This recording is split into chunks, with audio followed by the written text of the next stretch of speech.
logging into Roll20. So, what's going on? Previously on Dungeons and Dragons. Okay. We're on episode 17, people. Holy shit.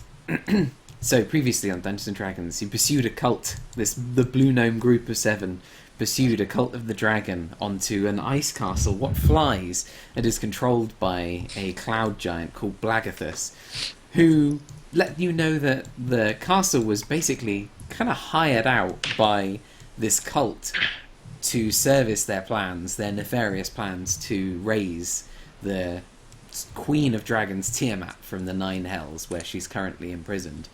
Blagathus, though, not massively enamoured with the cult and kind of tired of giant kind being subservient to dragons, decides to use the cult and to unify giant kind in the hope that he can then turn the giants against the cult at a key moment, thus really defeating the cult and Tiamat and rising victorious and bringing giants back to their rightful place at the top of the world. But he was worried that he wasn't going to be able to succeed in this plan, that he and his, even with the giants at his back, might not be strong enough. And when this group of 7 arrived on the castle, he took the opportunity to try to recruit you to his side of this little conflict, in the hope that you might help him to bring down Tiamat.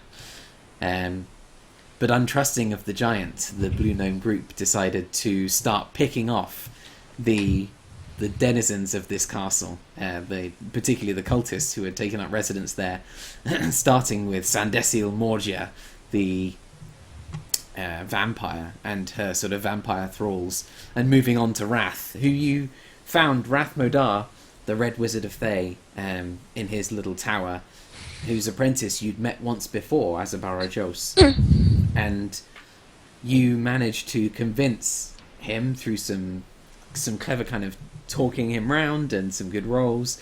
You managed to convince him to join you in bringing down this cult, and then in the hope, from his perspective, that you will then go on to kind of fix what has gone wrong in this home of Thay, which is currently ruled by a Lich called Saz Tam, who Rath despises, and is hoping that you will be able to help him bring peace back to his country, and rid the world of this evil Lich monarch who reigns it. You, with him, went off to go and have a look at the treasure. Just went off to go and fight a dragon. And you went and found this giant white dragon called Glazhail. And in a massive epic battle beneath this ice castle, you managed to come out victorious through some very clever shots from particularly Seraphina, dealing huge amounts of damage early on in the fight, and everybody just kind of looking out for each other, keeping each other alive. Lots of people getting knocked unconscious, but in the end you managed to just come out on top, and a last kind of lucent beam from Calypso bringing the dragon down. Unfortunately, this fight wasn't particularly quiet, and you drew the attention of the black dragon rider Valrathax, who came down wielding the great sword Haziron, wearing his black dragon mask, flanked by a load of veterans, including Talis the White. And another battle ensued, where you're already really knackered from the first battle. Huge fights went on, Rath throwing fireballs, people shooting each other left, right and centre, and finally Ronan bringing down the black dragon masked Valrathax with an arrow to the face, and taking up the black dragon mask for himself. And this fight ended. You all were knackered. Some of you were unconscious. Rath was nearly dead, managing to dodge Haziron's strike with a moment's notice. Tinfer dying on the ground and unable to be healed until Calypso finally managed to push her healing energies through the dark powers of Haziron. And you all decided afterwards to loot the place, where you found some interesting stuff, most notably the Black Dragon Mask, a Wand of Winter on Talis the White that Seraphina picked up, and Haziron, this giant two-handed black greatsword with this sort of green hue emanating from it, that Joseph has picked up for the moment. And a ridiculous hoard of gold, way too much to carry, in copper, silver, gold, and even platinum pieces around this hall.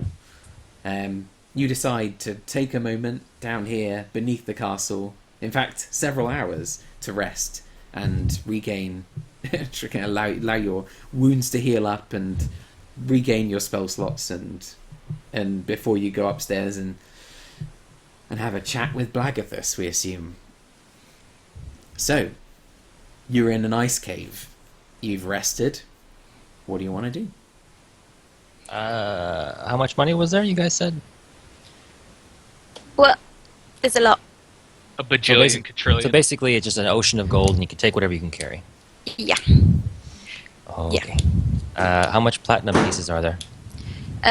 There is, I think it's equivalent of about 8,000 So, gold pieces equivalent. In the room. Yeah.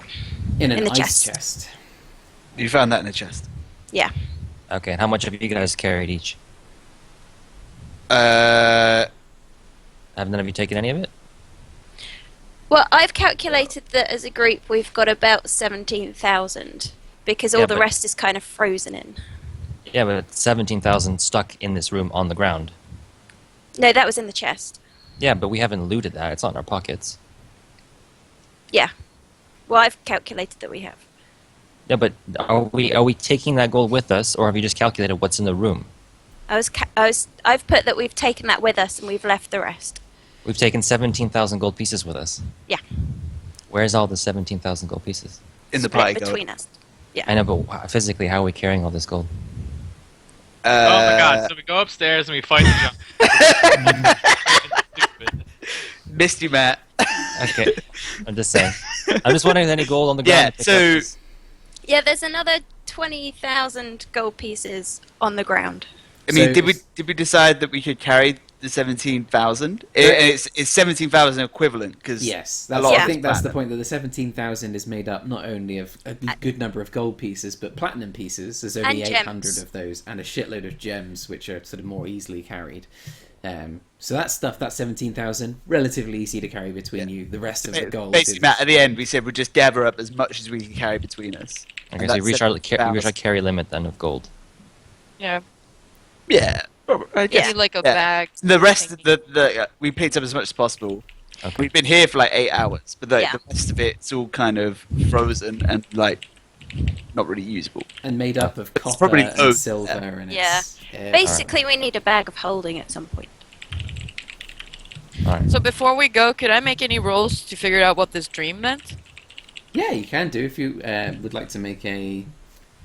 You can make an insight check if you like to see... Yeah, or a religion check if you want to kind of think about the sort of iconography of the white stag or something. And can we?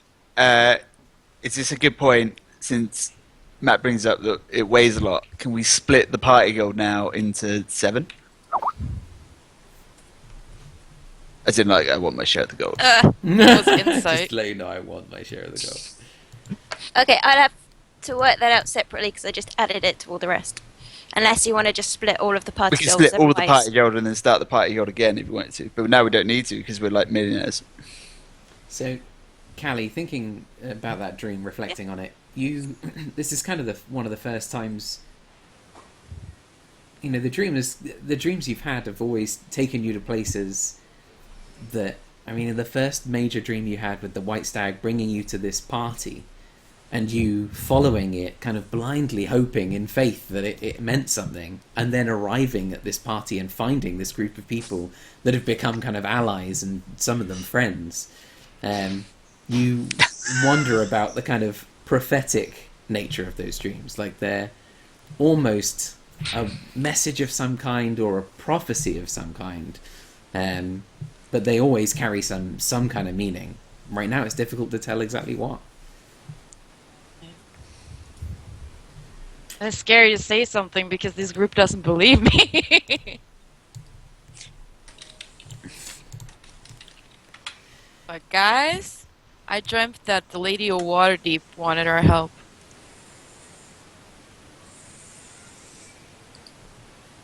I Who's the can't Lady hear of what you're Waterdeep? saying. Who's the Lady of Waterdeep? The lady we met in We Sandpacktown. met her that one time. Oh yeah. The queen. The one who gave us the sword? The queen. Yeah, Yeah. Okay.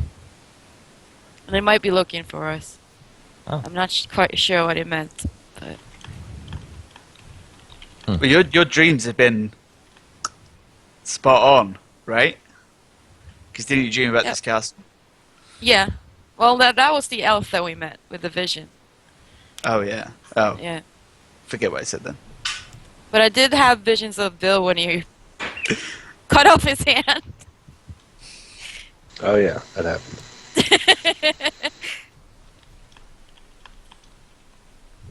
I mean, we can't go back to Waterdeep. Well, I think we should help out Rath and the promise we made him, right? So what were we gonna do about this giant? Ronan, what are we going to do about the giant? We gonna kill him You go and kill him. I think that's, after we find out how to fly that's this a thing. hasty idea. Oh, fuck you. Do you think we should work out the steering tower and all that area first? Well, Actually yeah, I see mean, what's we should involved? probably- yeah. And then fucking kill him. And then once we've killed him, what do we do about the dragon cultist army? And the evil I don't know. dragon goddess Tiamat is the problem.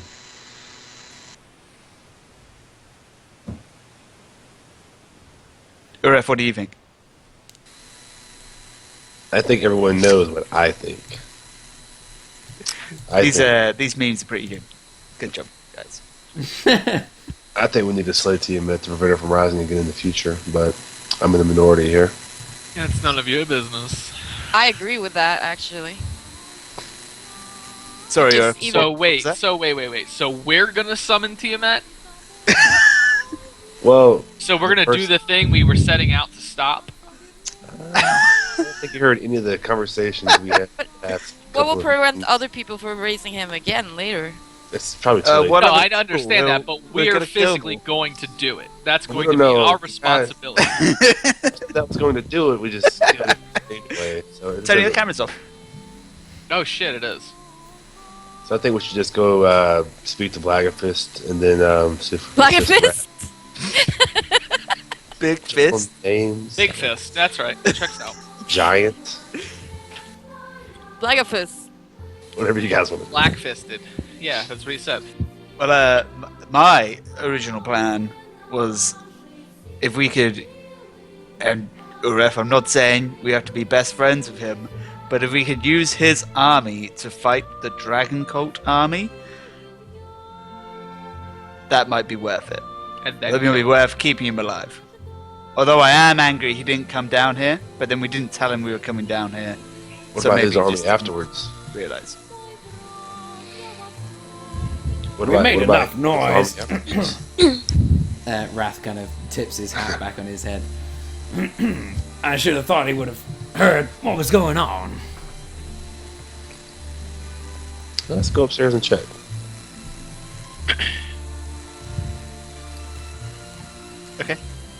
Where are we going? We upstairs. Okay. Just to see what's going on. You Do we want to heading be up? stealthy?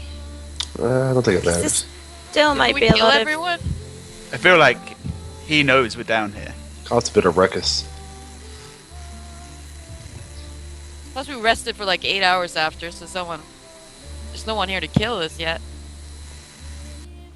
Maybe Yeah, once we're once on we're a dead. jump ship. I don't know. Might be at the fucking place picking up the giant army right now. I don't know. Let's go upstairs Wait, and why check. would he pick up the dragon army? You mean his Oh. army? Yeah, that's what I meant. We're still we're still days and days away from anyone. It's true.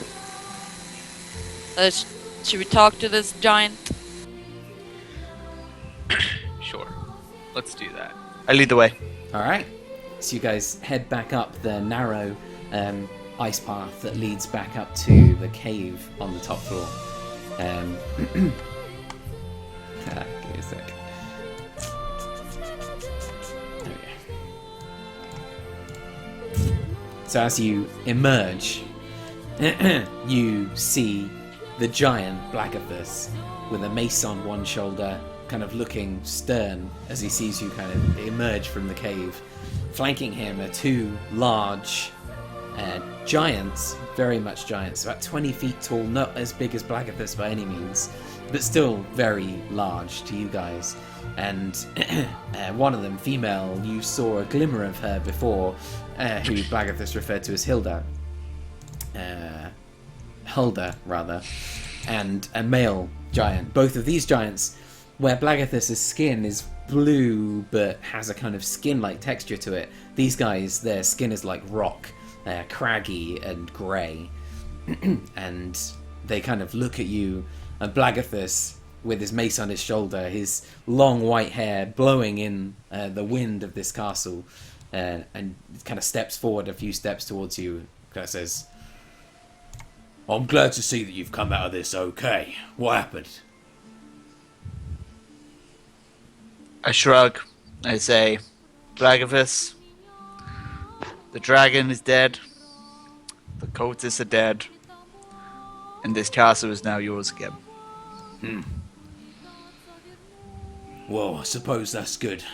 But I mean, cultists will want I would say retribution. Blagathus is probably more than good. The I'd say cultists it's are going quite to be wanting some revenge for killing Glazhail, for killing Valrafax particularly. I'm sure that Severin will want revenge. But for now, we'll keep out of their way, we'll keep hidden, and we'll go pick up the giants. The castle is already on its way there. Is that alright with you? No, Rath. bad idea. And what have you to say about this, Paladin? I see through your lies, Blackfist. Really? I know what your intentions are. And what worst. intentions are those? He kind of flexes his shoulders for a moment. You and your army of giants want to rule the world in this castle. Well, giant kind deserves to be at the top of this world again, bringing it back to what it once was. Giants have been laying low, and it's time that they took their rightful place. And who are you to say otherwise, tiny man? I am just a human. You are no better than a man, a dwarf, a gnome. No better than anyone. This castle is flying to pick up the rest of the giants. You're welcome to come with us, or you're welcome to jump off.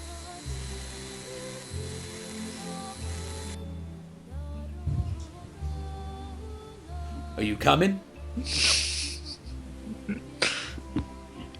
Rath, you done? Oh, I've said my piece. Blagathus, what are your intentions once you pick up the giant/ogre army?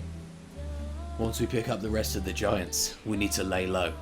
For a time, while we find more. Now that we've riled the cult, they're going to come at us with their full force, and I'm not sure that even my giants can manage them.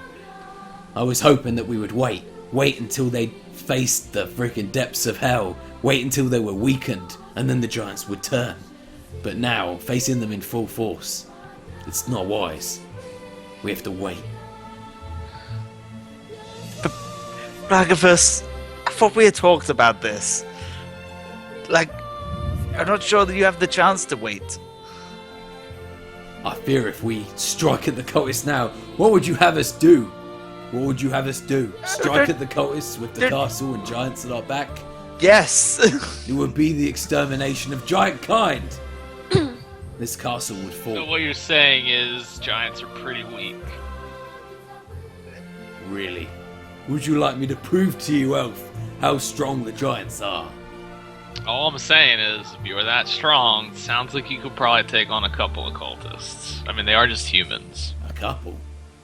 These cultists have dragons. Many. Have you ever fought?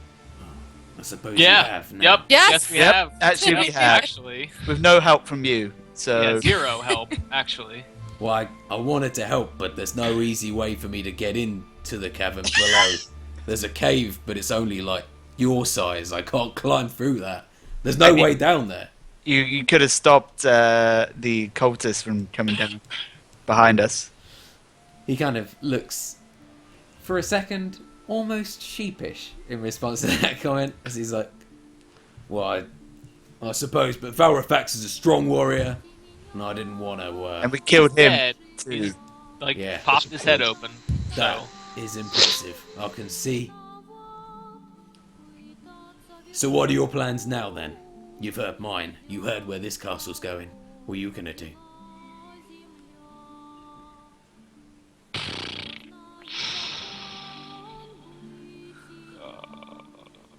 you know, I mean, Blagafist, I would be on board if you wanted to attack the cultists straight away before they raise Tiamat. I promise you, if we attack the cultists now, it'll be the last thing we do. Well, how many giants do you have? I thought you had like an army. I do. And maybe... I don't know. Roll me a persuasion check. This guy's a pussy. yeah, This right. music is something else. Pretty good. It's 5. It's a 12. Well, let's pick up the giants and see what they say. There's one particular giant. He's a storm giant, the largest among us. He may be able to help. If he thinks it's a good idea, then maybe we'll go. How does he feel about small people? Well, if you come with my recommendation, then I'm sure. And indeed, if he hears that you've taken on Glazhael and bested him, and Valrafax and bested him, yeah, I'm sure he'll like you just fine. I kind of look to the group and see what they're thinking. Sounds good. Fine. Then we make for the spine of the world. Make yourselves comfortable. It's gonna be a while. How long? From now, it's gonna be another 4 or 5 days. We have to avoid the base of the mountains. We're gonna have to take a route around. But I think we'll be alright. Alright. We must avoid detection by the cultists at all costs. But we'll be fine, I'm sure. This castle's actually very well camouflaged against the sky. We should be okay. Alright. I'll go and make preparations for movement. Let's do it. He just kind of stomps off to the west. The stone giants kind of looking a bit more at ease. And as they kind of relax, you get a sense that maybe they were preparing for a fight, thinking that one might be coming. But they go off and busy themselves. What do you want to do? And actually, as they kind of wander off, you see movement all around the walls. Movement on top of the barracks in front of you, on top of the walls around you, to your left, where the ogres were kind of facing you and looking like reaching for their javelins. There's like countless ogres all around who were kind of watching and thinking that they might have to get into something and are beginning to relax a little again. Relieved. Kind of turn to the group and I say, I think somewhat precarious position we're in, but I'm not sure what other choice we have. I agree. Okay, so you've got about 5 days on this castle now. We said 4. Between 4 and 5, yeah. Just kidding. So, for the sake of kind of brevity, what do you want to do over that time? If you know, is there anything significant that you'd like to do for that time? I know Have we- that have we- probably Tinfer would want to work on the thingy and to help him with the Yes. floating I shield think that he that's a wants. Good point. Yeah. So, Callie, I'm going to ask you to roll his tinkering check, which I think is a d20 plus... Shit, I don't even know. 4? Let's say 4. 4? Yeah. 22. Baller. Oh shit. Within the first couple of days, after sort of day 2, are you helping Timfer out with this? Yep. as you're kind of gearing up and working at it, you think not only is the flame sword is working perfectly, but this bracer is working particularly well as well. You enchant. It takes a long time for Timfer to just kind of spill his magical essence into this bracer in a controlled way. It's not something that Timfer does easily, and there are at least 2 or 3 occasions where he turns blue for another couple of hours and spills grease on the floor, just oozes out of his pores, and he can't control his magical energy all that well. It's not his forte.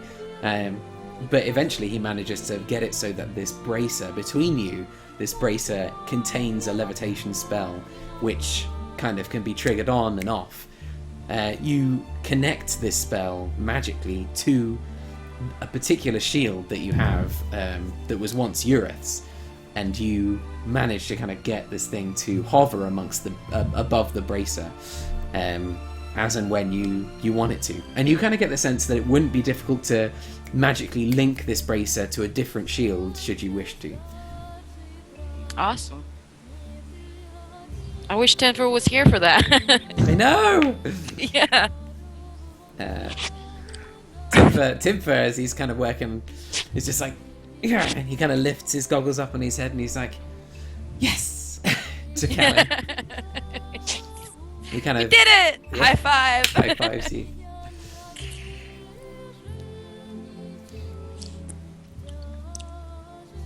Is it? What do we work on next? I feel like we've got a few days. What do we do now? Have we killed all the cultists or the heavy hitters on the castle? Oh, so this place is cultist free. The place is cultist free now. You think? They. Should we check their barracks out? What's Tony doing? Fuck. Little farmer's carry, you know.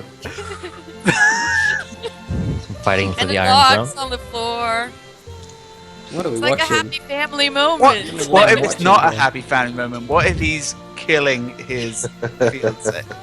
What if we're witnessing a murder? Like right cool now. swat. Cool swat.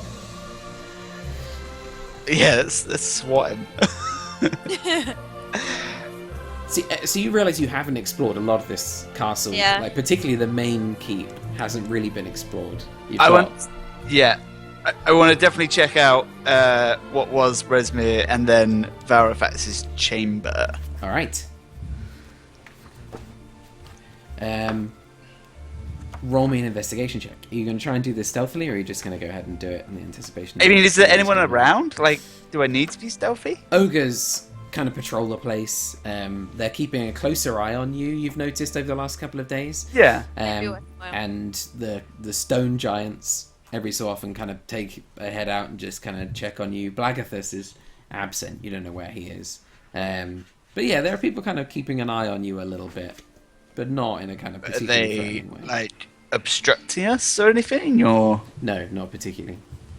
They're just keeping an eye on where you're going. yeah, I don't feel a need to be stealthy. All right. Yeah, I think I'm just gonna go and try and get in. So heading up to the front door of this chamber, you find that the door is shut and locked. It's a heavy ice door, and there's there's an intricate little icy lock mechanism that's sort of bolted the door shut.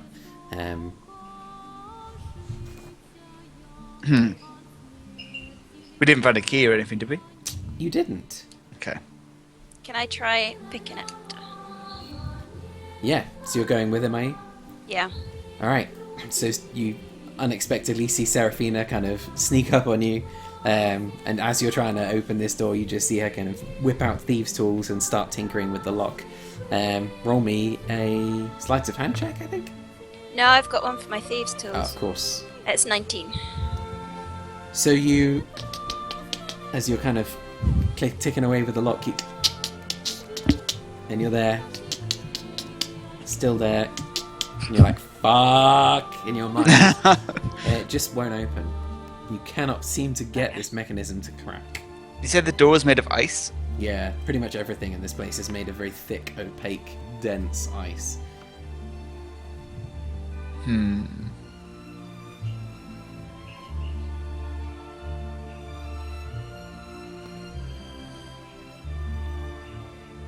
I mean, if we took some time to, if Seraphina took some time to unlock the door. Yeah, I mean, Seraphina could try again if you want to kind of take a good long time. Just to keep try rolling and- until you get it. Or... Yes, I mean, you've got nothing but time, Seraphina, if you want to keep trying. Okay. Yep. Another, and like a half hour passes, and Seraphina is still tinkering at bored. this lock. Just kind of your hands are getting tired, and you're getting frustrated and slightly embarrassed as Joseph watches you, kind of arms folded. Can we remember if there was any reach from the Red Wizard's Tower to the same place, going the other way? You don't know. You didn't kind of explore fully that way.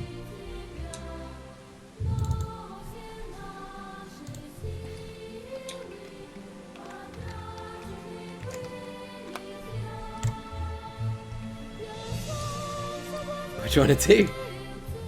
Feel free to roll again if you'd like, Seraphina. This If you could be wanna- the if you wanna whole take- game now. If you want to take Yeah, a just good us long rolling roll. This is to it. get into this door. 24? You're kind of ticking away at it, and you manage to get it after about 2 hours of fucking Hey. tinkering with this lock. It takes you so goddamn long that Joseph is like literally nodding off, so it's all waiting for you to get this damn thing open. Got it. We're in. Good work, I guess. I don't know. Okay, we go in. All right, so as she opens, you kind of slide this door open, and you take a peek inside. Actually, I'm just gonna give you a view of it.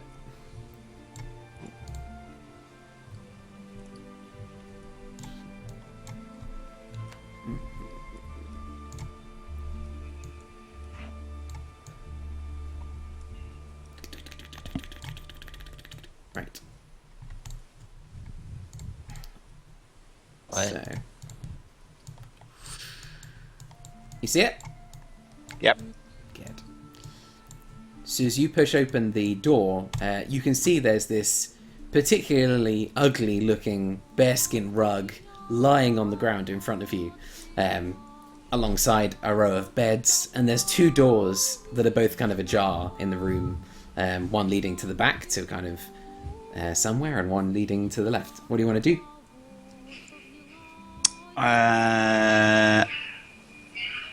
Can we start with the one on the left? Yeah, go for it. So as you step into the room, the rug that you step on just begins to shift uncomfortably underneath you, Oh god. and immediately it leaps up and attempts to grab you. Yay! Okay. Okay. How does a rug? Is it a bear rug? Is it this bear? Is it a bear? Is it the Revenant? It rolls a 12 to hit. Ooh, he misses. It misses. So this rug kind of sweeps up, and it doesn't move up like a bear. It moves like a floating rug as it tries to wrap itself around you and grab you. It fails, and just kind of you manage to wriggle out the grasp of it, and now it just kind of hovers in front of you, looking like it's going to try and attack you. What do you want to do?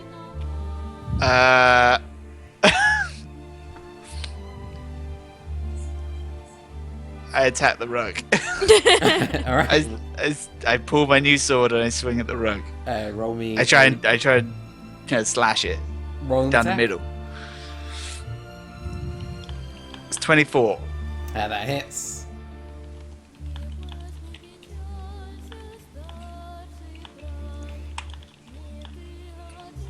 Uh,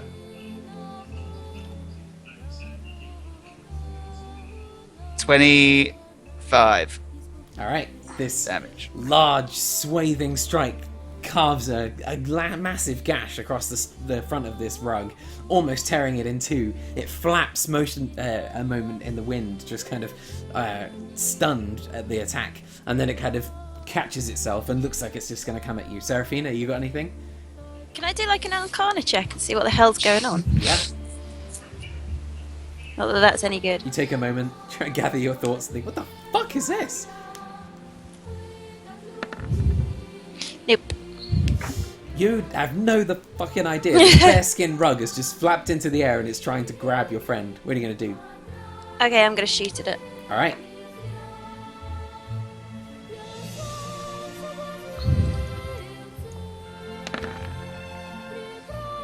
Uh, 17? Hits. Roll damage. This is hand crossbow. Yeah. It's 22.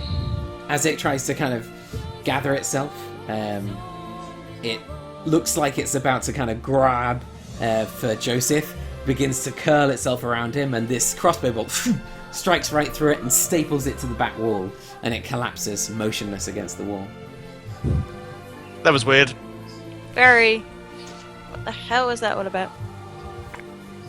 Okay. Now can I carry on and go into the left-hand room? Yeah. Roll me an investigation check as you kind of look for... What are you going to be looking for? I assume... I'm going to be looking for loot. I assumed so. Loot and maybe like Weapons? any letters. I only rolled a 6. And weapons. Okay. I rolled 11. An 11? Yeah. Sorry, Toogs has just arrived, so I'm just putting him on the thing. Yay. Timfer! Looking around, you see, like, in this room, there's braziers lit with hot coals that are still going. The room's about 10 foot high. There's a table and chairs. In this left-hand room, there's not actually a lot, apart from table and chairs and stuff that you might kind of find among them, cutlery, etc. There is a brazier kind of lit. In the back room, though, as you're kind of looking around, there is a desk, a writing desk, and on that desk there is a lockbox, a little iron-banded chest secured with what looks like a very sturdy padlock. Can I check it for traps? Yes, you can. Go for What's it. that? What do I do for that? It's an investigation check. While she's doing that, are there any like letters around that look? It's a 7. 7. Not rolling well. As you're peeking around this, it doesn't look trapped to you. Okay. And Joseph, as you're kind of fishing through, looking for letters, you do find a little something. It's only a very short, scrappy note that's curled and has... As you're kind of looking at it, you can see that there's a little tiny ribbon next to it. Just a little tiny ribbon, and the note itself naturally curls in on itself, so that when you kind of unfurl it, it wants to curl back up into this tight little coil. And this is what it says. I'm going to send this to you. Oh no, hang on. I made that mistake last time. I'm going to do it in Skype.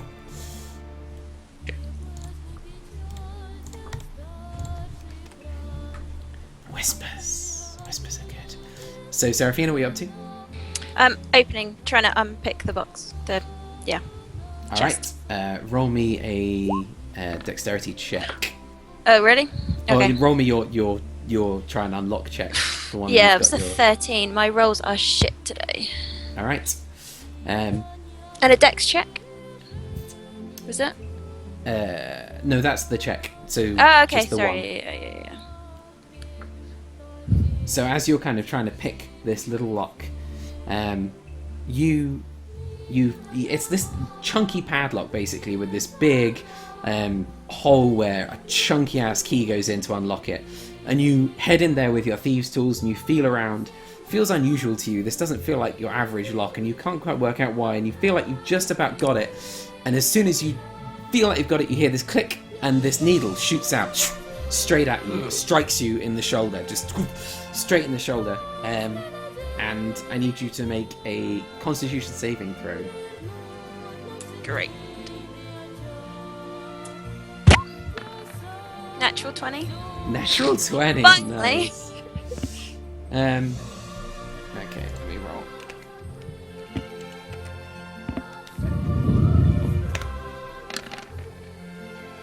So you take 11 points of poison damage as this So I poison half needle that, right? strikes you. So that's half. Uh, Oh, that is half. The 11. that was half, yeah, the 11. Yeah. Do you have poison resistance or anything? Yeah. You have poison resistance? Yeah. So it's 6. Cool. Nice. You shake it off relatively easily. I as- touch her and I heal her for 6 hit points. Thanks. Joseph, seeing this happen, you touch her, and as you heal Seraphina, you just hear this kind of this disappointed moan in the back of your mind. There's just, and as you look at the lockbox on the desk, it shifts and shimmers for a moment and vanishes. Okay.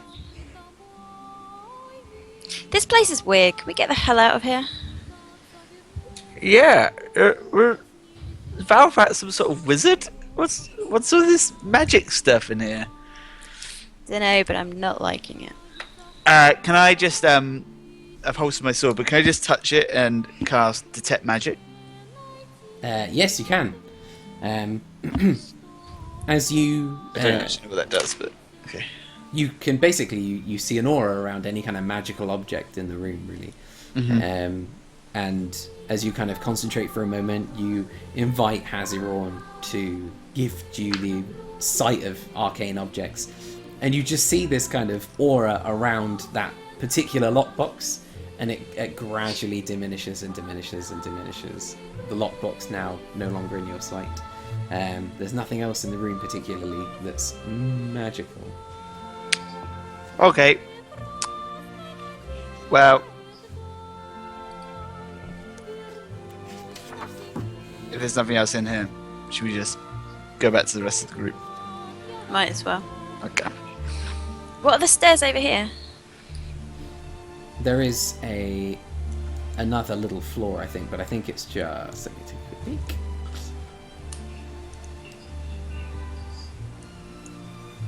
Ooh. Let me take a bit more of a peek.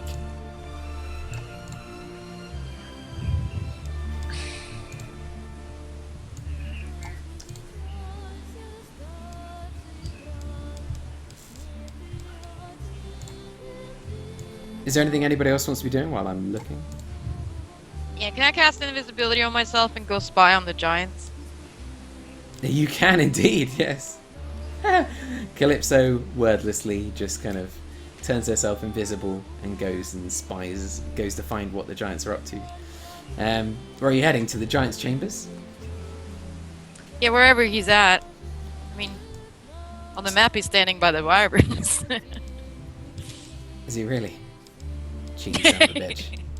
Yeah, so Blagathus is standing by the wyverns. He's at the moment just feeding them, tending to them. The 2 stone giants, as you sneak around, are in the giant's chamber, which is next to Resmir's. It's the next one along. Seraphina, you find a spiral staircase that just leads several floors up. Do you wish to climb it? Yeah.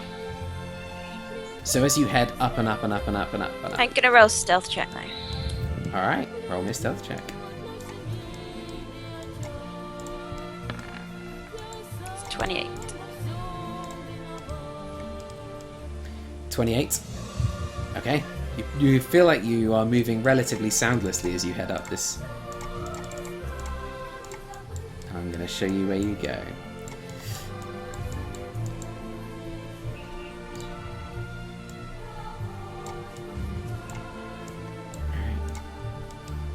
So you wind up in this room inside the keep itself.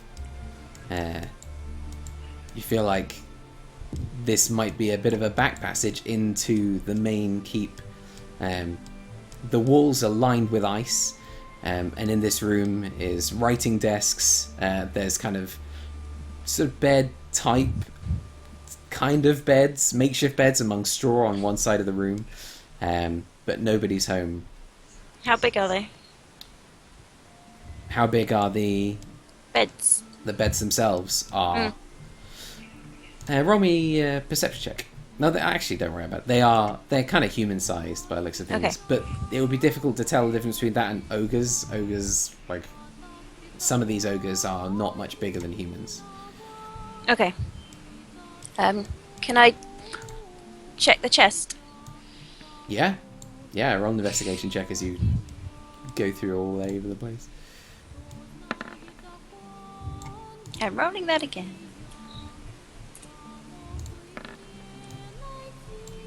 13. 13. Yeah, it's a chest, and you peek it open, and inside there are kind of personal belongings, but there is like 175 gold pieces in there as well. I nab those. Nice. Can I have a peek out the door? Yeah, go for it. Outside the door, you can see in the center of this space. Sorry, I'm moving between levels myself here as I kind of unlock things for you to take a look at. There are stairs that head up, and there is a large central chamber with runes and gems everywhere. I'll describe it to you in more detail in a second. Let me find it for you.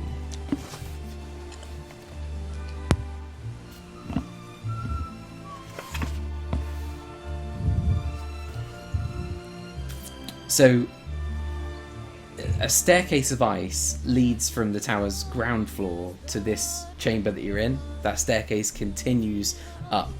But on this floor, the walls and ceiling gleam with glitter. Jewels are everywhere. You see glowing moonstones, thumb-sized emeralds, shining silvery mithril wands, and strange spheres covered in turquoise and gold, as well as dozens of copper levers and golden spheres embedded in the walls. After a moment, the walls themselves seem to disappear, providing a perfect aerial view in all directions, as if there were no castle and no cloud stuff around. The whole castle for a moment disappears, and you can see just landscape beneath you. And beneath you, what you can see is where you're heading at the moment, this huge marshland that spreads out beneath you. Roll me a history check, Seraphina.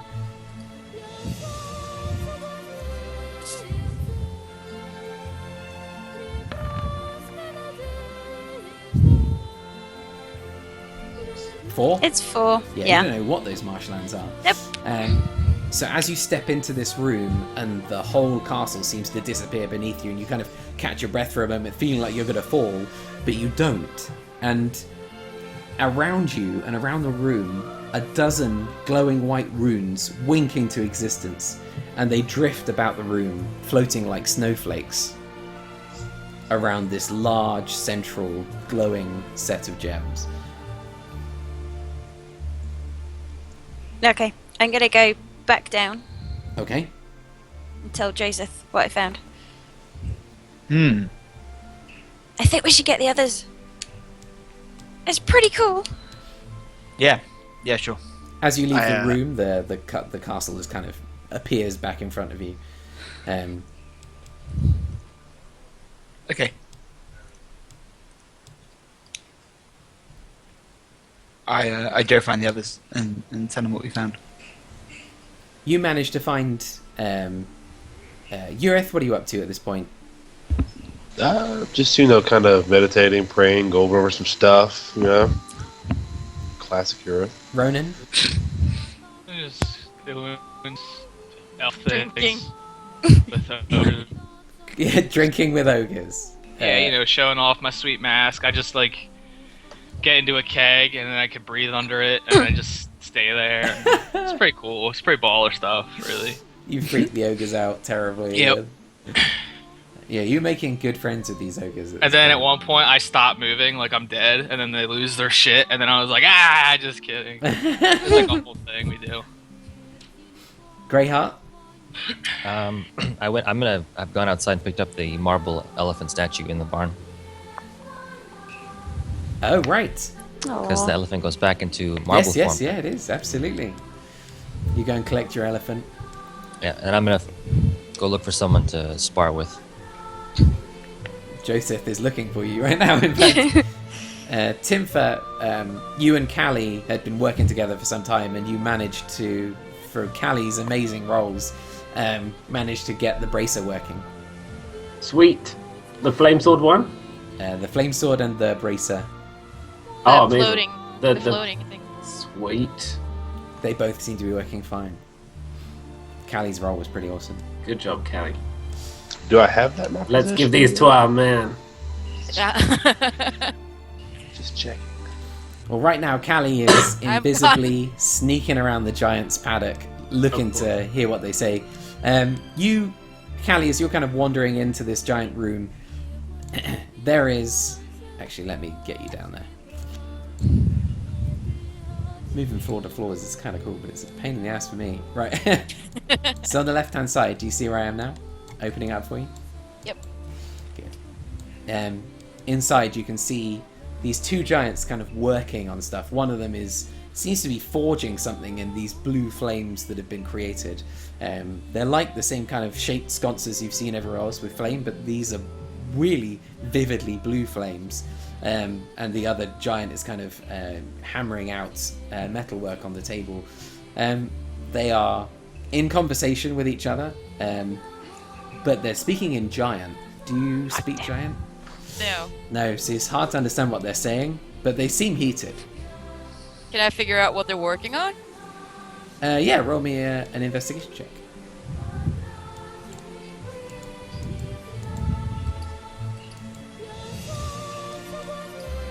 So I'm not the right person for this, as usual. Thought that counts. It wasn't even plus. It was a minus, guys. Oh. Yeah, you're not that familiar with metalwork, and it looks like a big single chunk of metal in an arc. You're not quite sure. It's definitely blue. It's definitely blue. Tidfer, you managed to find Ureth meditating in the he was in the ogre chamber for a time, but kind of finding it difficult to meditate around Ronan's parlor tricks. He decides to kind of find a quiet place outside. Oi. We made these for you. Callie did most of the work. I just turned up at the end. It was you. I rolled your stats. Oh, nice. It was like 50-50. So how does this thing work?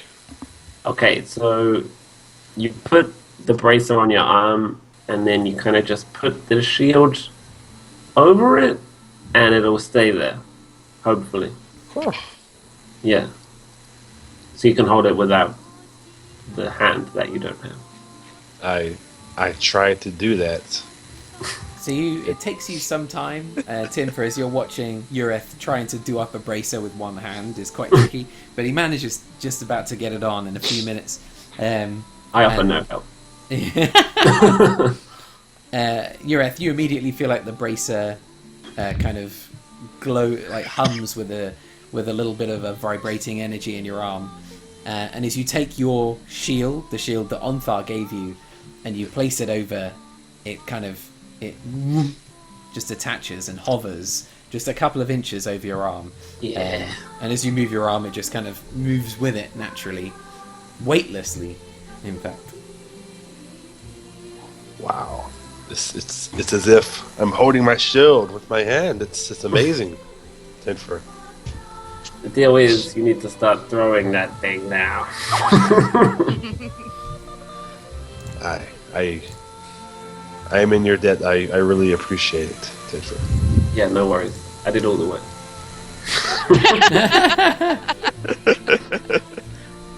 So I just spend time. Do I see Greyheart sparring? Greyheart's kind of, you see him walking around looking for somebody to spar with. Yeah, me and him spar. How about that? Try your Yeah. shit out. Alright.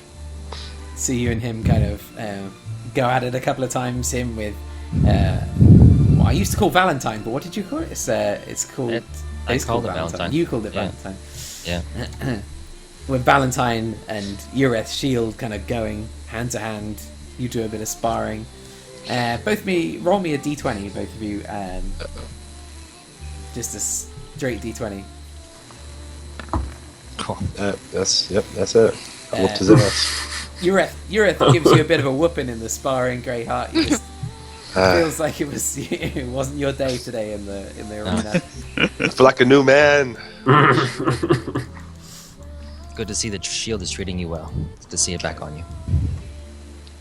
Joseph, as you walk out, you see Ureth and Greyheart kind of going at it toe to toe. Can you say Ureth with a shield? Can you just say that from now on? Ureth with his shield. Joseph doesn't give me such a hard time about it. Captain Ureth. Yes, Captain Ureth. Can I hear these guys and go back to them?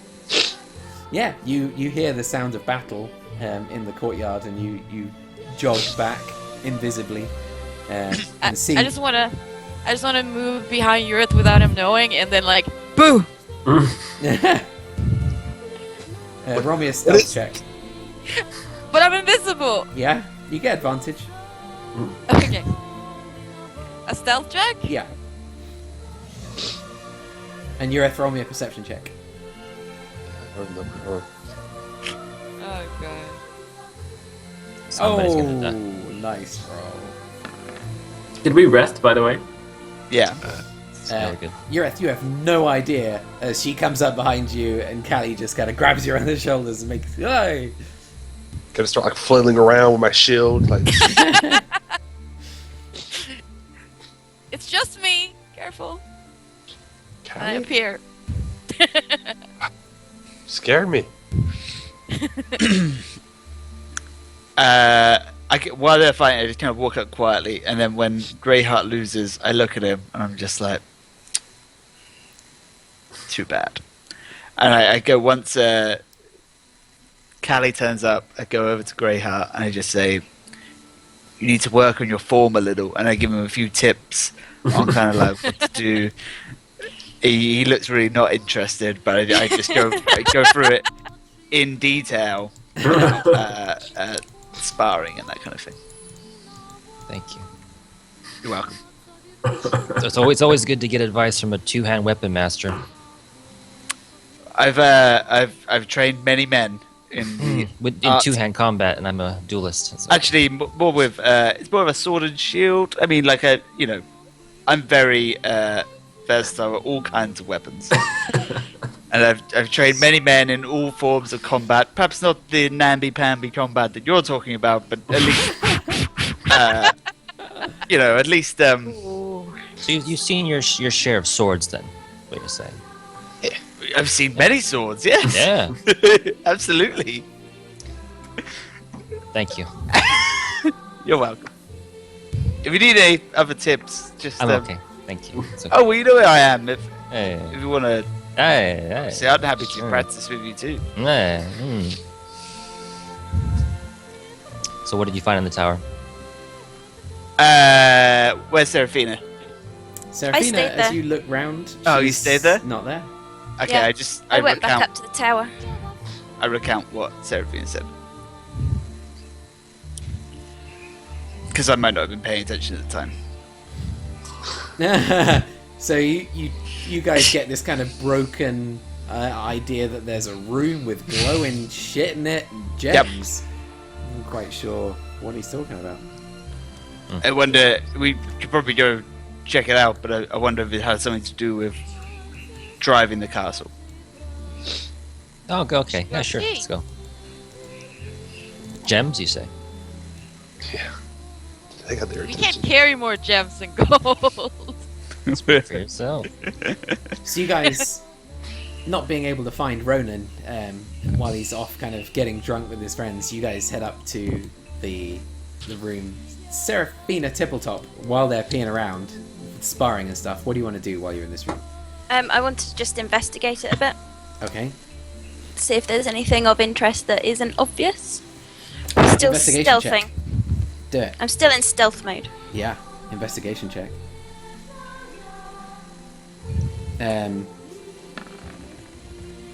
19? Yeah. You kind of think that the the emeralds, turquoise moonstones. There's a huge chunk of jade as well, bits of amber. There's even pieces of mithril kind of built into this large central structure and built into the walls as well. You think that's probably worth upwards of 10,000 gold pieces. That you can't easily take them. Yeah. They're built into this structure. And there's this large central piece with all of these runes scattered around the floor. Gems set into place all around this large central chamber that, as you look at it, you start to get a sense it's built like looks like a snowflake. And these large runes that float in the air, maybe 18 of them, float around the room in this kind of, snowflake moving in the breeze kind of pattern. Do I get a gist of what it's all about? Roll me an Arcana check.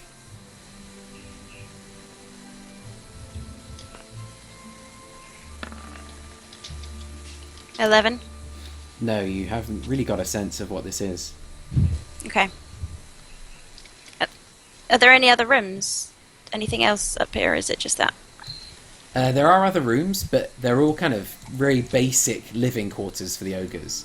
This is where a good few of them sleep and eat when they're not in the barracks.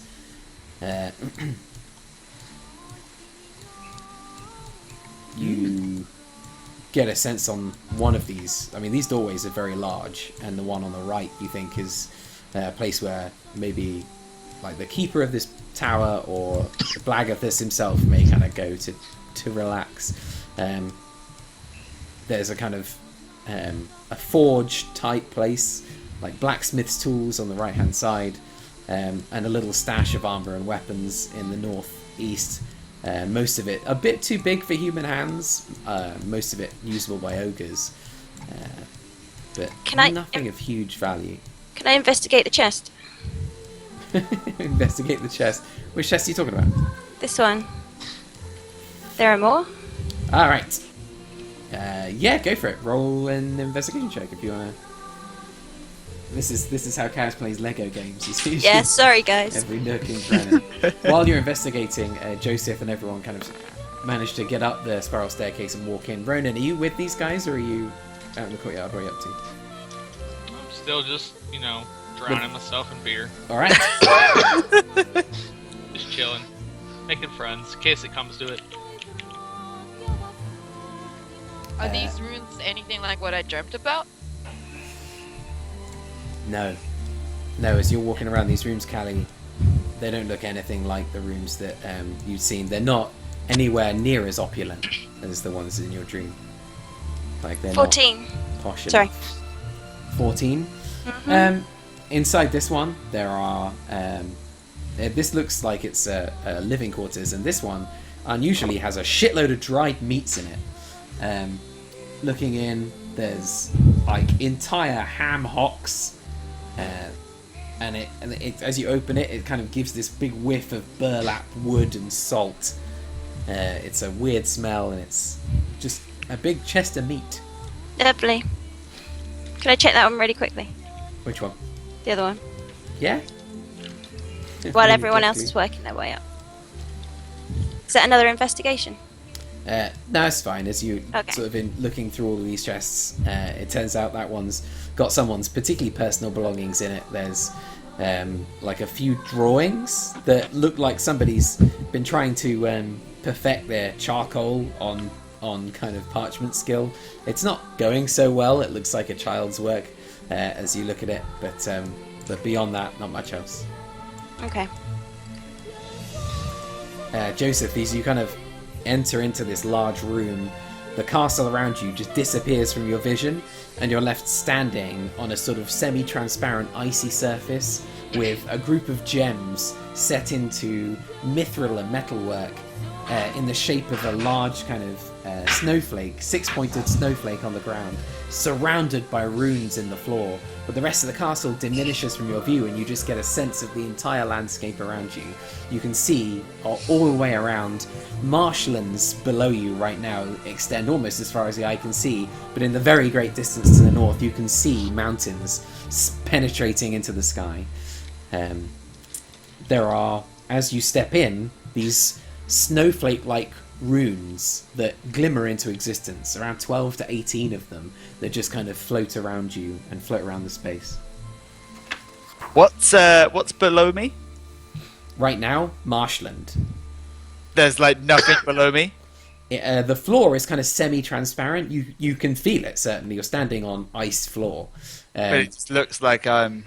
It looks like you're Floating in the standing sky. on like slightly opaque glass. I start freaking out. Yeah, understandably. In fact, I see this happen, and I'm like, "Ugh!" And then I step back away from it. As you step out of the room again, the castle returns to your vision. The gems that were glowing, as you notice, and the runes on the floor just diminish with their light, and the runes that were floating in the sky blink out of existence.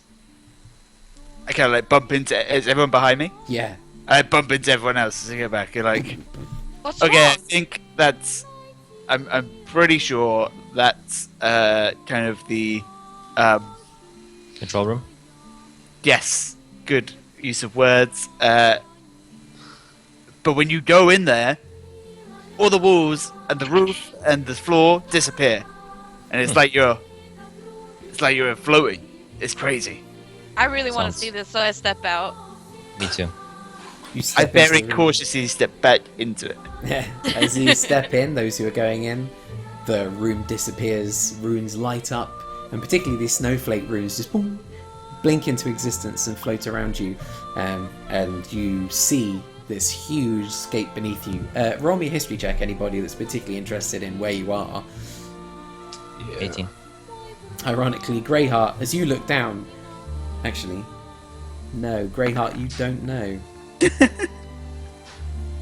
Ureth, you have a sense that this looks like expansive marshlands, and from what you have a sense of the geography in your mind, this is where Nisos used to be.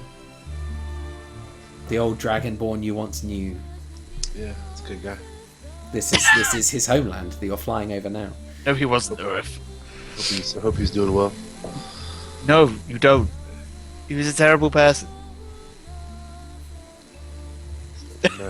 He seems like a relatively too minor character to have an opinion on, so I don't.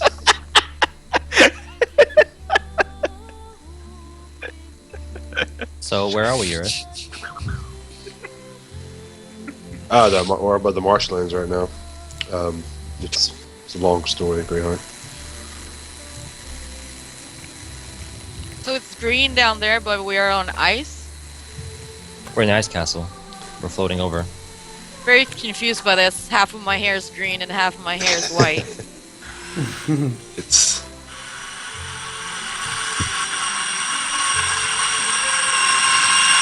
Oh, Okay. You okay? You can you hear this terrible noise as one of you brushes against one of the runes for a moment. It just kind of strange sensation. Nice. This rune makes smoothies.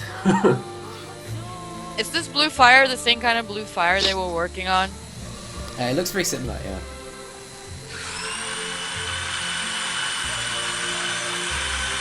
Who wants a margarita? Shouts Blagathus from the other room. What do you want to do?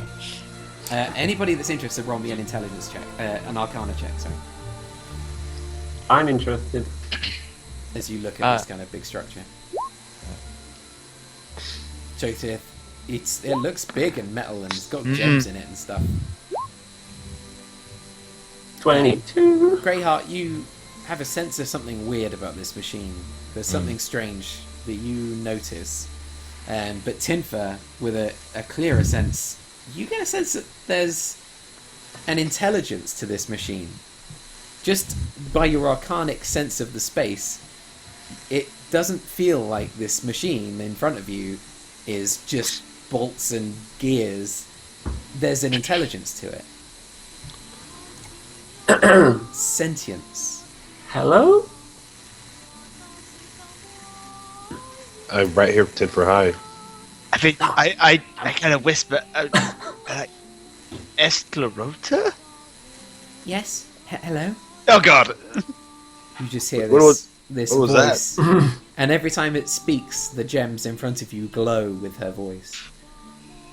Is that thing talking to us? I am Esclerota. Who goes there? We are the Blue Man Group. Blue gnome But group. more importantly, the Blue Gnome Group. I don't know who the Blue Man Group are. Some other group. We're friends of, but more importantly, we're friends of Blagathus. She kind of, you hear this little sigh from her. She says, "Oh, good. Blagathus has set our destination for the spine of the world. We are due to arrive in 4 days. We have to be careful of the cultists. Sometimes we'll have to go slower, but we should be there before long." Did you drive the castle? Yes, this castle is brought to the air by my spirit. Yes. Pretty cool. That's Are you trapped? Or are you here on your own free will? I am bound to this castle. By your own free will? Yes. Okay. Yes. Without this castle, I don't know what would become of me. How long have you been? Has it always been that way, or? Since my death, yes. I have been connected to this castle ever since then. But it's a bit of a personal question. We've hardly met. Tell me about yourselves. How did you come to meet? We are kind of stood inside you, Blagathus? so I feel like we know each other kind of well. We saved you from the cultists. Yes, we liberated the castle from Nasty Dragon You killed the cultists? and the dragon. Good, thank you. Ah, those beasts, I'm glad they're gone. They were not welcome here. I didn't like what Blagathus was trying to do. What was he trying to do? Trying to bring them on board the castle in the hope that maybe he could convince the giants to turn on them. It wasn't a good plan. I don't know what he was thinking. Why wasn't it a good plan? He's going up against a force I don't think he really understands, and I'm not sure he's quite cut out to lead an entire army of giants in some kind of uprising, and even if he were, I'm not sure that anyone has the strength to rise against this cult in its full force. From what I've seen, it's very strong.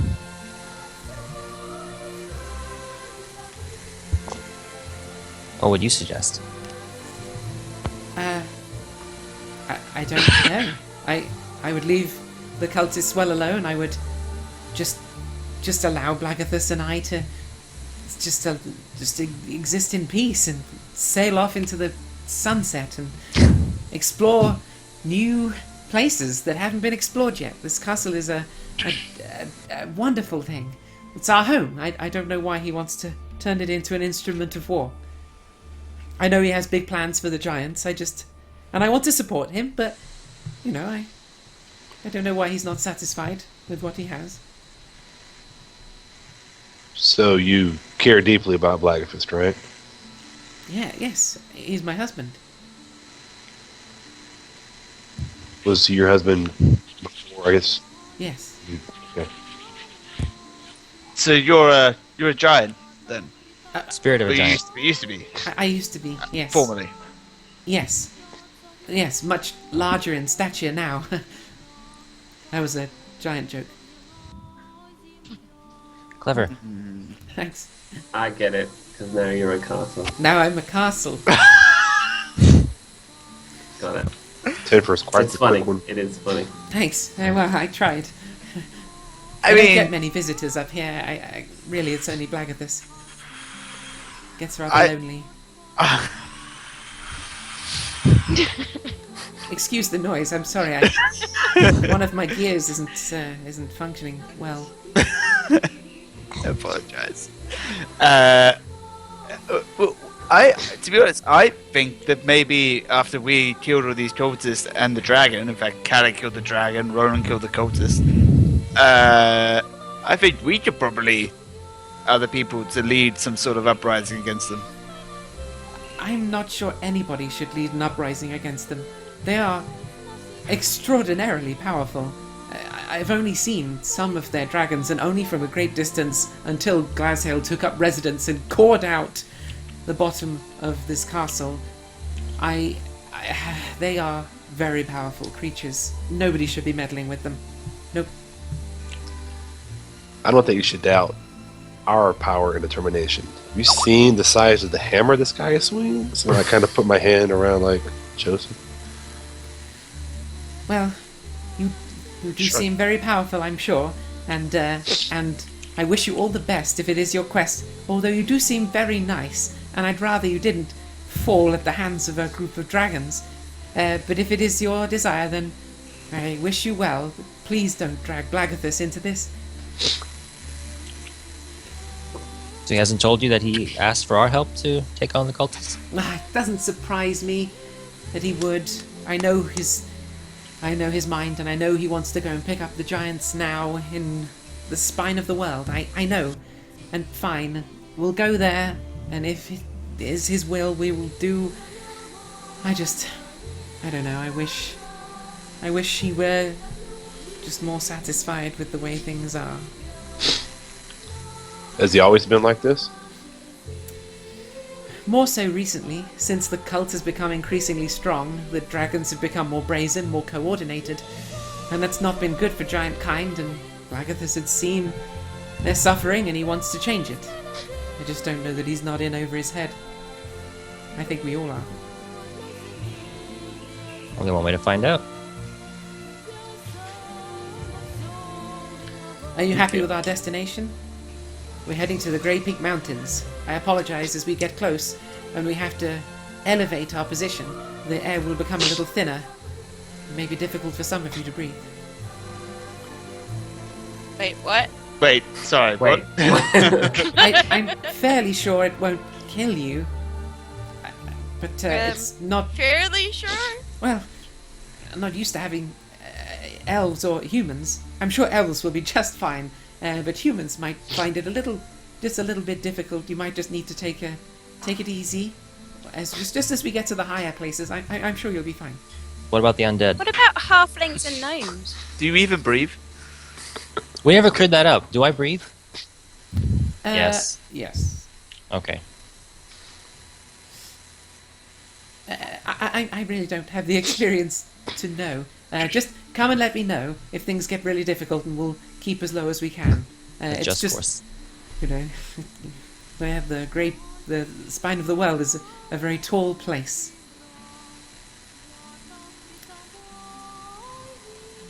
Cool. So I didn't get a word of that. I think I'm going to have to restart, guys. Sorry. I'll be back in a minute. Okay. So let's go. Please try How to long keep until we get to alive. the spine of the place? An estimated proximity of 3 to 4 days. 3 to 4 days.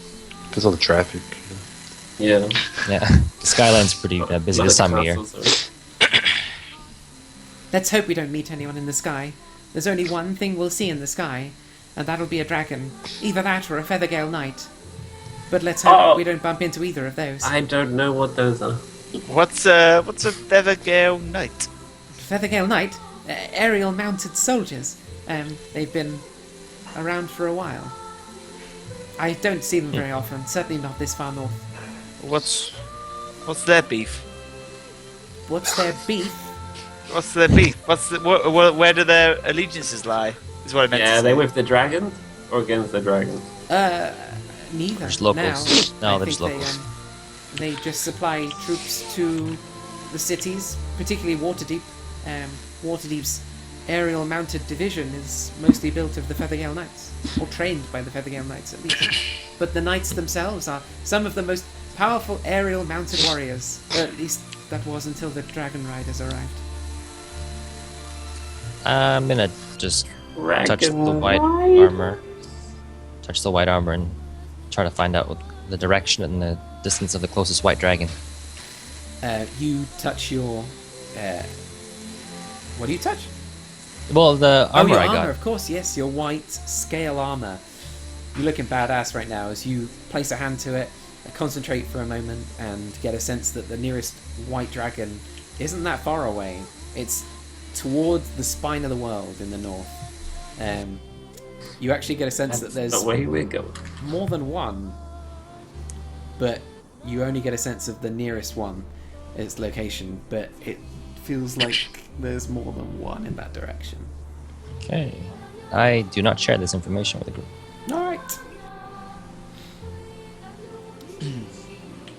I'm sorry. Why What did was your? you- Oh, go ahead, Callie. I'm No, sorry. no. Why did you just touch yourself there? And what happened? Felt lightheaded from the view. What were you saying, Eurith? I'm sorry. What was your name again? Escarota. Great heart. Escarota.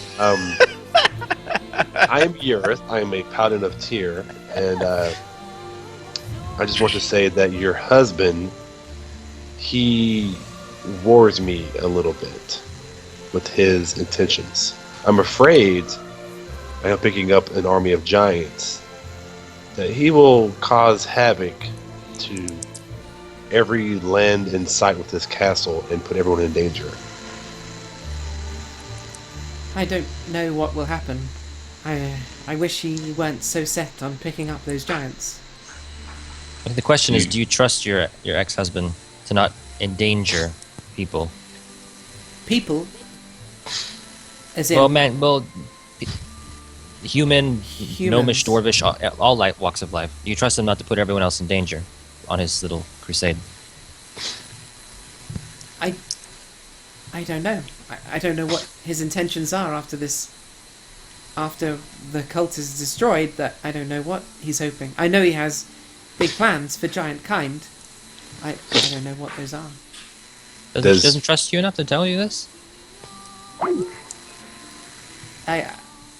We haven't spoken about it in detail. It's a bit odd. Did you find that odd? I don't know. Well, He maybe hasn't told you because he knows you'll probably frown upon it, maybe. But let me ask you this: being your husband, I would think that you're probably the person in the world that he would listen to and reason with, right? yes, maybe. Do you think it's a good idea for giants to wreak havoc and kill and pillage and... No, I wouldn't want that to happen. I would hope that we would get some giants on the castle and maybe create a little giant society that moves around and... I don't know. I like that idea. I don't particularly like the looting and pillaging. I'm not sure what would happen. Would you want us to put a stop to it if that's what he was planning to do? No, you will not harm Blagathus. No, I'm not saying we'd harm him, but if you were to find out his intention was to cause destruction on innocent people and creatures, would you want us to stop him? By reasoning with him, maybe, or or something. Not necessarily physically harming him. Ultimately, I control this castle. If Blagathus were to do something that severely displeased me, I would simply not acquiesce to his requests. No, he is my husband, and I want to support him, obviously. Although I am my own woman, and or castle, and I have my own will. Might I say you're a strong, independent woman, so... Castle woman. Castle Yes. woman. Yes, I have faith in your decisions. Good, thank you. You don't need feel no that- man. You can see the blue flame in the center of this room just kind of glow a little brighter for a moment.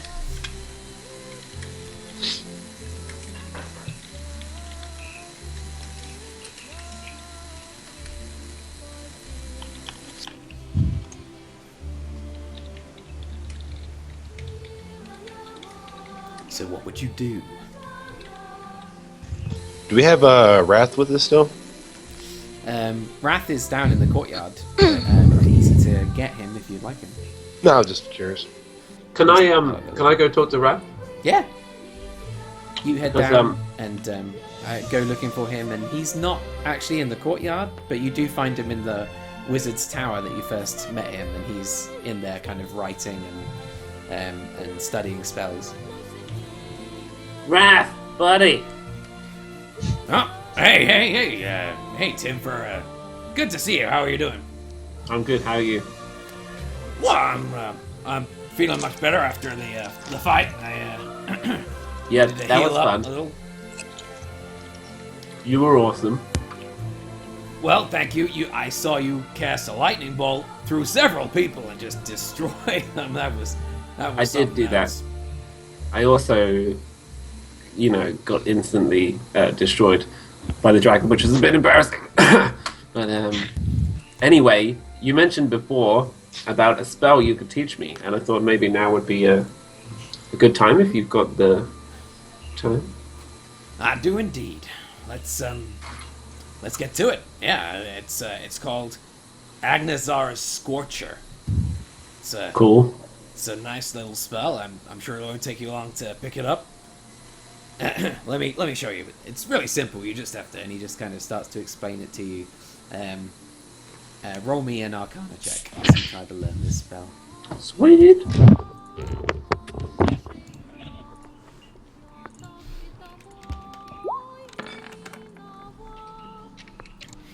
That was a 10. He's like, it's all right. I mean, it's okay. I mean, lots of people don't get it immediately. It's not. It takes some time to. Wait! I didn't have my goggles on. Let me put my goggles on. Goggles. That's it. Yeah. All right. These are my magical gnome goggles. They You should help put me. those on there. They help me do my magic. Yeah. You need all the help you can get. Clearly. Well, come on. I just, fought a dragon. Took it out of me.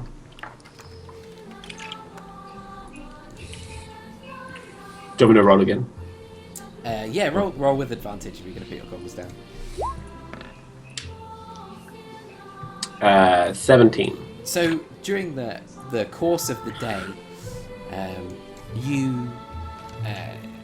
it takes you a while, particularly because his method of teaching, he's a wizard, and his method of teaching is teaching you the components and the actions and the words that you say to compose this spell and make manifest your will into this particular form of magic. The problem is that for you, your magic is intuitive and raw and explosive and difficult to control, and it comes much more from a kind of very visceral place in you. So you're talking different languages for a while, but eventually he gets to understand how your magic works a bit better, and he changes his teaching style, and you start to pick it up a bit more quickly, and eventually you get the opportunity to learn the spell relatively well. Nice.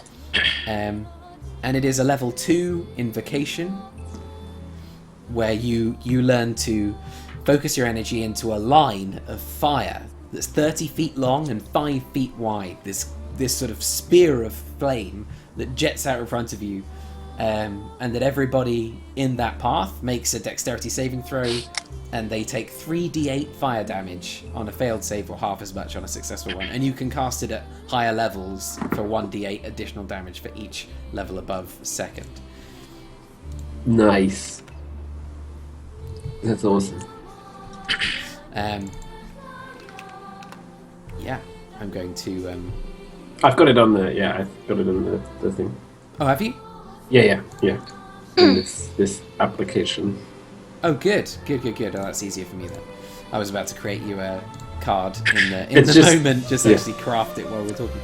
That's good. Yeah. That'll make life easy for me. Right.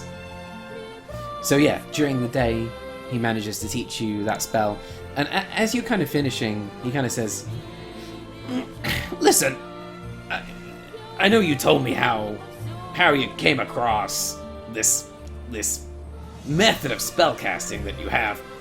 It seems that it seems that it's a bit raw and it's a bit difficult for you to learn new spells. I wonder if there's something I can do about that over some more time. If you're willing to spend some more days with me, maybe I could teach you how to."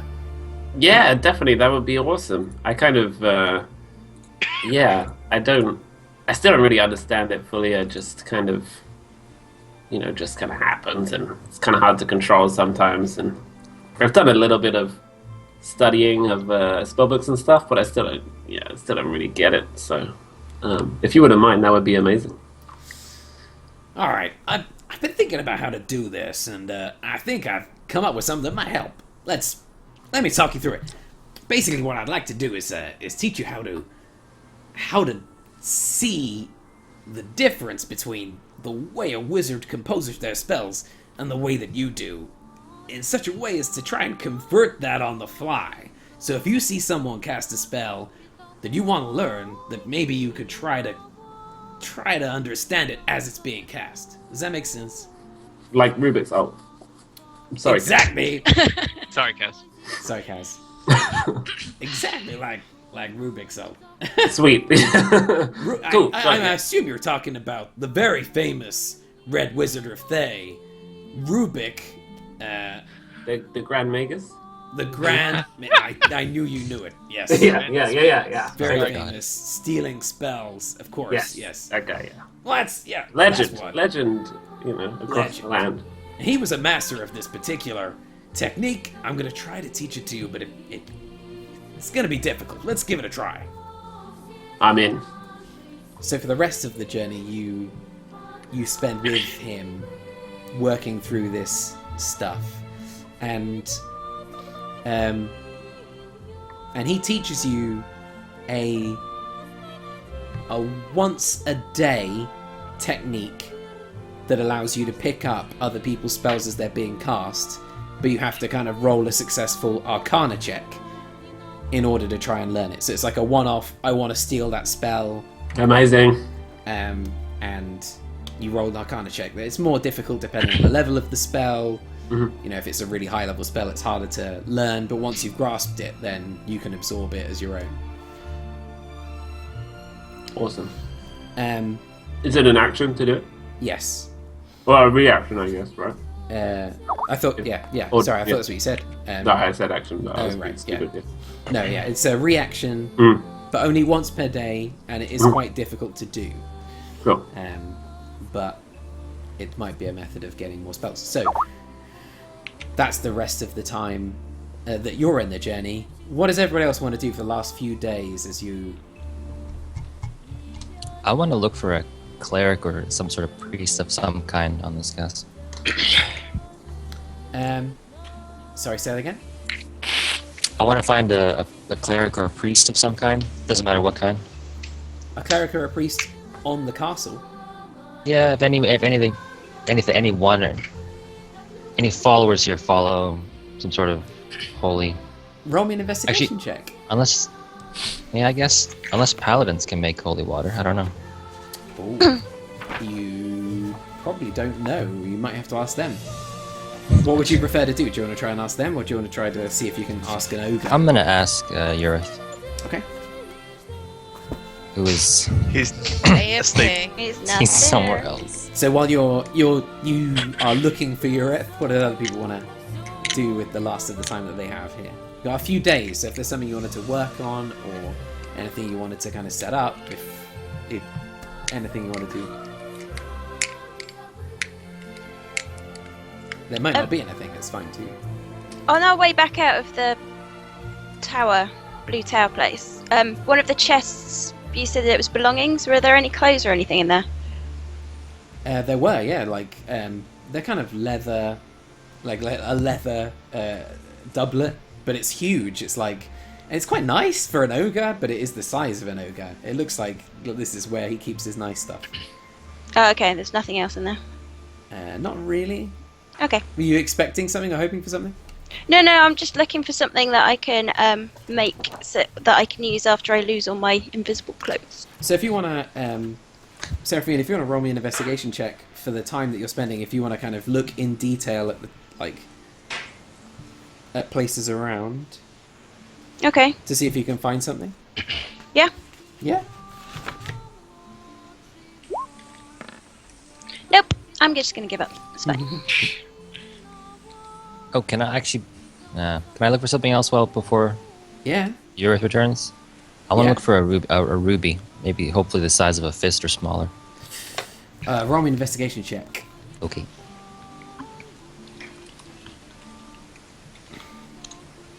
We have some 13. gems. Yeah, but I don't want to take from the party gold. Okay. He needs one of those classic fisting gems. Yeah. So Or multiple small, tiny ones. It doesn't matter. As you're looking around, the only place that you can find it, apart from the gems that you've already found, you get a glimpse of a couple of gems in the Stone Giant's chamber. Callie...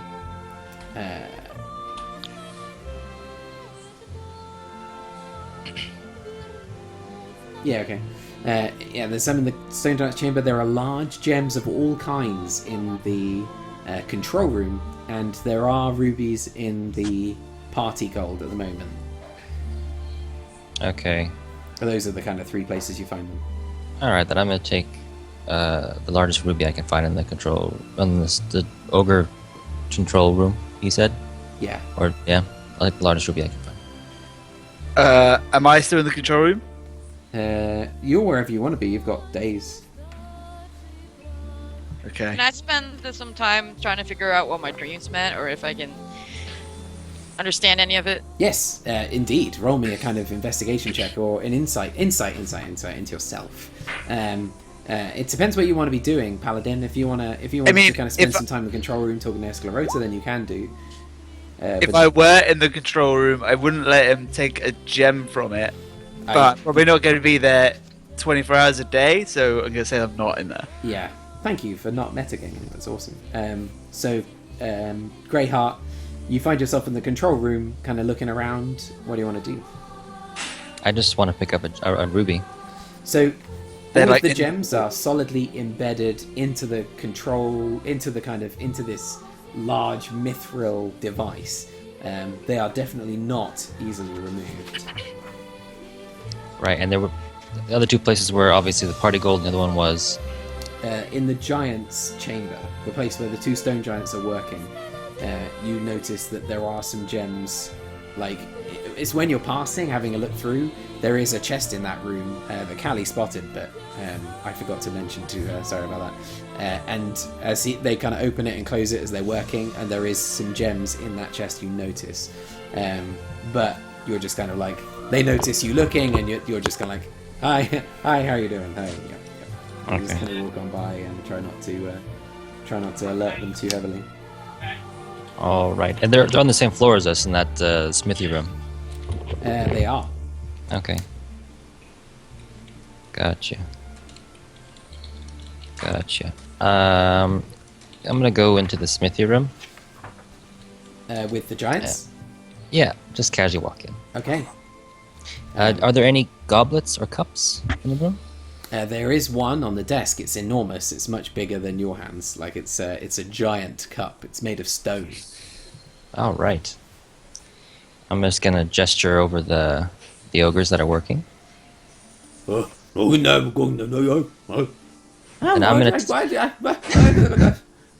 I'm gonna take out the goblet that I got in the tavern back on the planet, and I'm gonna pour as much of the finest wine I can from this goblet endlessly until it's full. So the goblet produces beer, right, rather than wine. Was it beer or just the finest out drink? It was fine. It was fine. Certainly. So okay, all right. Then I pour the finest beer. You pour it in as the stone giant, this large, grey-skinned, his eyes are kind of crusted over with white and craggy skin. He looks at you. He's got and as you kind of pour in, he's like, and I like just gesture him to wait. The cup. To wait, and I just keep pouring from this tiny cup into this massive goblet. It takes a while as you just kind of keep pouring, and it flows freely into this goblet and fills to the brim. And the giant kind of gingerly takes it, just kind of takes a sniff, takes a wig of it, puts it back on the table, slams it down, and he just kind of gives you a single slap on the back, just poof, and it hits you like you've been hit by a small train. You're just knocked off your feet. You land on one knee, but you're okay. You kind of get yourself back up. You feel like you've endeared yourself to him somewhat, and he kind of gives you a nod and then continues working. All right. I'm gonna just fill the cup one more time and then leave the room. All right. Did he get tipsy at all? No. Not Okay, I'll- immediately. Not off a No. single swig of beer. It's good beer. It's not that good. Fucking hell. I'm gonna make sure it's full. Keep Okay. giving them drinks. All right. So you spend the day just trying to get these ogres drunk. Yeah. All right. Giants drunk. Stone giants. Yeah. I'm gonna use this one. Such a creeper, Matthew. I love it. Get him All right. drunk. Though you spend the day pouring and pouring and pouring and fucking pouring, this giant will not get drunk. He is so... He does look like a bit tipsy, and he looks like he's... a little bit. But he's still standing, and he still seems fairly cognizant. Like, this guy. Freaking stone giant constitution. Just can't get him to be totally destroyed. Okay. All right. I'll just keep doing it until eventually he does. All right. You go late into the night, just keep pouring and pouring, and eventually he starts telling you stories, huge stories about God knows the fuck what, because you don't speak giant and he doesn't No. care. He's No. just talking to you. His other half is gone. She's like passed out in the corner, and he's just enjoying drinking and chatting with you until eventually he kind of looks like he slumps over the desk. And he says, "I had no, that's but." And he's gone. Just passes out on the desk. Every so often just kind of makes a noise. So he's asleep then. He is. Okay. Is it from the alcohol or just because he passed out? Little of both. You've been plying him with drinks all day and listening to his stories for fucking hours. This is the long con. And you feel like finally your efforts pay off as he finally goes to sleep. But it takes a long time and a lot of beer. At least this tankard never empties. I am gonna go to that chest and find the fucking ruby. Alright. So you roll an investigation check as you kind of look through this thing. Alrighty then. If I don't find a ruby now, oh shit. 8. Shit, son, something's gonna happen. As you open the chest, it's not locked because they're drunk. And inside, you find a set of gems. You find a single blue sapphire that you think is probably worth 300 gold pieces itself. And you do find a ruby that's not quite fist-sized, but it's getting there. I take the ruby. Okay. It's a pretty cracked ruby. It's not massively valuable, but it is a ruby and complete. That's fine. So it's uncut, damaged, but definitely a ruby. A jewel crafter could turn something into it. Oh yeah, Turn it. I'm sure. Okay, alright. That's all I wanted. I'm gonna go to bed now. All right, you roll me a stealth check Okay. with advantage because they are drunk and asleep. Okay. I have to use the goblet for something. Well, yes, this is definitely the way to do it. Well, I'm sure I saw something in here, and it's really frustrating that I can't find it. Wow! That's insane. 4. What did you roll? 2 4. times 4. Oh, Jesus Christ. Uh-oh. So, the giant who fell asleep kind of opens his eyes as you kind of pass, trying to sneak past, and he's like, I point at the mug. I point at the goblet. It's full of beer. roll me a persuasion check. As you look at these, you point to the mug. More 20? beer. And he's like, as he picks it up and drinks. Allows you to leave. Yes. Alrighty then. I go downstairs. All right.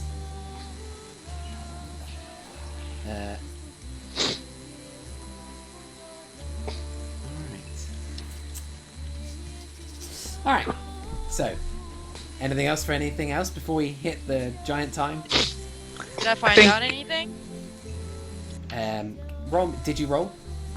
Yeah, 13. 13. As you're kind of thinking in your mind, reflecting on this dream, you recognize the Lady of Waterdeep, and you remember that she was sat in a chamber surrounded by other people, an elf, a dwarf, armoured figures. All of them looked, as you recall, kind of as people of station, like they were all captains of the guard or lords. Just by the way that they were dressed and the way that they held themselves, the whole room was guarded extremely well. And then, the one sentence that you heard was the Lady of Waterdeep asking someone in that room to find the Blue Gnome group and bring them because they were going to need their help. And in that room, you recognised one other person. Thaddeus sat on the table with the Lady of Waterdeep. And then you remember being dragged out of that room instantly into a room you don't recognise with runes on the floor in a circle, an old man sitting in a desk and guards at every wall before a flash of light and you wake up. It's hard to know exactly what that means, except what it might mean. He's everywhere, that Thaddeus. Any more? So, next time we're all together, the only thing I want to do, I pass around just the note that I found. 2 seconds. I did it in chat, Matt. We're gonna do the races and classes for our Twitch viewers just momentarily. I passed around the note. So where'd you find that out? I found that in Valrafax's chamber. I think we already knew that if we kill... So we're in secret, obviously. If we kill Blagathus, that the castle will crash. Kind of saw that coming. I just wonder if there's any way... Is there any way we can convince Esclerota that perhaps we should have control of the castle rather than Blagathus? I don't think there's any chance of her turning on her husband. No, I didn't see that either. What if we caught him cheating with one of the rock bitches? Think about it. What if you kill him right where we want to crash it? Well, we're still gonna go down with it. I think. You have wyverns. That's true. You have 4 of them. Fair point. What about all the gold on the castle? You can't carry it all. Just get it up. I think if she sees, or hears his true intent, that she would lose a lot of faith in her husband. Now, how to do that, I don't know, but to actually see her hear it firsthand. Okay, just something to think about. But Yeah. if she loses faith, she doesn't want to live either. I mean, we're good people, so we can, obviously we could. Would you want to marry her? Marry a castle? I dare do a thing, but A lot of pressure. I think if she sees our true intent of going around and helping people out, that she would love to help us. Honestly, I think she would buy into that. It's true. So,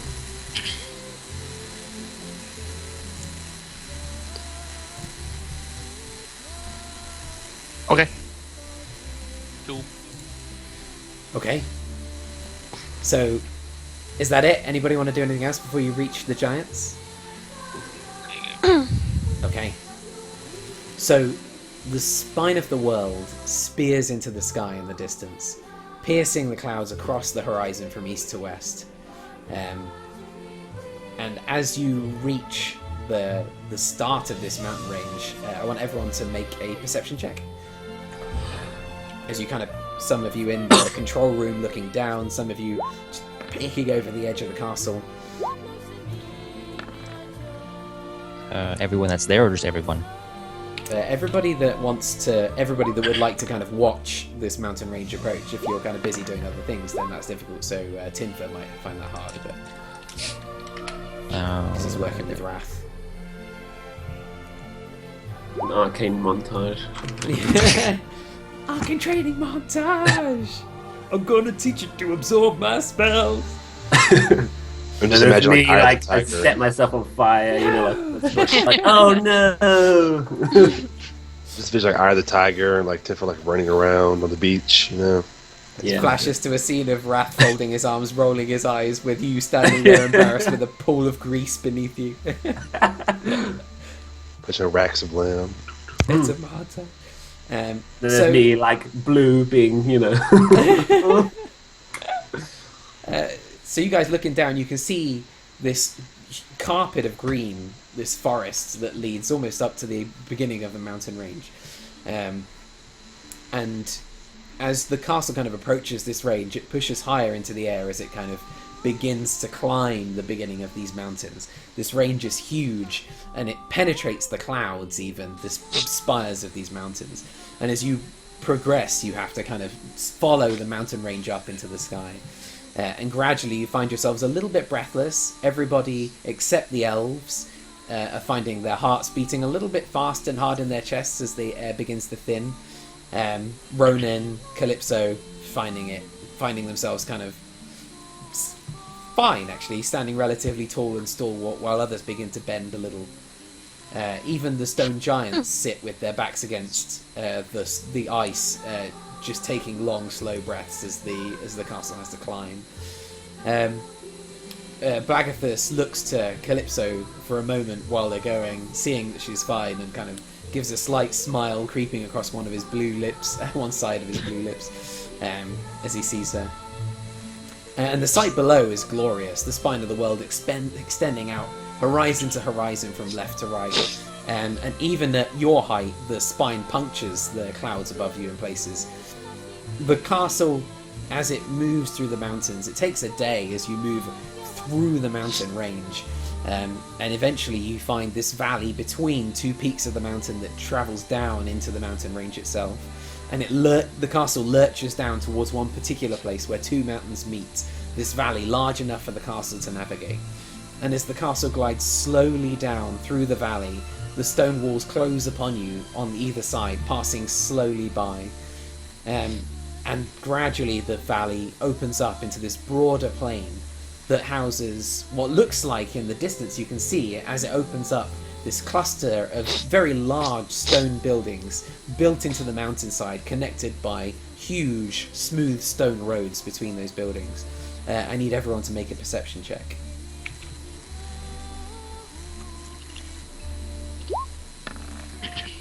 Hey, natural 20. Whoa. Okay, so everyone except Greyheart and Seraphina. So everybody, I think. Actually, no, not everyone. Let's take a quick peek. Ronan. Alright. So, yeah, so Ronan, Greyheart, Seraphina. As you're looking out, you kind of take a look, particularly Calypso as well. You notice a change in Blagathus. His face, which was kind of smiling and proud, is kind of set hard as stone, concerned that something is wrong. And as you look out, particularly Greyheart and Seraphina, you get a good look, and you can see there are bodies, huge bodies, strewn around this stone village. Patches of buildings are scorched and yet smoulder, sending these kind of tall columns of thin black smoke into the air. And Seraphina and Greyheart, you guys particularly see this. You can see that the scorch mark form these kind of long, thick black lines across the ground, scarring the roads and scarring the mountainside. Some of the bodies that are lying have a layer of frost over them already.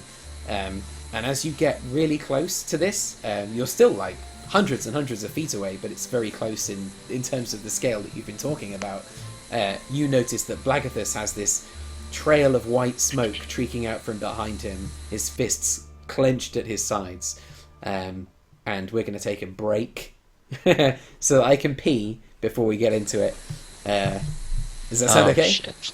Yep. Yeah. Alright, 5-minute Yeah, break. we're- And I suggest that you guys, when you come back, talk to the Twitch streamers about your characters very briefly and tell them about your races and classes so that they have an understanding of what our viewers have an understanding of what you're about and what your characters are. And we'll be back in 2 minutes while I just pee. Cool. Excuse my ass, everyone. No, it's fine. Everyone's got one.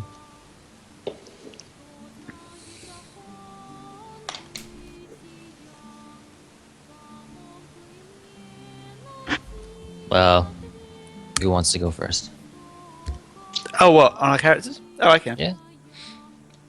My name is Joseph Brune. I'm a human paladin of Hor. And I'm a revenge paladin, and I'm out for revenge against the dragon cultists because they've been attacking villages and making off with gold. So I'm on a holy crusade against them for now. I don't really get on with anyone in the group. Pretty That's not much. true. We have our moments. Kind of think you're all idiots. Well, The feeling, Nothing the feeling is personal. mutual. The feeling I is love mutual, hearing that. You're all idiots. I'm the only smart person on Earth.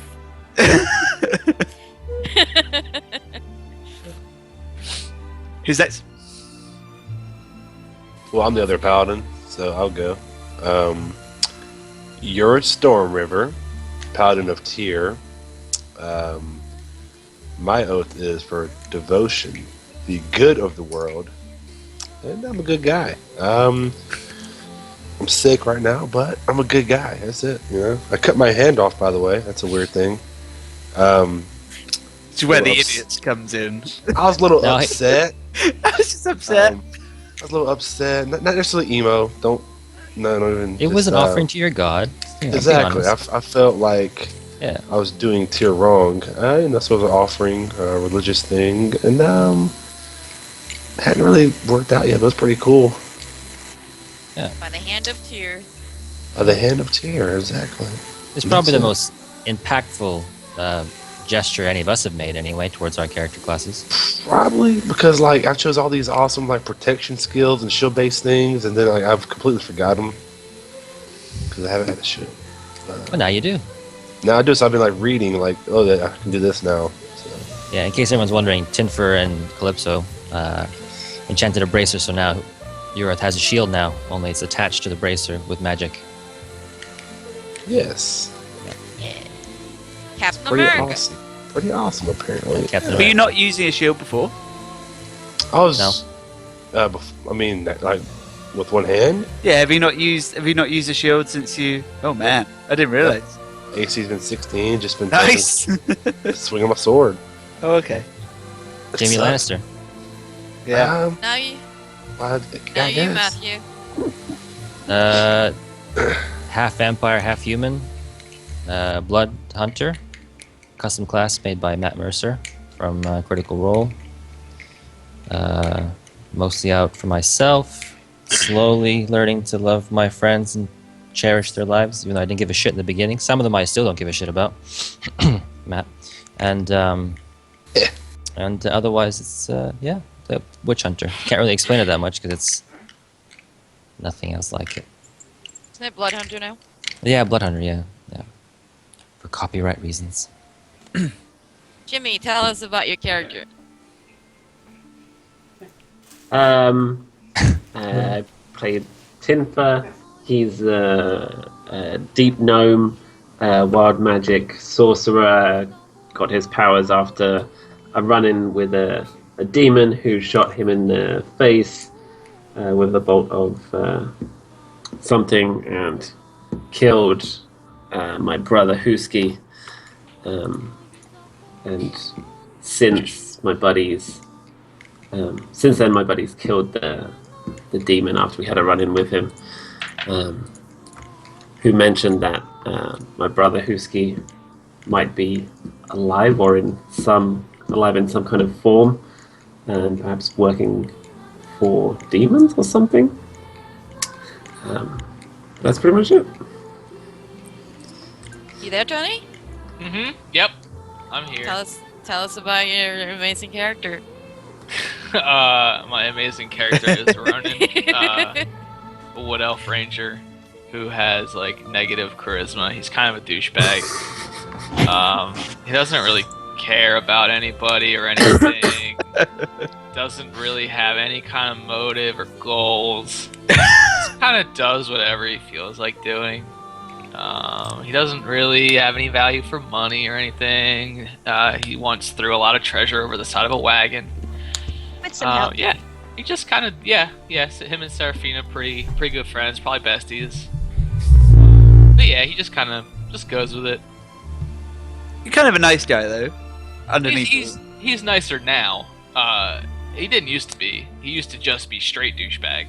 But yeah, It's changing a little bit. he's kind of just like, well, you know, I'm gonna be stuck with these people for 4 to 6 hours every once in a while, so guess I have to be nice, you know. Let's hope But yeah. whoever you're talking about isn't watching on Twitch right now. Fucking people. I guess we waited too long. Tony, Billy Smooth says the Wood Elf Ranger is his favorite. Aw. I love you. Especially one that doesn't care about anything, right? Because that's a lot of fun to play. Especially with our Tell group, us. because all we do is talk about what we're gonna do for literally 3 hours. Tell us about Seraphina, Kaz. Seraphina is a halfling rogue who has misplaced her twin brother and is desperately trying to find him at the moment.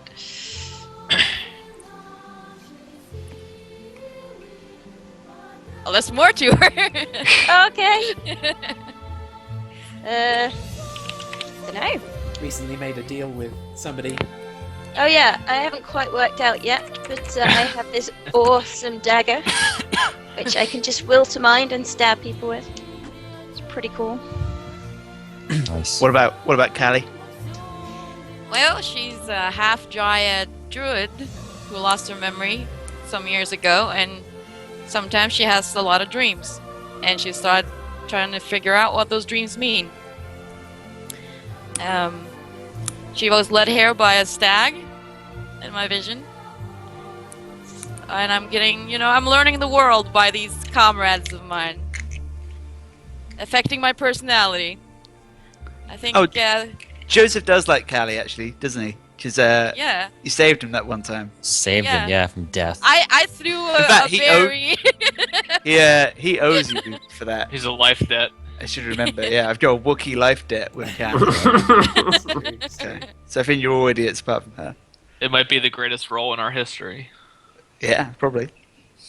I'm actually getting a little inspired by Joseph myself and his anger, so you don't know what's gonna end up with that. Don't lean towards the dark side, Seth. Don't do it. You are the chosen The two one. paladins are dragging on each side. It's like a powder Yeah, and a how it half, when you think about it. Definitely. Tony, your camera's busted. Yeah. Oh, yours or Kaz is busted for me. Let me try. Oh, is it? Oh. Not for me. Not for me. Is that better? No, you're Oh. both spinning. I'm having big problems today. Is that better? No. No. You're Cool. like a speaking sparrow. Yay! Now I can Is that see. better? Okay, Yeah. because I lost half the call, but that's fine. If you can see me, that's all that I matters. can't see Kaz. I can keep this. Kaz, you were fine until you switched it off.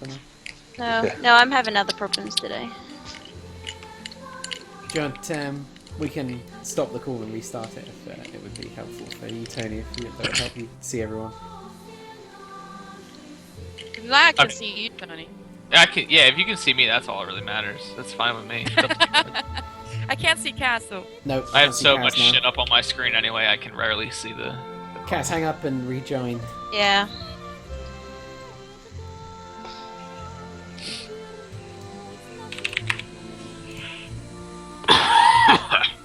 And let's not forget, DM tell us a little bit. Oh yeah, we have a DM, don't we? So, Hey, hello everyone. I'm lying on a couch because I'm recovering from fucking surgery. Otherwise, I'd be a little bit more close to you. Literally fucking surgery. Literally. I'm the DM, and I play literally everybody else. Everybody else. Let's go down the list and give us some background about literally everybody else. The party's currently hanging out with a woman called Imiani Elrune, who Inuyasha. is who they call Inuyasha, who is a paladin of Beshaba, who lost her partner, a woman called Curia Delmont, to the cultists and has sworn an oath of vengeance and has joined, kind of particularly Joseph, but joined the whole party really in finding vengeance on this cult. And they're also joined by a man called Rath Modar, who is a red wizard of Thay, who in the recent episodes the party managed to convince to join them in exchange for going and undertaking an enormous sounding quest where they have promised to go to Thay and free it from the kind of tyranny of a lich called Saz Tam. So we'll see where that takes them. They're also being joined by Blagathus, who is a cloud giant who currently runs this place. But yeah, that's it. Is everyone back? We ready? Yep. Yeah, well, Alright, let me just pop this in here so that we got TV. Alright, so fucking hell. So, you guys see this ridiculous sight before you, what once was this amazing little village, the stone village inside the mountains. Huge for your kind of size, but even huge for giants. Like it was a proper little place, several buildings big, little roads parting between them. It was a big place, and it has been laid to waste, sundered, and scorch marks all over the place. Bodies litter, but not enough to constitute an army. And Blagathus immediately kind of turns and heads to the control room, just strolls away from you up the stairs on the outside of the keep and wandering inside. we should probably follow him. See what he does. Greyheart, you nimble up, follow him in. And as you see Blagathus having a conversation with Esclerota. He places a hand on one of the runes, and this huge fog just emerges from beneath the castle and surrounds the castle in the area, kind of concealing it from view. He touches another of the runes and he speaks in Giant to Esclerota, and the castle kind of lurches down and begins to kind of descend to land and land on like nearby the village. He steps outside, pushes past you, Greyheart, just kind of heads down the steps, and looks out again at the site before him to kind of get a good look at what's going on. Can I memorize which rune he touched for the fog? Yeah, roll a perception check. Okay. Oh, that's the wrong window. 17. Yeah, you have a good sense of which rune is the fog rune. Okay, good. Thank you. Let Then I'm gonna follow him. me just get some proper music. This music is a bit too kind of... It's not... I feel like I'm waiting in a massage parlor. I love it. I love that song. Outside, as you're looking out over this this horrific sight, Blagathus kind of turns to you and he's like, "I don't know what's happened. Treachery is afoot." And you can see this kind of this tear that just trickles down one cheek and evaporates into this little whiff of white smoke. So are we going outside now? Is that what's happening? The castle at the moment is kind of drifting over the village, like right over the top of it, in the hope that it can land inside, like a crook in the mountains on the other side. I'm gonna do the armor thing and discern the direction of a dragon, the white dragon. You touch your armor and can think for a moment, and the nearest white dragon is miles and miles away to the south, towards what you think is the base of the spine of the world. Okay. Not massively far away, but certainly a good distance from you. I need you guys to make a perception check. Yeah. Natural 1. Somebody perceived that there was a castle. Yeah. Got a natural 22. Calypso, as you kind of crane your ear to the air, you hear this screeching roar in the distance, and then another one, slightly smaller, like a littler roar, but they're both screeching in the sky. And immediately, like a shiver goes up your spine. Something is desperately wrong. Guys, there's a roar. A what?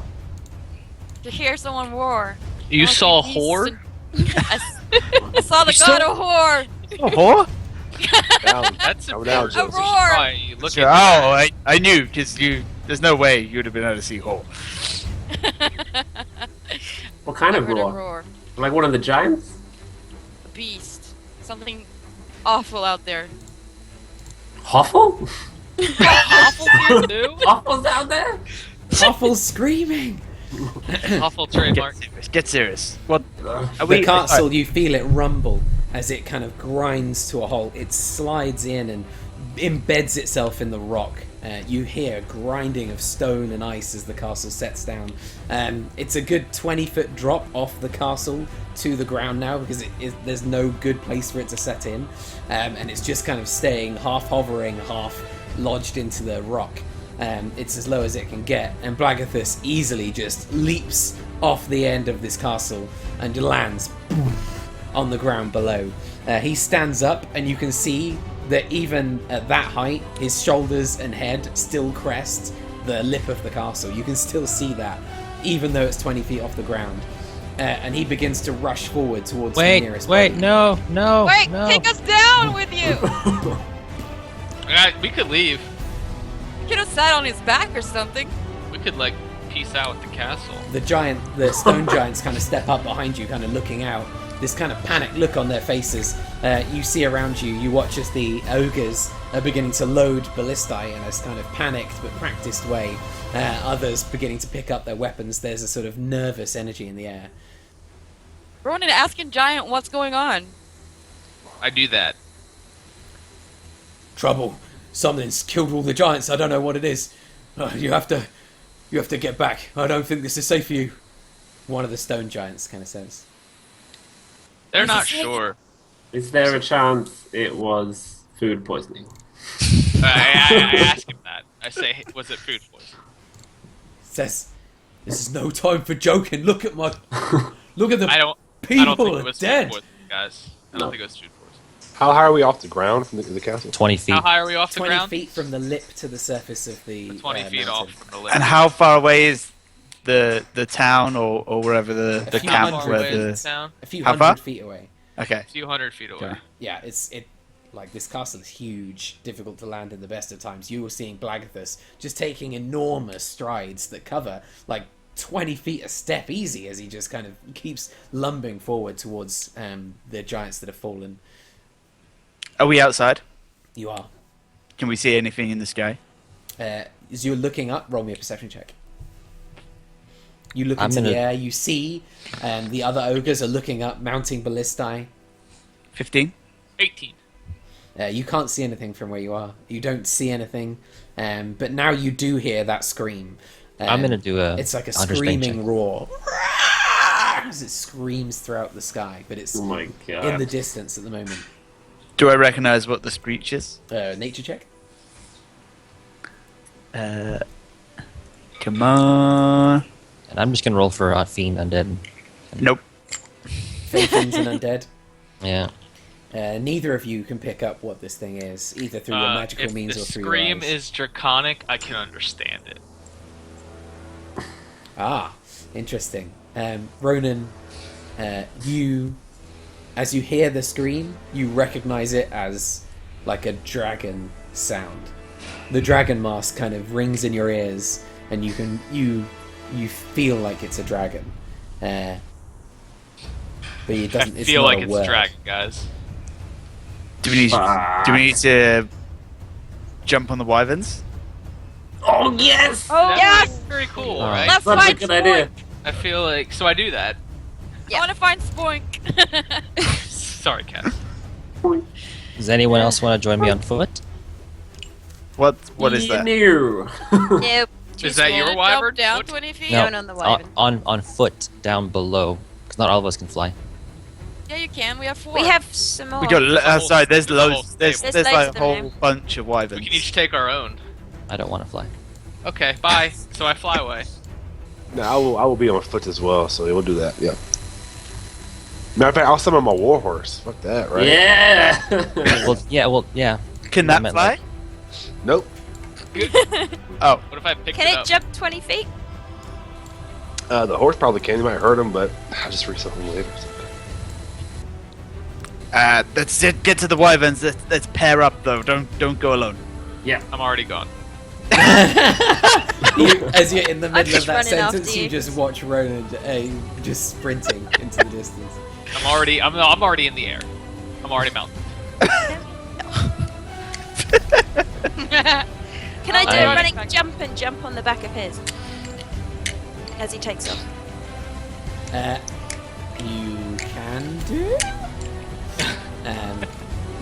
So I need you to let me know where people are going. So you're, as Ronan runs, you guys all sprint. Those of you heading to Wyverns, go to the stables. You know where they are. You open them up. Ronan, you swing deftly onto the back of one that you've already ridden. It's been well kept and looked after, and you see Seraphina, kind of her little legs just jogging up to you. What are you gonna do? I'll wait.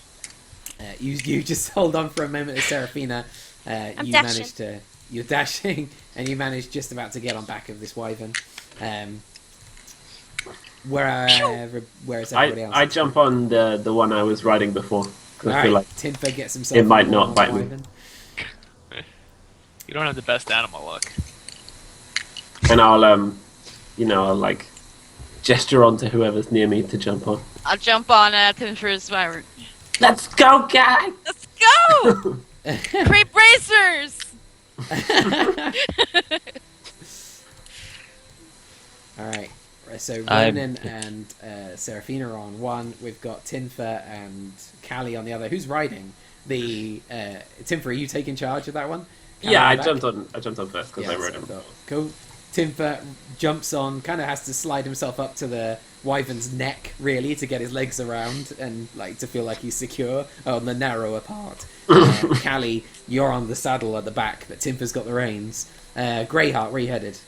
I'm gonna try and ask or get the ogres to help me and Urith get down with rope or some other way.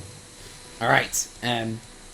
So they look around for themselves. They look for some kind of way to get you down, and a couple of the ogres start grabbing bits and pieces. And then one of the stone giants comes up behind you, and he's like, "Find me a work."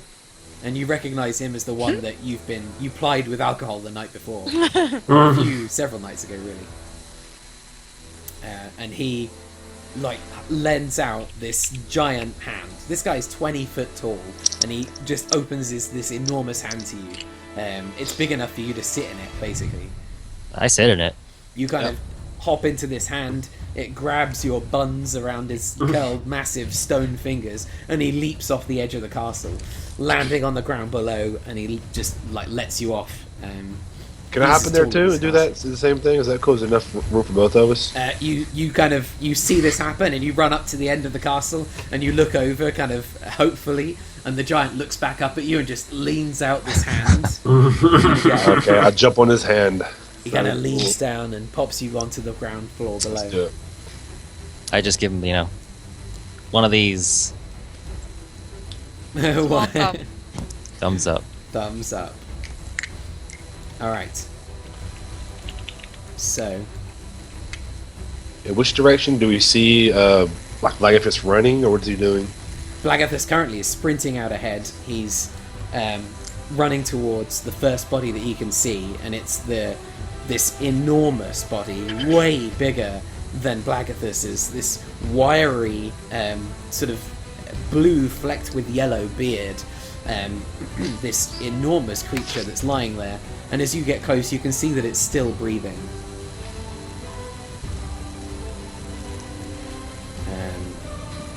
Ureth and Grey. What's Joseph doing? I am going to jump on my wyvern All on my own.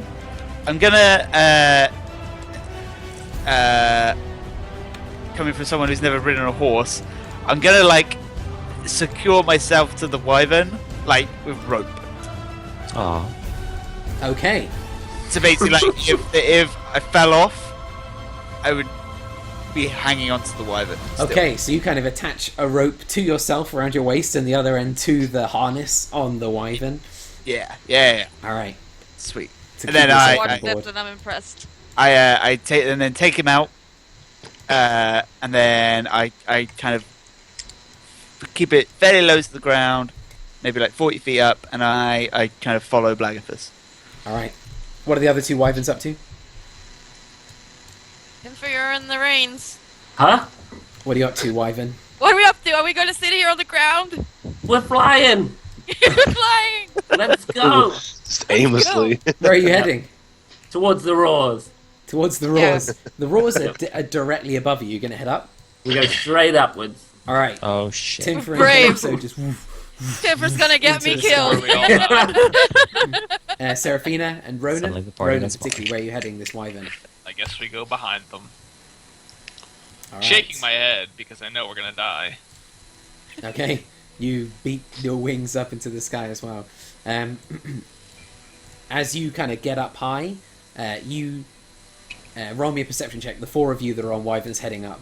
Meanwhile, you guys heading forward, you can see Blagathus crashes to the ground. His mace drops to the ground beside him. He leans over to the giant in front of him, and the giant just whispers a couple of raggedy words under just this rattling breath that you can hear from like 50 feet away. It's so loud as he kind of stutters and gargles his last. Each breath thunderous, and Blagathus speaks to him in this desperate tone. And he grabs him by these enormous kind of leather armor that he's wearing, and he just kind of like pulls his body up to him a little bit and speaks to him. This huge giant's blue and yellow hair just kind of strewn out behind him as his head just kind of lolls back limply as he pulls up his body to him, trying to speak to him closely. Ureth and Greyheart, you... as you're running up behind Blagathus, not keeping pace anywhere near, you feel this wyvern just glide over you as it shoots towards Blagathus from behind. None of you guys speak giant, right? Nope. I do, but I'm not there. All right. Perception checks from the guys up high. Calypso 22. 7. Calypso, 19. you in the distance can see these two black dots in the sky, pitched against the white cloud. You can see them moving like ridiculous speed just across the sky. Black dots? Yeah. Oh god, I think it's black dragons. You guys can just about hear that over the beating of wyvern wings and the wind passing you. Maybe we should be a little careful. Yeah. They're temperate dragons. This is more of a tundra region. I'm sure we'll be fine. I got on the wrong one. Me too. Aw. Can I kind of survey the area a bit and try and find out a little more about what's happened? You can do, yeah.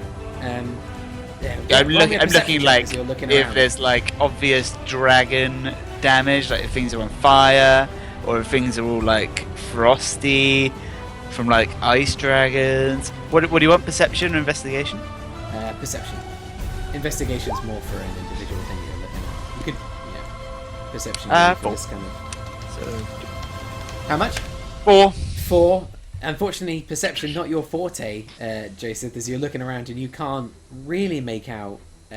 All you can see as you're getting really close is that there are scorch marks across the ground, and this giant, this beard has been curled from heat damage, and his body is kind of marked with pox. It's been burnt. His armor's been kind of rendered and blistered and burnt away, and on the ground you can see scorch marks in lines where something has beamed across the ground. This burnt damage. You don't even know what it is. Are there lots of bodies?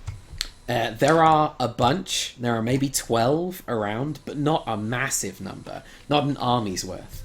You don't know what's happened. how close are me and Greyheart to the?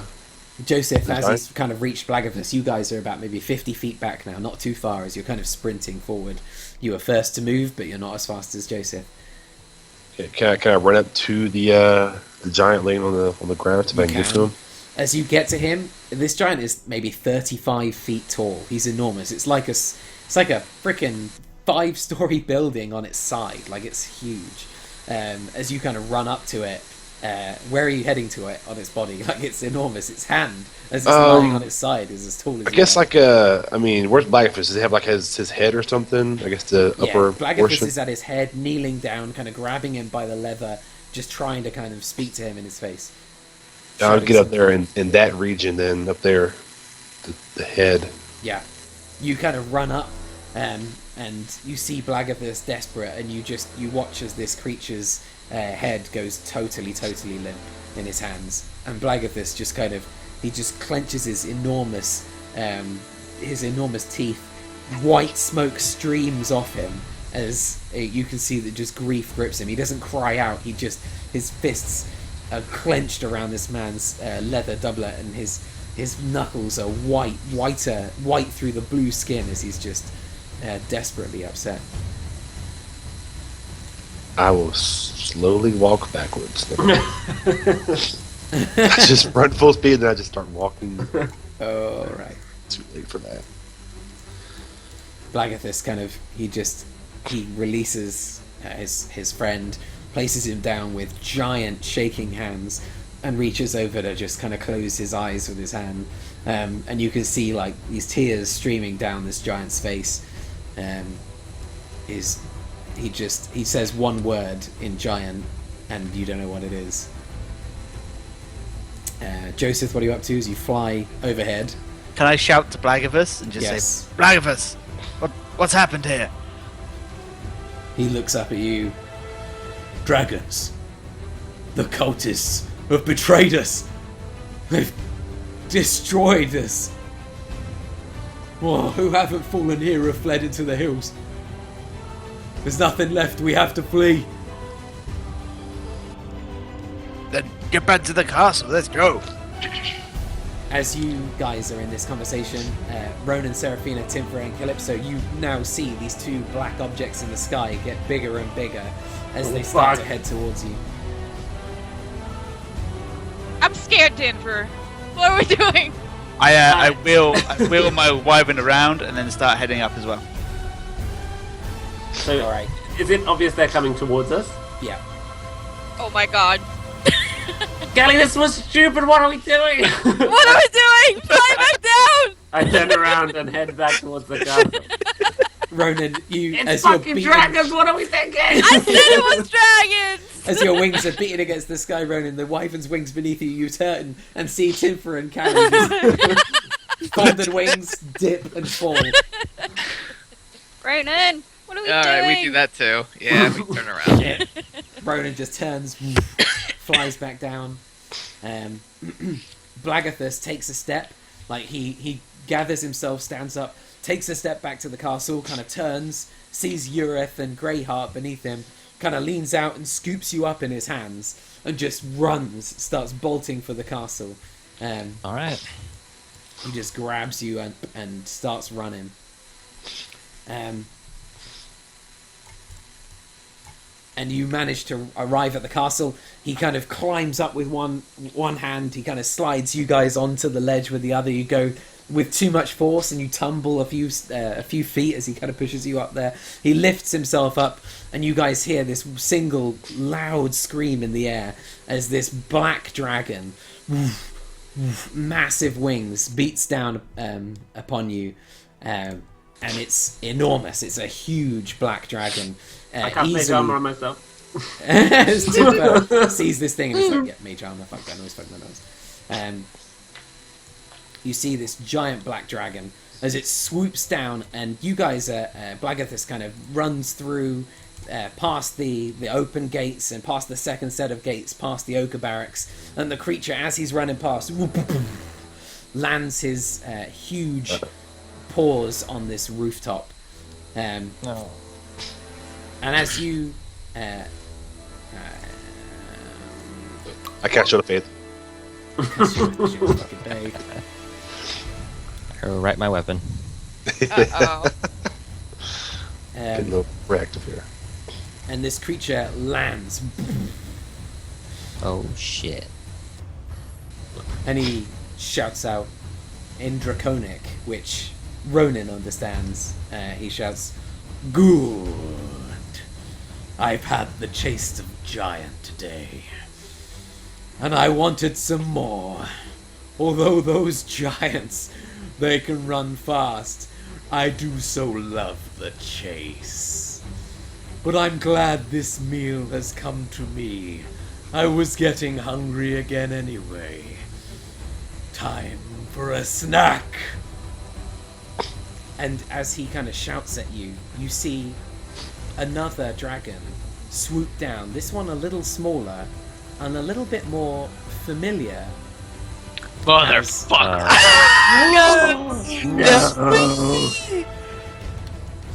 As the creature you once knew as Venom Fang comes swooping down to land nearby on the castle wall. And everybody rolls for initiative. No. Motherfucker.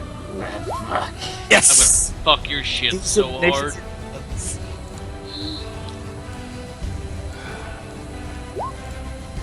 I'm gonna pee while we do this. Yeah, it's a good idea. It's going to take a while. There's a few initiatives to do. Oh, Ironic.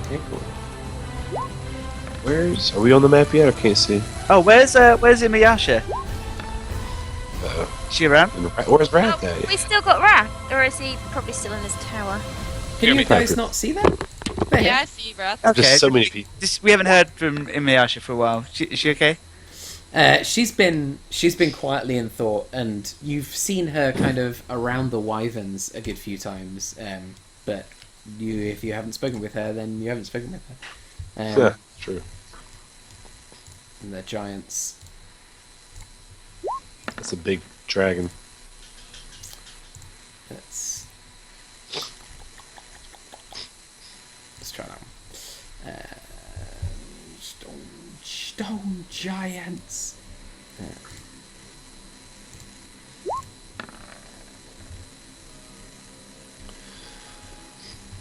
And one for him. And I need I need some initiative rolls from you guys. So Joseph. 17. Nice. Ronan. He was 24. Uh-oh. Cool. Seraphina. 16. Greyheart. Well, Imiane. We'll need one as well.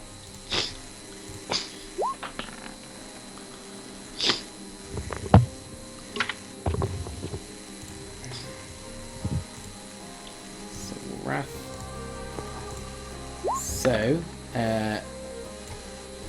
So Ureth, you got 5, is that right? 7. 7. Callie, 9. Greyheart, you got 12, right? yep. Timfer, 15.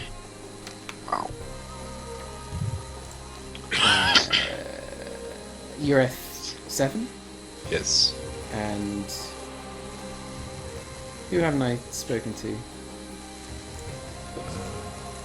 That's everyone, right? Seraphina got 16, yeah? Yeah. Cool. Yeah. Yeah, that's everyone. Sorry, there's just a lot of you. I'm trying to keep an eye on it. Right. That's a lot. Okay, so first to act is Ronan. Yeah, it is. Of course I it cast, is. Fucking Ronan doesn't know how not to react. I cast Hunter's Mark on the green one. Alright. And I cast a fucking lightning arrow at his ass. Oh! So, lightning arrow passes through creatures, doesn't it? Like a lightning bolt. Yeah. So you're gonna fire from where you are? Weapon. Huh? You're gonna fire from where you are? Yep.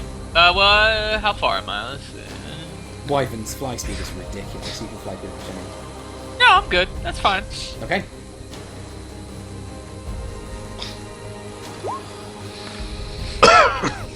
$22. 22 hits. Good. That is 4d8, which I haven't macroed yet. 4d8. 4d8. For 22 damage.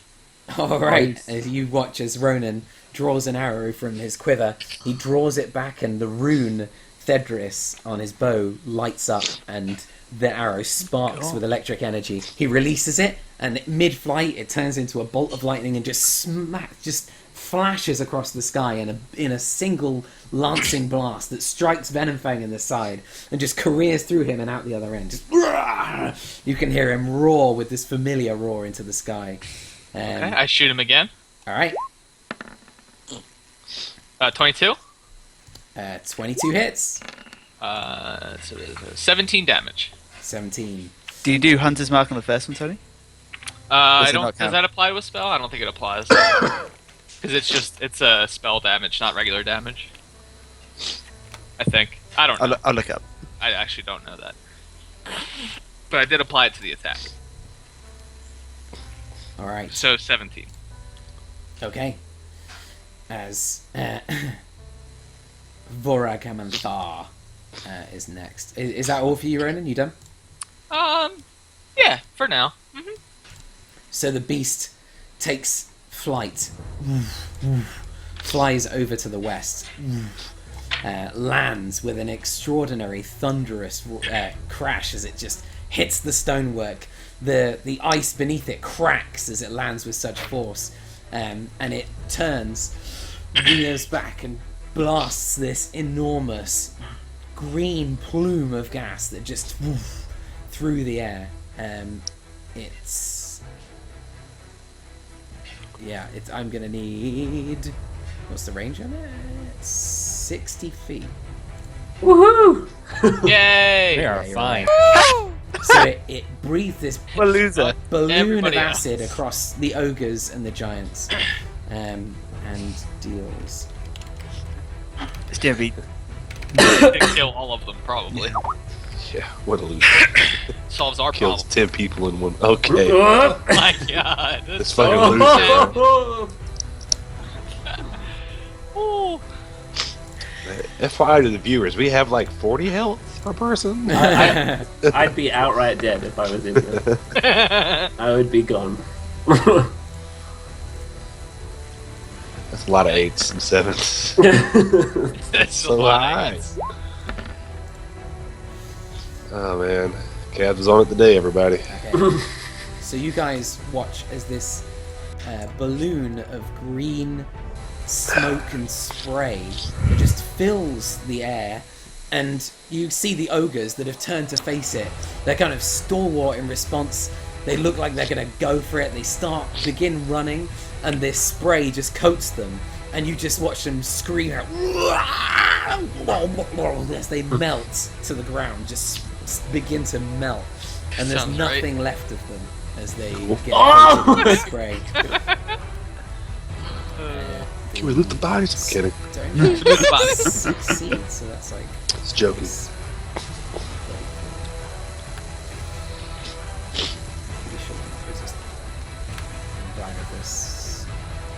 Blagathus fails. He takes a Yeah. full whopping 67 points. Oh god. As you If he see dies, this I'm gonna be so pissed. 'cause we plume could've- of green so smoke coats Blagathus, and you can see his beard curling, his hair on the back of his head beginning to curl up, and the flesh beginning to turn green and pop as this huge bloom goes over him. Joseph, you're up. Okay, how far can my wyvern fly? Your wyvern can fly.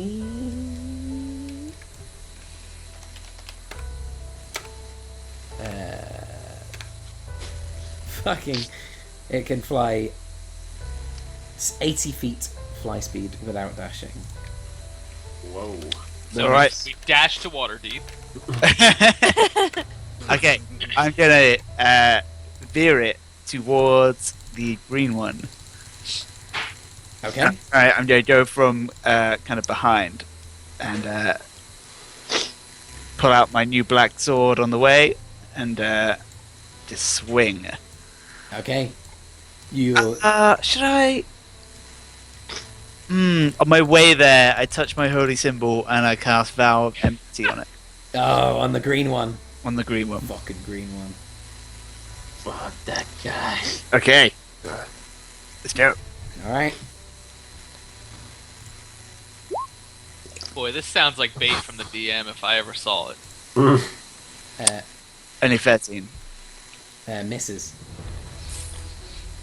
As you swing past on your wyvern, you perform the maneuver you saw Captain Offleston try, and you were like, yeah, I can fucking do this. And as the wyvern moves kind of on its side, you try and stand on the saddle on the side, holding on, knowing that the rope will keep you safe. You swing with your giant freaking Haziron sword and cleave past him, but Venomfang ducks out of the way and it swings past.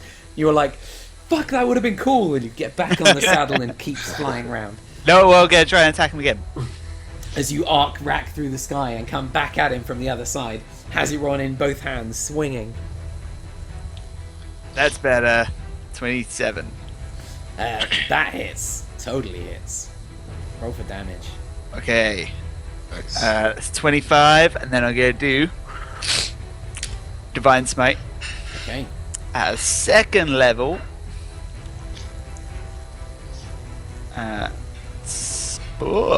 3d8.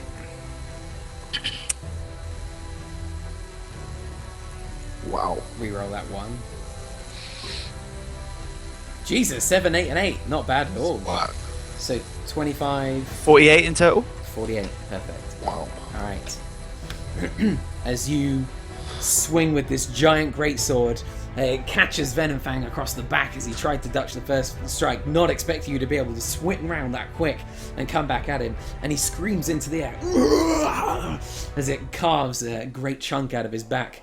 As it happens, you hear in the back of your mind this screaming pain, this and I need you to roll a dex, a Constitution saving throw. What the fuck? Okay. Oh, sorry guys, I own the phone. Constitution? Yeah. Oh no. 5? So you take 2. Let's have a look at this. 100 points of passive damage. So you take 5 points of necrotic damage as Haziron's energy, this dark energy, reacts to the divine energy that's being coursed through the blade. And it just, you can feel it kind of jet, this dark energy just kind of bursts out of it, and it just draws the life from you for a moment. As if Haziron, you can't tell in your mind whether that was deliberate or whether he couldn't help it, but Haziron's reaction to divine energy is not good. It's a happy. Oh shit! Not a happy camper. Any more, Ice Joseph? Frog, why? Yeah, sorry, Ken. Did Ice Frog just nerf me? Oh. What? He was like 80 feet, so I can't move anymore. No, I'm done. Okay. Blagathus, Venomfang, as you sweep past, you can see the gouge that it left in Venomfang's back is extremely deep, and there's this kind of green energy that still surrounds the wound. And he actually looks pretty haggard after that strike. He does not look good. Blagathus,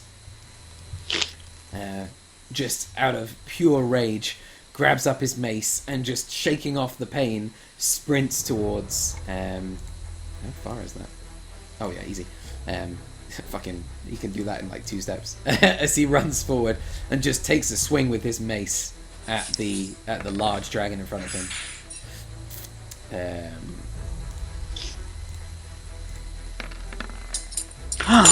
Really? Thanks so much. Fuck me, he rolled a 3 and a 9 or something. He swings He's twice. useless, this guy. Then the dragon kind of swinging out of the way, and he swings again, and the dragon again just dodging, just besides. Bagatha says, "I'll kill you for what you've done." And Vorag Hamanthark just kind of laughs at him.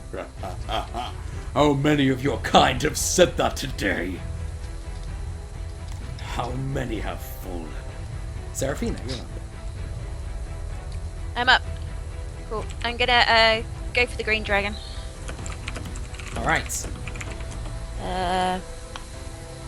So Ronan's currently flying this flying umbrella, Yeah. and he didn't move, so you're Yep, that's fine. 60 feet away. Uh-huh. So, Whoa. 19? Yep, 19 hits. You got advantage because Joseph is meleeing and distracting this creature. Yeah? Well, he hasn't gone either, has he yet? No, he hasn't. It's true. So, that's with my... Assassinate. Yeah. So I get sneak attack as well. So that's 24 points damage. Nice. Is that with your first attack?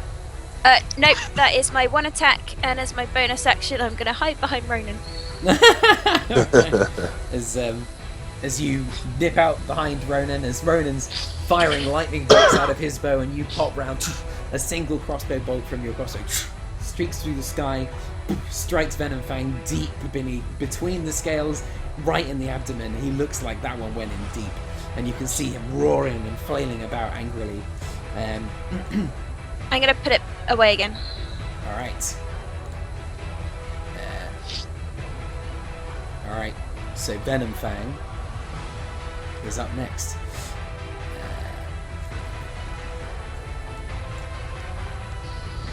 Yeah. He's going to take an attack of opportunity from Joseph as he kind of steps up and woof, beats his wings against the sky to take off. Oh, we've got to do something. Have you got to attack him? Yeah, attack him. Yeah! Get a Hazuron strike in. Does my wyvern attack him too? You can choose for your wyvern to attack him, but the same rules for that apply to the ranger animals. So if you command your wyvern to attack, that's your action. Okay. But wyvern attacks are pretty fucking strong. No, we're not as strong as me, surely.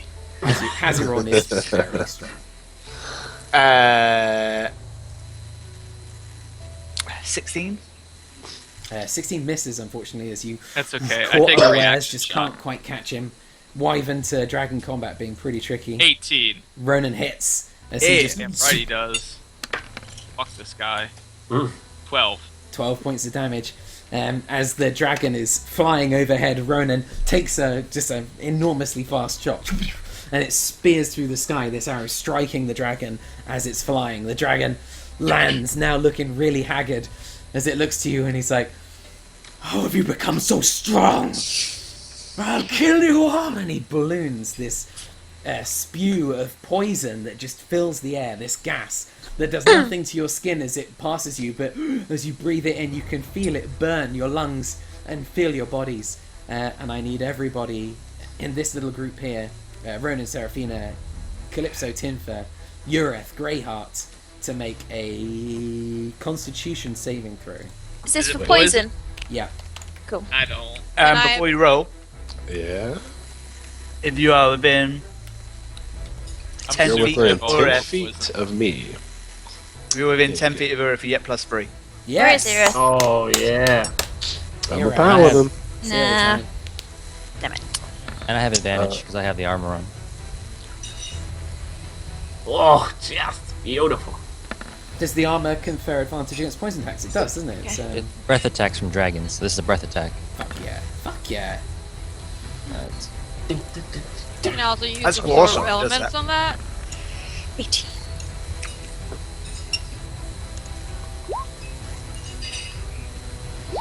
oh well. Fuck you do as well. That's fucking badass. Okay, so who rolled a 14 or above? Me. Yep. The All right. Who didn't? I didn't. Is it just you? Oh, no. I need to roll for Rath and Imeane. 2 seconds.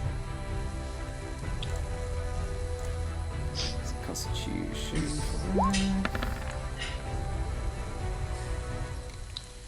For some reason, it doesn't put these in alphabetical order, which is so frustrating. Don't forget the +3, by the way. Okay. So they both save. That's helpful. So it's just you, Gray. Sorry, even with advantage, that sucks. Oh And shit. you take 40 points of poison damage. That's not the same as necrotic, yeah? No, not the same as necrotic. Poison damage. And everybody who saved takes 20. Seraphina, you take 10 because you have resistance. Fuck, so I still take 20? In fact, Ronan only takes 10 as well because he's resistant, yeah? I'm higher than that because I have the black Can I dragon use mask. absorbs elements on that? Let me check.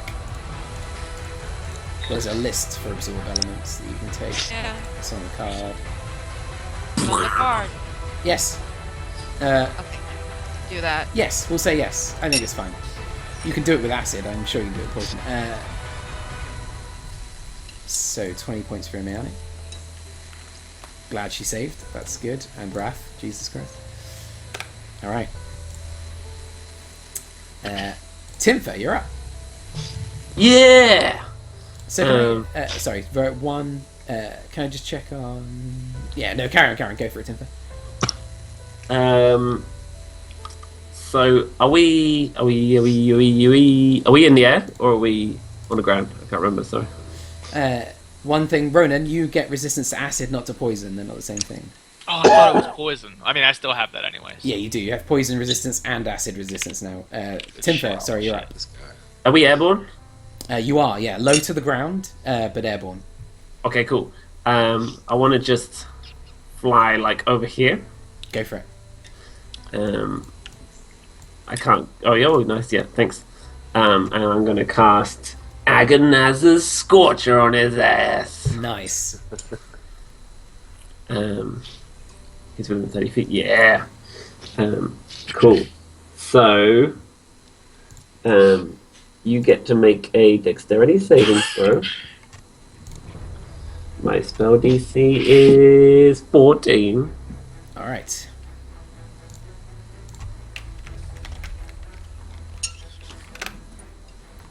He fails. Yeah! So 3d8 fire damage. Roll. So that's 11. Okay. As this beam of heat bursts out from Timfer's hand, it careers past the wyvern's head and beams out in front of him, striking Venomfang in the side. Flames lick up the side of this bright green dragon, and he screams out, "Ah!" Fuck. And I'm going to use 2 sorcery points to cast Enlarge as a bonus action on my man Ureth. All right. Yeah. Big guy. I'm a big guy again. You watch as Ureth just doubles in size. His Ureth be weapon's big. growing huge. And I'm done. Okay. Imeane just runs forward. Fine, I'll do it. God damn, what are you dragging me into? She grabs up her crossbow. She's like, for fuck's sake! And she just pulls the trigger and fires this crossbow bolt. Oh, it just fucking misses. Fucking As it useless. spears past her. Never done anything for us. Has she hit anything? No, like ever since we met her. She never rolls. She's just literally eating our food. Just literally all. Greyheart, you're up. Oh, shit. Poor Imeane. Oh, all right. Well, how beat up is this thing looking? It's looking surprisingly beat up. All right. I'm gonna, as a bonus action, I'm gonna cast Curse of Mutual Suffering. Holy shit. The creature is not linked to me, so any damage he does to me from now on is he takes half of that Nice. as necrotic damage. And I'm gonna use a hit die to amplify it so it lasts for a full minute, and if he has any necrotic resistance, it goes through it. Oh, okay. You and Venomfang are linked as you kind of concentrate for a moment, look to him, and suddenly there's this connection between the two of you, in this kind of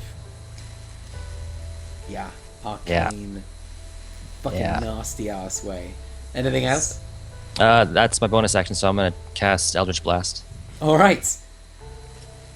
I assume this doesn't happen in reverse. You do damage to him, he doesn't. No, it's only one way. If he damages me, then he takes half of it. Yeah. First one misses, second one hits. All right, second one hits. Roll for damage. 2. 2. Well, that. All right. Yeah. As Greyheart concentrates for a moment, like focuses, connects his body with Venom Fang, and you feel that you are connected in body, and that if he strikes you, he's going to take damage too. And then you're like, fucking yes, I'm taking this. And you take a single beam of light, bursts from your hand, and it streaks out through the sky. And with your other hand, you beam, and you're like, I'm fucking hitting you with this one. And it strikes the Venom Fang in the chest. And suddenly there's a moment, and you feel like the magic that connects you is bursting through your body, and somehow it's connecting with your Eldritch Blast, and you feel a force move through you that you haven't felt before as you draw power from the beast that you're connected to and force it through your Eldritch Blast. Your feet kind of lift the floor for a moment as you float just for a second and reach forward, this blast suddenly cascading into an enormous bolt that streaks forward and blasts right through Venom Fang. This enormous cavernous hole opens up in the side of the creature as you surprise yourself with what the fuck just happened. And Venom Fang just cries out and collapses to the ground, dead. It was 2 damage. I know, it's like fucking surprising that such an attack could finish him off, but he only had 2 health, so that's all I need. Any more Greyheart? I'm gonna dash. No, that's a bonus action. I'm gonna run Okay, 30 feet this way. go for it. Out of the way. 'Cause fuck this noise. I just scream out and cheer when I see that happen, by the way. Yeah, so does Joseph. Yeah! Ah. Yeah. Fuck. Revenge. Funny how times change. Yeah. Okay, That's Calypso, it. you're up. You're staring down a black dragon. Me? As far as I'm aware, yeah. Right? Oh. I'm so far away from the goddamn black dragon. Yeah. Oh, yeah, facing down, I mean, like, you know, metaphorically speaking. He's so not like big, in you're his face. always staring at him. Yeah. I don't want to that face fucking him. Religion can't The help. other way, turn around. And I can't move this Wyvern? No, you're not in control. Goddamn Tin Fur!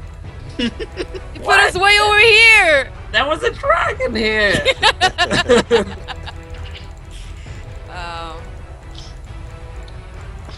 Can't really do. You can hold your turn until after Tinfers if you like. Can I use the bonus action and hold the action? Yeah, sure. Okay. So bonus action, I cast Healing Word on Greyheart. Okay.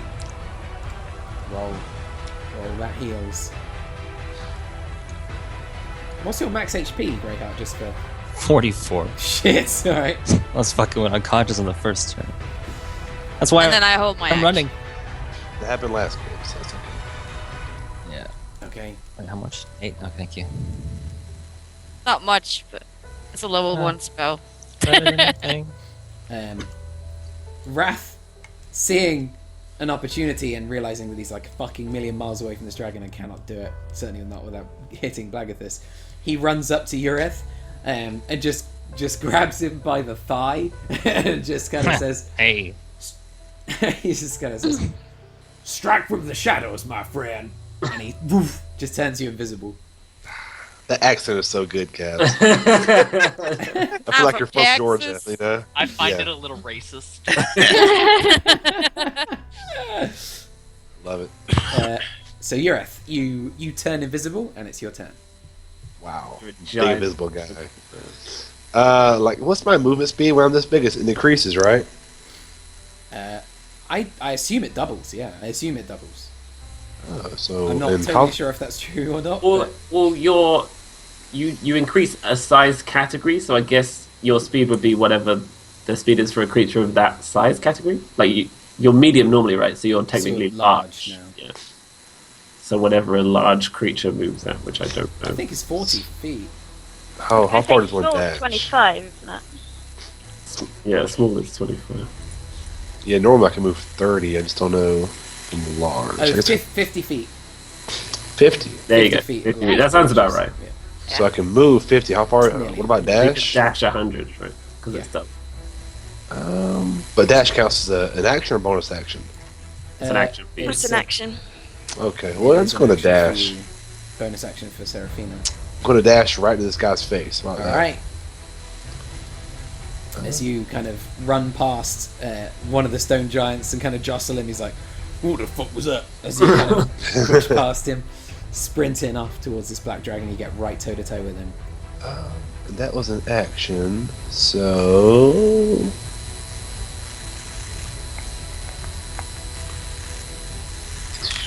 as a bonus action, I'm going to attempt to cast Compel Duel. Let's do that. Okay. Long Shit. description.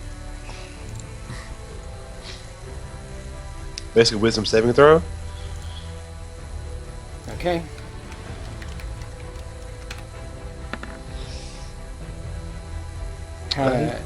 Does he succeed? He 15? succeeds. So, Okay. yep, he succeeds. So forget that description. All right. You, for a moment, you try to kind of will yourself into this creature, but realizing that it's an enormous creature, it just kind of shakes it off, unaffected. Okay. Well, turn's over. As a reaction to that, this huge dragon is going to.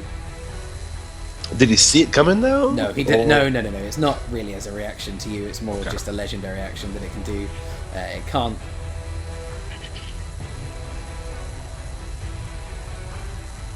Oh. Okay, no, that's fine. I thought for a second it might have true sight, and I won't tell you if it does or not. Mm. Huh. All I right. guess I'll find out. Just have the D ward. Sorry. Okay.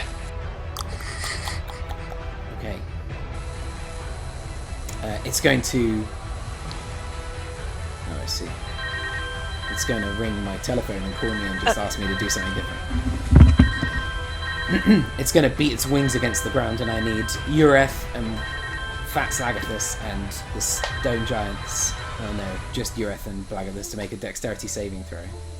He's got +3, by the way. So. Nice, that's helpful. Well, not for me. That's not good.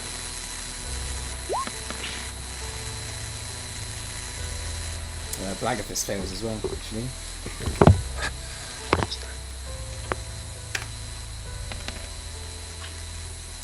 He deals 15 points of bludgeoning damage to Ureth and to Blagathus. Your armor will absorb some of that. Is that right?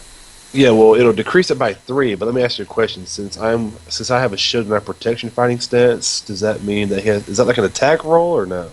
What he's doing is he's beating his wings against the ground Okay. and Never mind then, yeah. taking to the sky. Next will be 12 damage. Okay. He's Yeah. it takes him into the sky, and he flies right up and flies overhead, heading towards Jesus. these guys over here. Oh, fuck. Oh, Nope. Stone Giant is going to run over and he's going to throw a rock. He's going to grab up just a rock from the Bless ground him. and he's going to lob it as hard as he can. And he manages to hit the fucking the dragon and deal 34 points of bludgeoning damage. Oh, That's okay. one hell of a rock. Okay. Yeah, these guys, they know how to punch. It crashes into the dragon. when can I use my turn when I've... Whenever you like, actually, after anybody else's turn, whenever you want to kind of go for it. So whenever as early as possible, I'll do it. Okay. So you want to go next? Yeah! Go for it. You go now. Cast Erupting Earth on the bastard. So. Wait, is he Voragam- stand- He's in is the he air on right the- now. God damn it! flying through the air. Oh, and Did can I you wanna- moonbeam him? You can.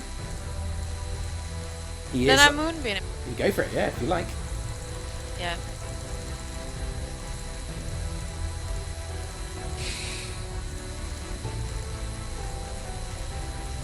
But that's not until his turn though. So when he stands in the movie and of it takes course. his turn. So this beam of light streaks out from the sky, striking the large black dragon as it's moving through the air.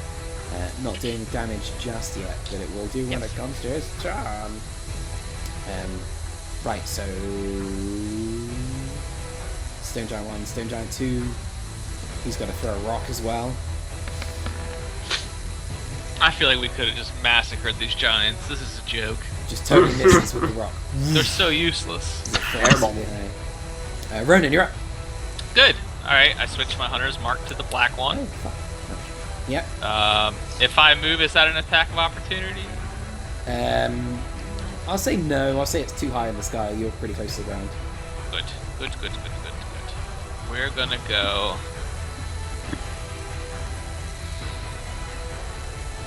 Would you say it was 80 or 60? It's 80. 80. Okay. We're gonna fly away a little bit. I can't drag the wyvern though. Ronan just. I just jump off and run. If you could put it like here. Okay. that'd be good. Yeah, that's good. And then I shoot him. Wheeling the wyvern round, you take a 23. shot. You hit it. Nice. And has he been hit? He has, yes. Okay, good. That's what I thought. 17. Alright. As the first arrow strikes the dragon in the side, That probably misses. and the second arrow strikes him but shatters off his black dragon scales. Cool. And then I'm done. Alright. He rolls a d6. Fails. Yes. So what he is going to do is he's going to make a tail attack against...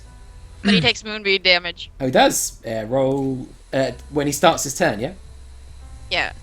Yeah, so roll me moonbeam damage as he tries to strike out at this stone giant with his tail. He gets the Constitution saving throw. I imagine it's just you mooning him from your wyvern. Oh my god, the bad roll! Oh, wow. 2 points of Yikes. damage. Pretty bad. That's it, yeah. I don't know. 2 Points of points killed the fucking last dragon. Who knows? YOLO. And So- half on a save, so... Oh. Oh. What's the saving throw he has to make? Con. Huh? Constitution, yeah? Yeah, Constitution.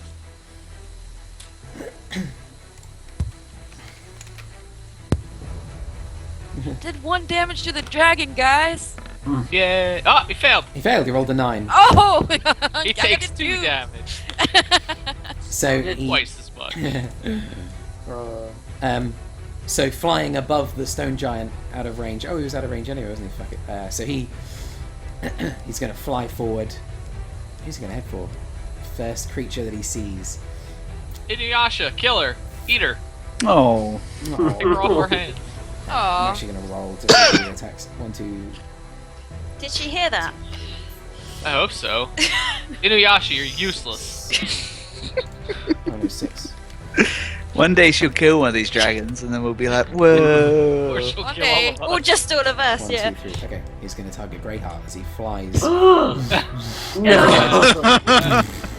landing on the ground next to Greyheart, between an ogre, Greyheart, Imiane, and Rath. And he's going to use Frightful Presence, and everybody makes a Wisdom saving throw. Absolutely everybody. Everybody? Everybody. Oh, I have something. for Everyone them. within 120 feet. Everybody. Jeez. I have Nope, advantage as ignore well. that. That's the wrong button. What Can I is it? spell skill caps? This isn't a spell, unfortunately, not for Oh. Frightful Presence. It's more. It's like a- not that he uses it. It's more that this is a Yeah. black dragon, and everybody looks at it And and goes, everyone's "Oh scared." fuck! What are we 18. doing?" What type of Oh. throw? Yeah, This is a Dex Constitution. Wisdom. said Wisdom. Wisdom. Okay. Of course, the one that didn't count was a nat 20. Yes! Oh god. I was scared. I think Come Seraphine on. is Oh, there. for fuck's sake. I didn't say that. Nope. Alright. So anybody that rolls below a 16 Yep. is frightened for a minute as the fear grips you. Who rolled below 16? I did. Everybody Nice. except for Joseph? Shit, everybody didn't. other than Joseph. Oh, I did. I rolled 17. Nice. rolled a So, Greyheart and Ronan and Joseph all kind of looking at this creature. For a moment, the fear grips you, but you remember that you fucked a white dragon not 2 minutes ago, and you're gonna fuck this thing up. And you kind of rally, but most of you are suddenly terrified by the presence of yet another dragon, but this one being darker and bigger and scarier than the other one that you fought. So Vagramathar is now going to strike at Greyheart with... I don't like What it. happens when we're frightened? So when you're frightened, you can't approach it, and your attacks have disadvantage. Okay. What happens if I'm on the back of a wyvern that someone else is? Ooh, that's a really fucking good question. I'm going to say if somebody else Uh, pulls you close, you can get closer. You Okay. just hate me. I didn't do that. Yeah. You were just unwilling and You Eating scream. away. The closer you get, you just scream on the back of this Okay. wyvern. You get disadvantage on attacks. So it's...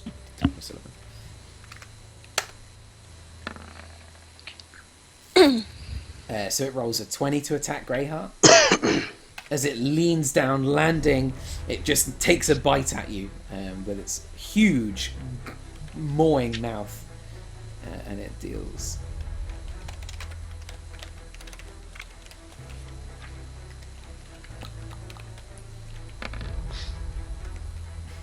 Oh, that's nothing. Okay, so it deals 18 points of piercing damage as this bite clamps down on your side. You manage to just kind of wrench the beast off, get out of its jaws, then you take a step backwards, kind of in panic, and then you feel the poison sink deep into you. It's actually acid, as it starts to eat away at your flesh, and you take another 8 points of acid damage. So I'm unconscious. The dragon, turning to Don't worry about it. Imiane on his left, sends a claw attack her way. I've been unconscious at least 15 times. Yeah. I remember my first beer.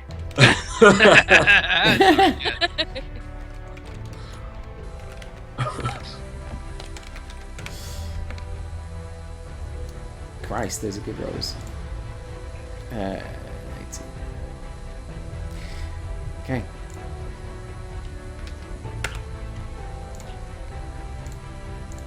And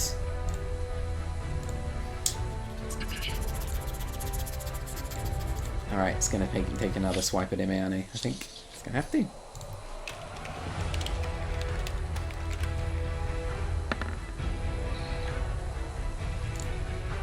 Okay.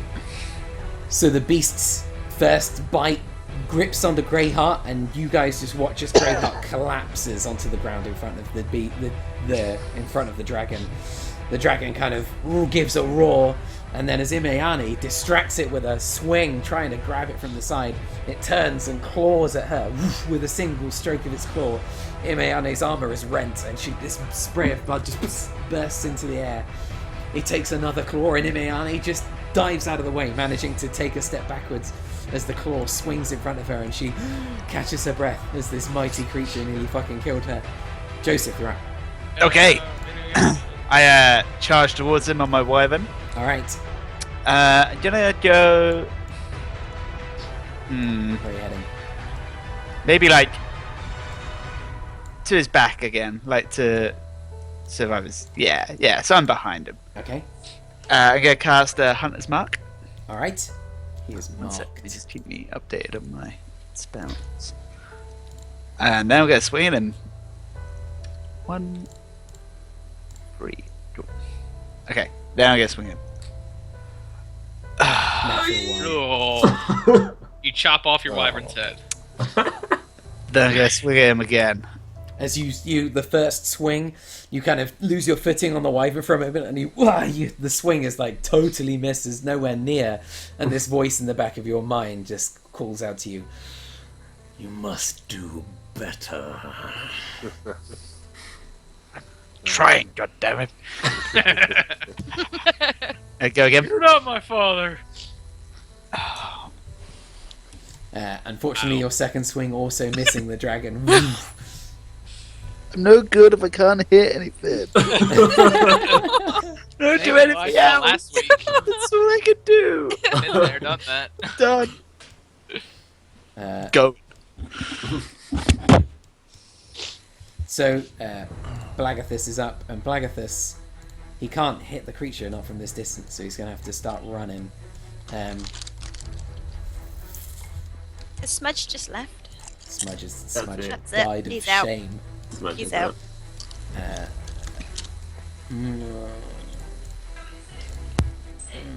Blagathus can do something, but he's not sure if he will or not. I'm going to roll a d20 to find out.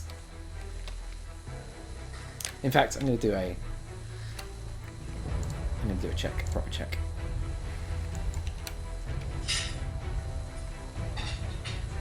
There he is. I'll do an intelligence check. That's a save. Oh, fuck it, we use the saving stats, that's fine. Oh, it's an 8, he failed. Okay, he's going to shoot a lightning bolt. It's unfortunately it's going to hit Joseph. It's fine, he deserves it. But he's so desperately kind of concerned about what he's doing, he's going to blast it. A dex save from Joseph and one from the Black Dragon. Is Joseph gone? Yeah. Yeah. Okay. We'll just tell him that he's unconscious when he comes back.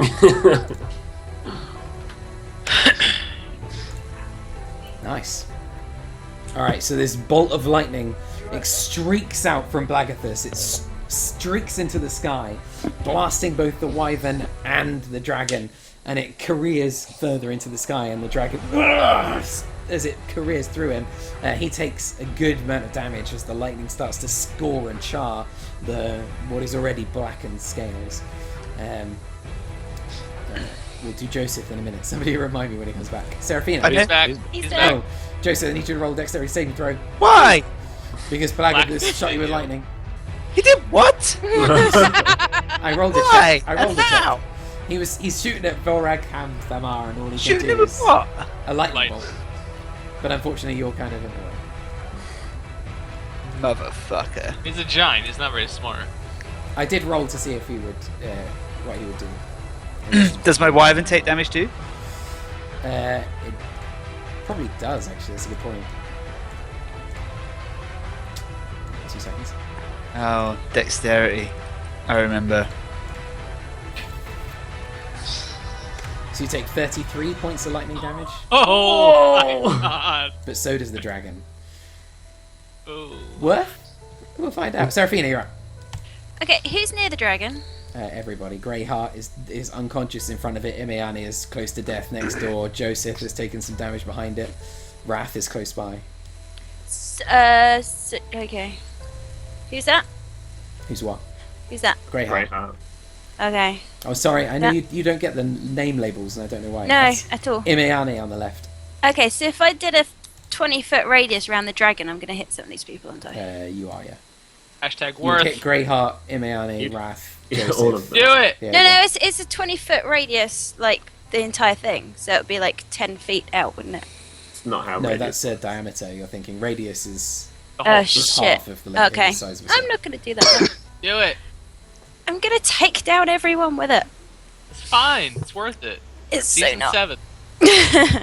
I'm just going to have to go for mine. I got disadvantage, right, haven't I? Yeah. What do you have that's a 20 foot? Oh, I've got a new spell, which would have been great. But,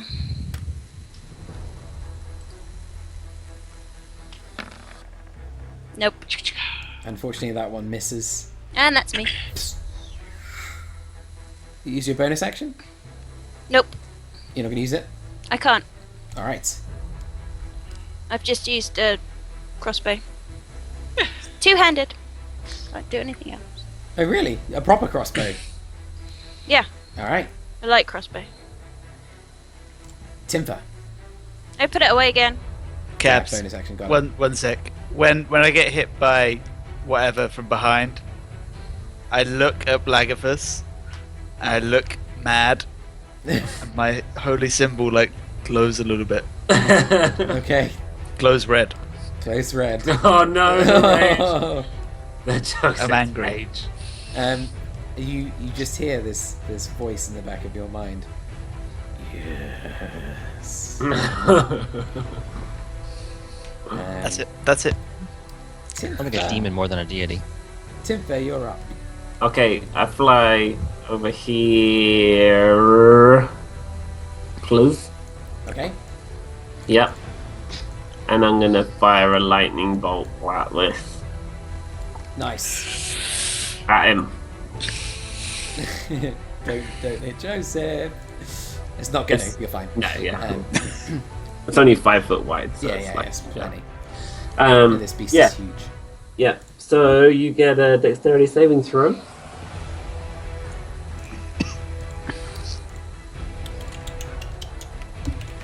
Ding, ding, ding, ding, ding, ding, ding, ding, ding. 17. Yeah, that saves. It's a pretty high roll. So you take half damage. It's a lot of ones. 12. There's a lot of ones. Yeah, so you take 12. As this bolt of lightning streaks out of Timfer's tiny finger, streaking through the sky, this flash of light follows it, and Borag Nanthar just boom, striked in the side. You can see that the lightning striking through him, he's getting pretty pissed off now as he screams into the sky, just slamming his paws out, his wings beating against the sky. And the fury of it, he lashes out with his tail at Joseph. Just from the fury of looking for this creature that's striking at him. Ice Frog, please. Ice Rock kills. He rolls a Oh! 13. God, that was nearly an 18. So close. Misses. Alright, any more Tinfa? No, thank you. Imiane. She's up. She's Gonna gonna miss. Just die. She's so sad. She's Good. gonna fire across with bolt. Let's not talk about that. Greyheart. That's what I thought. Oh, Yep. for fuck's sake. Useless as She rolled a usual. fucking 4. Like, she can't roll for shit. Greyheart. I have to roll a death saving Death throw, don't I? throw. Yes. What is it? Is that death saving D20? throw is just a straight D20. Roll a 10 or above. Okay, that's one save. Very nice. Callie. As a bonus action, I'm casting Healing Word on Greyheart. What's the range on Healing Word? Oh, this is, yeah, you're playing this thing. 60. Yeah. Yep. Whoop. Wake up, you bastard. Greyheart, you hear those words over the air. Now For fun some you all of reason, a sudden. You, feel a healing. You wake up 9 points restored. I learned from the best. I have no idea what just happened. And I think my moonbeam was around here, so I'm just gonna move it. I can move it 60 feet. So I move it back on the dragon.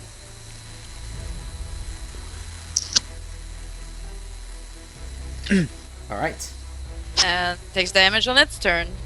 Okay. So that was me. Rath turns. There's a shimmer in the air, and he just runs up to the creature, right in his face, and he just shouts at Baraga Mathai. He's like, "Come on, get some, you goddamn dirty black dragon! I'm gonna get you." Favorite character. I'm gonna ride you. Don't make you squeal Oh. like a pig. He wishes he thought of that. Urith, you're up. So I can't move towards That's him, literally all he did. Wait, that was his move. You didn't do anything? Can we please get some useful NPCs?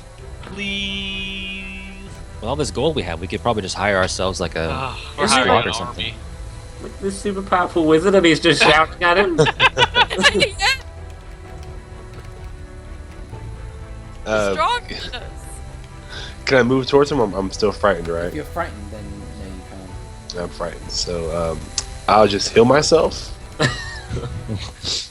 I'll touch my holy symbol and what's that for? No, I carry on. didn't do anything. Okay. I You're- heal myself. Unfortunately, you turn visible again. Okay, that's fine. Sorry about Uh-oh. I heal myself for 30 points for lay on hands. And do I have to move away, or can I just stay where I'm at? You can do what you like. Yeah, no, you don't. You just can't move closer, and you have disadvantage to attacks. But you don't have to run away. It's not like your crazy ass spell. Okay, just staying still turns over. Cool. All right.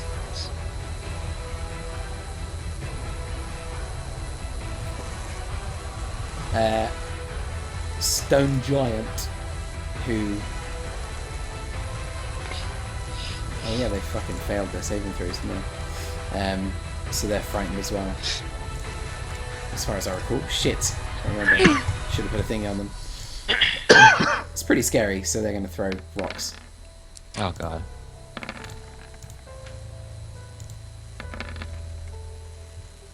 Holy shit.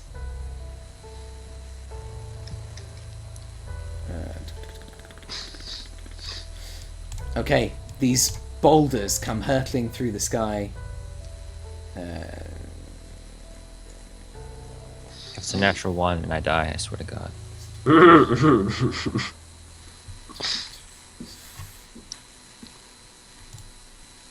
Fuck me, alright.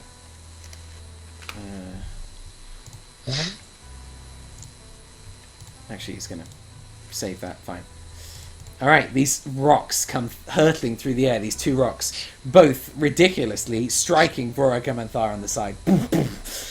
They careen into him, and he actually loses his footing for a moment, staggering, trying to catch himself. What is that? He looks to the side, trying to find out the source of it. And as a reaction, he's going to beat his wings against the ground. I need Imeane, Rath, Greyheart, and Joseph all to make a dexterity saving throw. Great. Oh my lord! Oh! Holy shit! Oh boy. But Yeah, you caught what I had last time.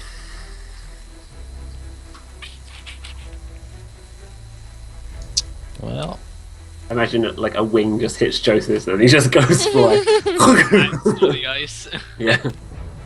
Just disappears. Who hasn't rolled? That's everybody. Who's rolling? Joseph and Greyheart. Joseph rolled. Oh yeah, that's it. The, Yeah. the rest of you. Rest of fucking me, I forget. what about Rath? Rath? Their dex throws on there, yeah? Yeah. Somebody remind me? Sorry, I'm thinking about Yes. three things at once. Yeah, okay. Imeane is... Dead. She might be. Actually, they're both fucking set. No, they don't. Rath does, but Imeane doesn't. As you see Imeane's body just crumple under the blast of that wing, and she goes flying backwards in a heap. Flying, just skidding across the ice to a stop. Joseph and Greyheart both take 13 points of bludgeoning damage and are knocked prone. So Joseph, you're beaten off of the back of this wyvern Oh, and hit the ground behind it. But he's tied on. Oh, yes, so you're tied on! Yes. The rope comes taut, and you kind of end up swinging below this wyvern, There's some trying to forethought. stay afloat. You're dangling with a great sword in your hand. I'm unconscious. No, It's not Greyheart, again. who's unconscious. Do I get blown away too? Hey? Do I get knocked back as well? Yes. Yeah, you skid back about 10 feet or so. That's you good, guys see thank you. Greyheart just crumple and slide. Rath, you see the Rath as he's standing, trying to distract and draw the attention of this creature.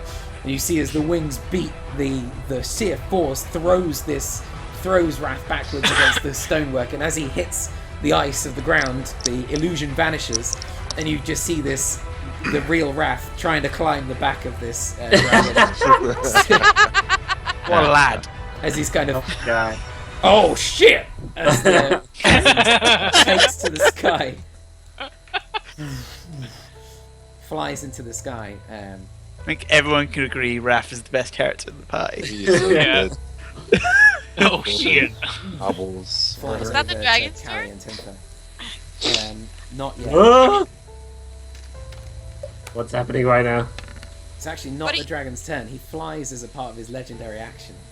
But I think if he tries to move out of it, he has to take damage. Good. Roll for damage. He makes a save throw, yeah? And Constitution. Good. Okay.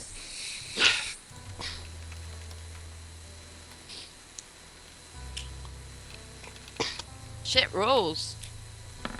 Better than a 2. He rolls. He rolled shit as well. So he takes 7 points of radiant damage. Yeah. Yep.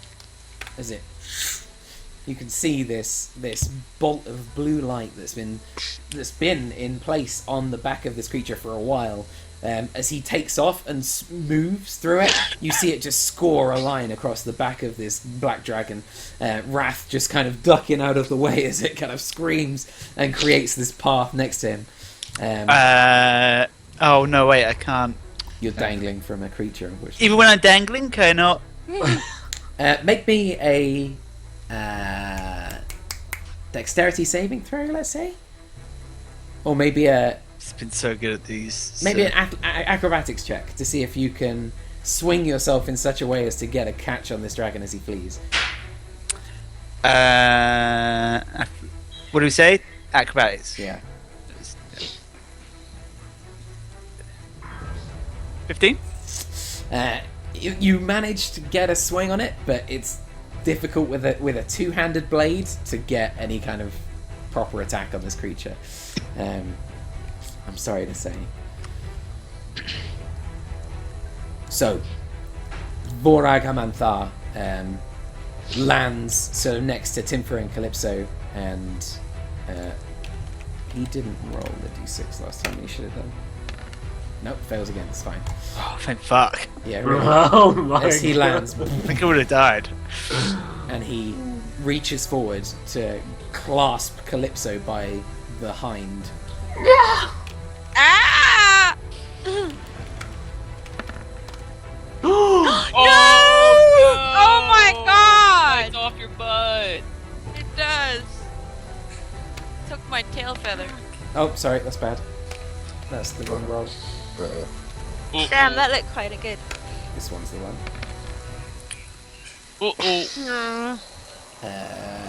So you take 26 points of piercing damage.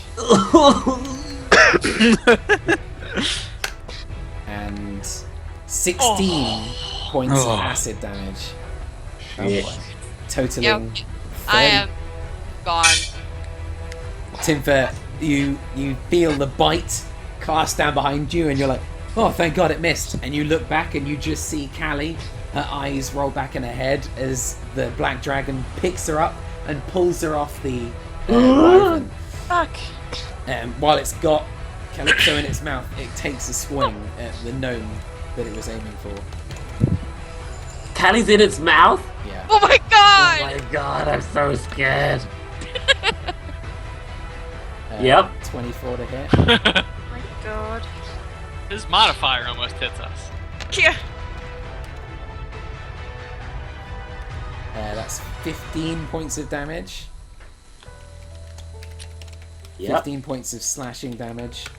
And he takes another swing with his other claw. I'm already unconscious, by the way. Oh gosh. Oh my god. Really? Yep. He hits with that attack. Oh, So you take 2 death saving throws. Oh my god. Oh my god. no. You fail 2 death saving throws from that second attack. Wait, I failed too? Yeah. Oh my god. Two, dead. 2 fails. If he attacks you and hits you while you're unconscious, it's an auto crit and you take 2 fails. If you die, I'm gonna cry. Oh, you're out cold. You won't know till you wake up. Joseph, You won't wake up. Joseph, you're currently dangling from underneath a wyvern. Oh my god. Sorry guys, I can't do anything. I just need to heal myself. Alright. God. for 25. Okay.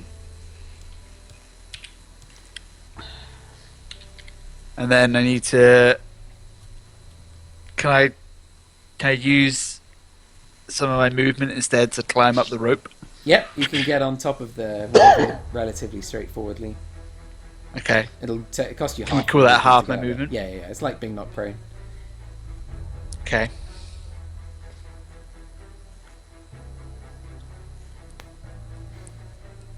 What was my movement? Sorry, in this 80. 80. So you've got 40 feet of movement. You can get to Timfer. Okay. We'll fly him over to Timfer. Okay. I've got my wyvern like this.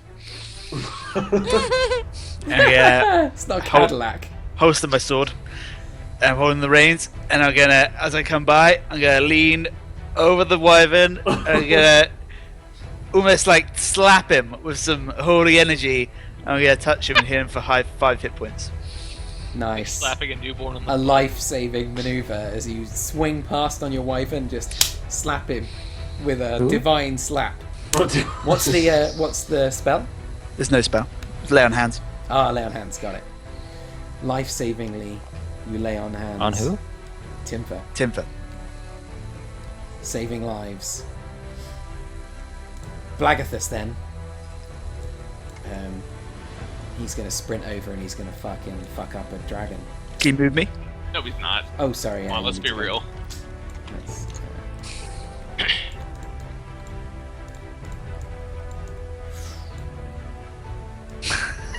how's that? Nothing. As Blagathus runs in, passing the unconscious corpse of Imeane on the floor, and he takes a swing at the dragon.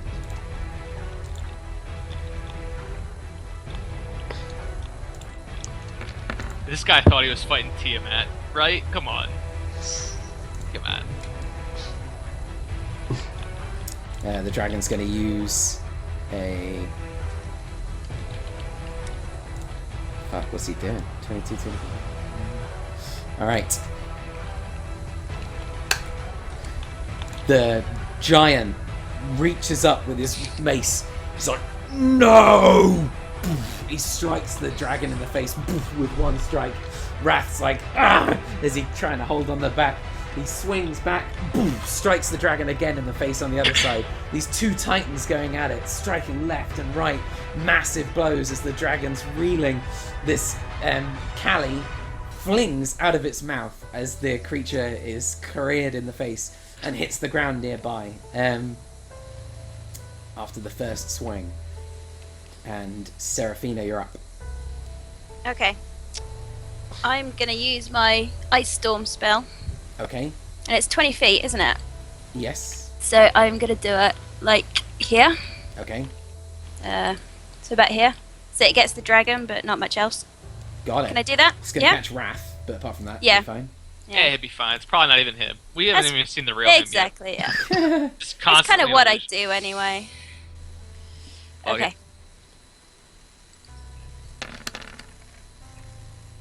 So that's Damn. 29 points of damage, but he can make a save. Yeah. I just know the DC's 15. I don't know what else. What kind of save is it? Dunno. What's your spell casting? I don't have any. Ah. So, DM, it's How- up to you. How are you casting the spell? I'm using my Wand of Winter. Sweet! Does it not say on the description of the wand? Nope, not what Cabs It gave should me. say on the description of the spell. It in the doesn't. handbook. It doesn't. I had a look. It doesn't say what kind of save. It just says DC 15. But not, I guess because it's based on your modifier, but since you don't Yeah, have a modifier, I don't have one, so...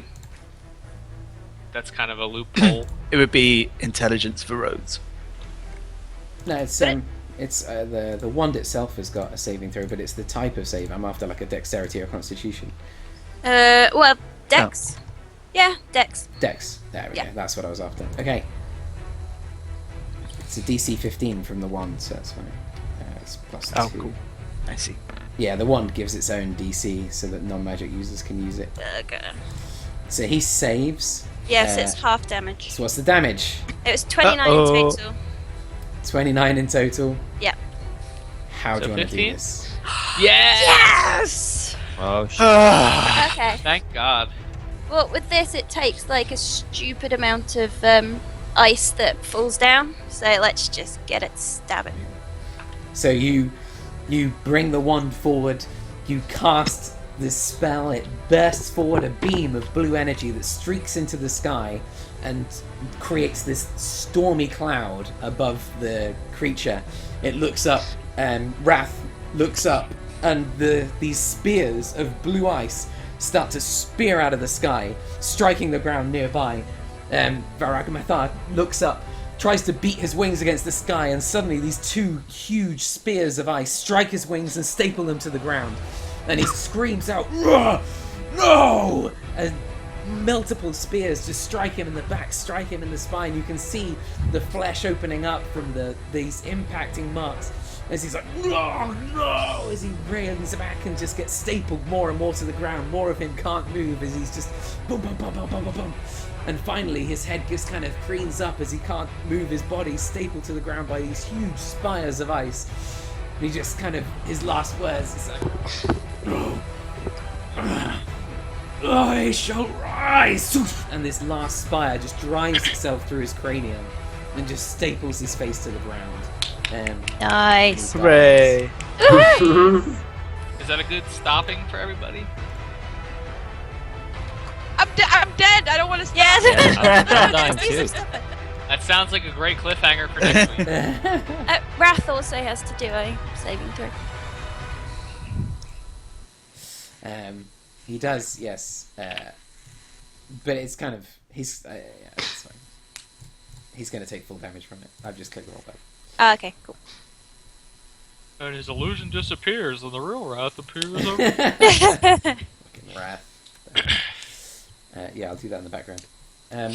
Okay. I'm gonna run over to Callie and I'm like, somebody help her! I guess, okay, we fly over and I cast Cure Wounds on her. I wake up and I'm like, what the hell happened? You fell. I fell? Yeah. The dragon tried to eat you. Oh my god. I mean, if you just want to be traumatically honest about it, yeah, you were almost food. Uh-oh. Thank you. You're welcome. I go give Joseph a hug. No problem, Timfer. Is everybody still unconscious? Is Matthew unconscious? Yes. Greyheart? Oh shit! I run to Greyheart and In the field, just on the ground, fucking unconscious. yeah. Greyheart, make me a second death saving throw as your comes up to you. So if I fail this and it's 2, I die, don't I? I think 3 you die, right? 3 you No, die. on a crit. If yeah, he but if he rolls gets a a 1, one. then he dies. Hey. So you fail a death saving throw as Ureth kind of gets to you. Yeah. I cast Cure Wounds on Greyheart. Okay. For 8. Thank God. Big tear. Nah. What happened? Did we win? Aye, the dragon is dead. Aye. After this, Ureth, let's go inside and have a drink. And chicken. I think we all need to evaluate our life choices. Yeah, agreed. I think that fight scared me really hard, so I have like one white strand of hair now. X-Man style. Yeah. You gained a highlight. I gained a highlight. For free! Cabs, can I try using my spell steal on Rath? Yes. Then I do that. Which spell? Well, I assumed it was like The one where Rubik's he's Alpha, so it was the disappearing last and- one. Yeah, he Wait, used. and he's reappearing? Yeah, Yeah. it is the last one used. Yeah, go for it. Yeah. I don't know what to do. Roll an Arcana check. Okay. I'll make you a card for this. Yeah.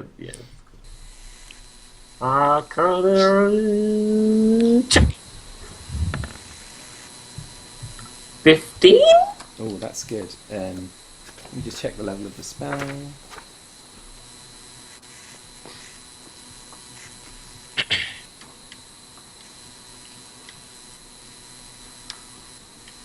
What level are you? What level spells do you have at most? It's 3. Third level, yeah. Yeah, unfortunately, you aren't able to learn this spell. It's a 5th level spell. Oh shit. Whoa. Wow. In my head, I just hear meat more. Sorry, guys. Sorry, Kaz. Yeah, that's cool. Okay. Yeah. Rath can cast level 6 spells. This guy's a bit Jesus. beefy motherfucker. Level 6 spell where it just yells at someone? Is that the one? Yell at the Yeah. dragon? Yes. And he dies. It's surprising how few of these spells are useful against a dragon. I realised suddenly. Evil bastard! Spells might be used. Okay. There's a dead dragon in front of you. And Blaggerfist is kind of just sort of stunned. You can see him kind of lifting his mace on his shoulder. He's taken a couple of hits, and his flesh on one side of his face is kind of pocked and green where it should be blue, but he's kind of taking stock, looking around him, seeing this like sea of dead ogres behind him, most of his force just laid to waste by that acid breath. I would like to loot his innards. You just watch as Timfer climbs in his mouth. Can we quickly start the call because I can't see anyone's cameras? Yes. No, I can't either.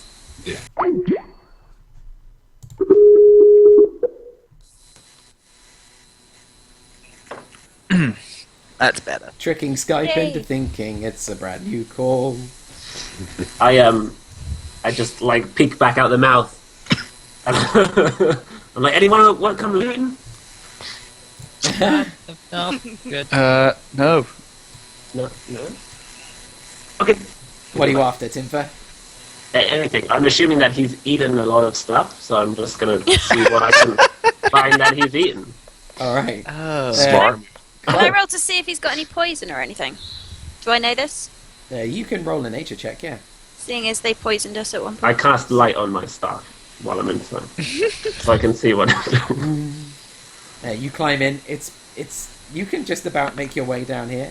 Roll an investigation check to see I if do you not can know. find something he's eaten. Yeah. Seraphina, you don't, but you saw him breathe acid.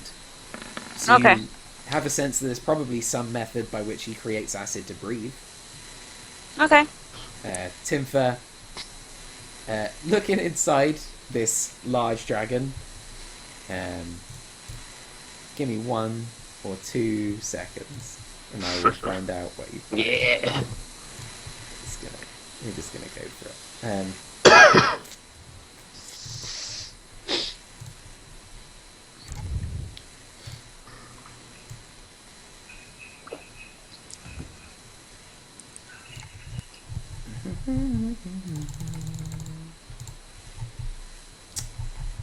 In fact, Timfer, roll me a D100. Let's you do it. It's obvious I'm doing it, so let's just get you to do it. Why not? 1d100. Roll. 19. Roll me a D4. 1d4. Roll. And roll me a D100. 2. 1d100. Roll. 71. And another D100. Sounds like Holy countdown. shit. And the consonant. 72. Alright, so inside this creature, you can't find anything that he's eaten. But it turns out that this entire gullet and the stomach itself is coated in this very, very slippery oil that you could collect if you were interested. Yes. Okay. I pass some vials in via the mouth. Yeah. I'm like, guys, files. Thank you. So it's thick and heavy and sticky and black. but when you get it into the container, it actually flows quite quickly. You think you could probably use one of these vials. You have 2 of them. You could just use one to cover a medium or smaller creature, along with the equipment it's wearing and carrying, and the affected creature will gain the effect of a freedom of movement spell for 8 hours. What does that mean? Yeah. Or you can Freedom pour it of on the ground movement. to duplicate the effect of a grease spell. Ooh. Freedom of movement, I think, is anything. If anything, Freedom of movement is a 4th level spell. It's not bad. For the duration, the target's movement is unaffected by difficult terrain, and spells and other magical effects can neither reduce the target's speed nor cause the target to be paralyzed or restrained. Wow, that's not bad. It's actually pretty awesome. The target can also spend 5 feet of movement to automatically escape from non-magical restraints, such as manacles or a creature that has it grappled. It's Finally. super slippery. Finally, being underwater imposes no penalties on the target's movement or attacks. So yeah, it's just You are super fucking slippery right now. cool. That's You awesome. have 2 vials in that? Yeah, Can I give you a vial? yeah, I take them out. And can you give me one?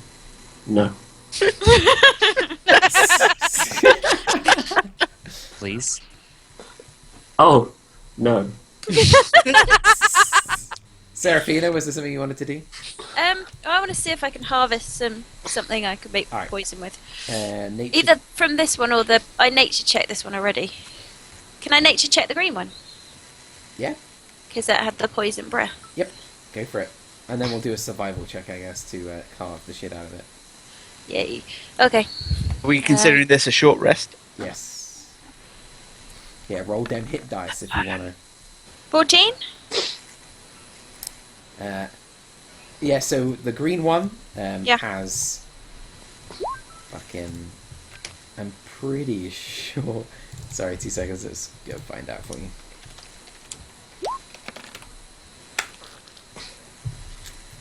Yes, the green one you find does have poison breath rather than acid breath. Okay. So this one does have a particularly potent poison inside its, presumably somewhere in it. Okay. Can I attempt to harvest it? Find it, harvest it. Yeah, roll me a survival check.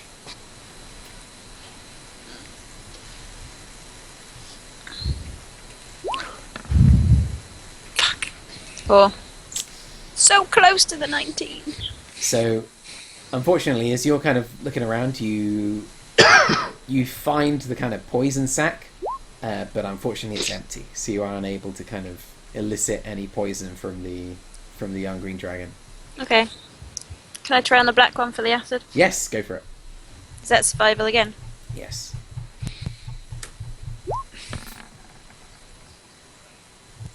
So from the black one, you do manage to extract a single vial of what you think is very powerful acid. Like, really powerful acid. You don't think you could coat a weapon with this because it would corrode it. But Okay. if you ever need a vial of very powerful acid, you have one. Cool. So make sure you note down black dragon acid. Black dragon acid. Okay. And can I take one of its teeth? Yeah? Survival check? See if you can extract it without damaging it. You damage it, but you do That's manage cool. to get a damaged dragon tooth out of it.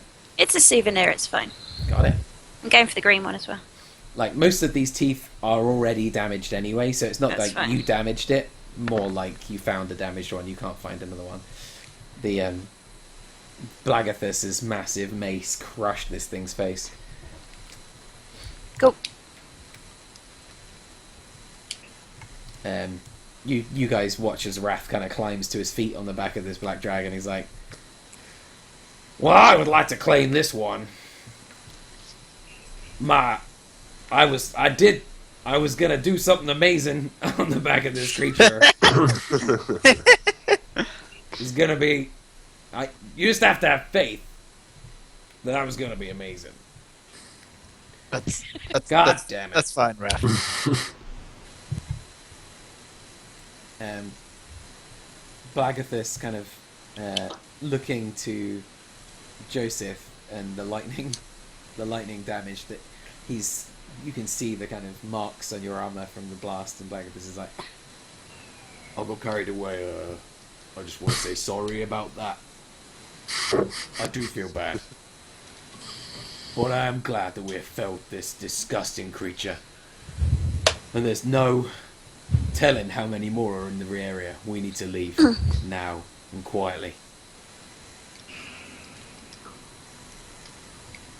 I didn't say anything, I just stare at him. Oh, God. Alright. I'm gonna go and ask Esclarota to get us going. You all ready to go? Yeah. The fuck out of here. Yeah. He kind of slumps off, walks towards the control tower, and what do you guys want to do? What happened to Tony? I think he had to go. Oh.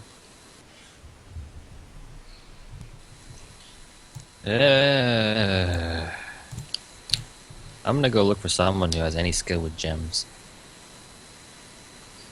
On the castle? Yeah, I don't know. Yeah, if there's anybody here that There is. Uh, You know that the only people that are skilled with gems are the guys that gem belongs to. I'm gonna not do that then. Very smart. Yeah. Yeah, unfortunately, the ogres, none of them between them have like two rocks to bang together, really, and certainly aren't particularly wise. As you're kind of scouting around the place, you do notice a griffin that you hadn't noticed before that patrols the kitchens, along with 20 kobolds who kind of have been cowering in the kitchens, not wanting to get involved in battle, not particularly their forte. And the only other residents of this entire place now are the two stone giants who are kind of artificers, and the large cloud giant, as well as Esclarota, the spirit of the giant. Well then, I'm gonna go to bed.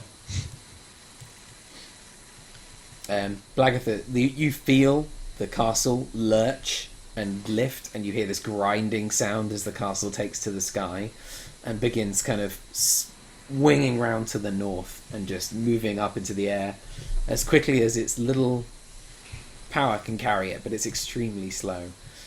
And Blagathus kind of comes down the steps, walks across the canyon, this large, lumbering, huge footsteps, and he kind of says, he stops, he says, I've asked Esclarota to take us north, away from the cultists. I don't know where we want to go now. I don't know where to go. Do you guys know where to go? We still need to save the world, so we kind of have to go to the spine of the world. Isn't that where Maybe we not right away. Without the giants at our back, we can't hope to approach the cultists now. We nearly got destroyed by 2 dragons. There will be countless there.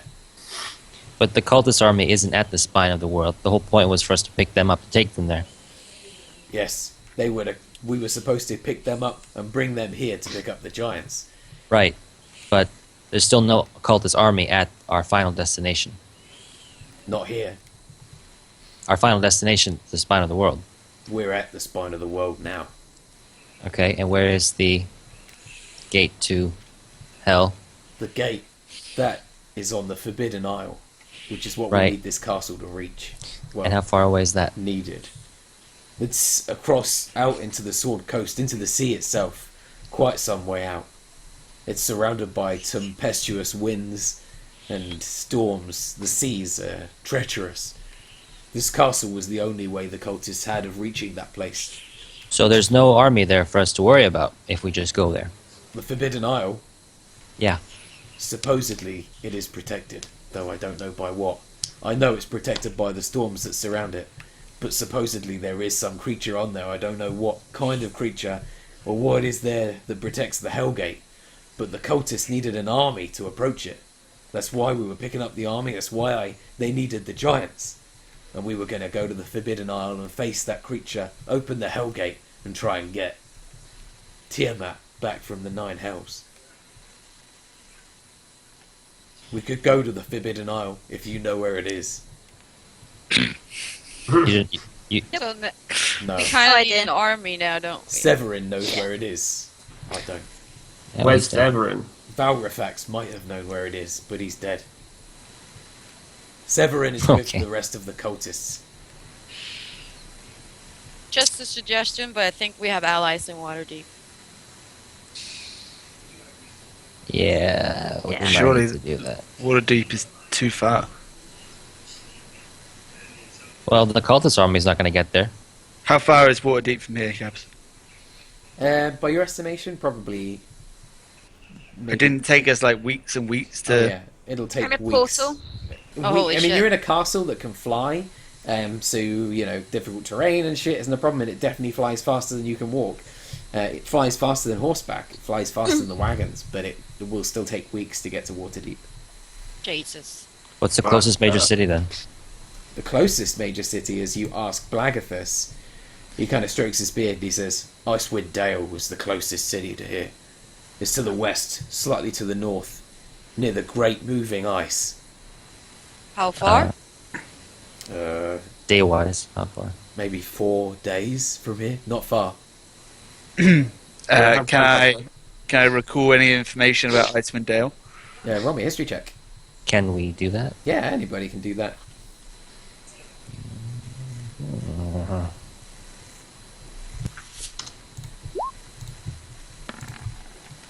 A 1d10, huh?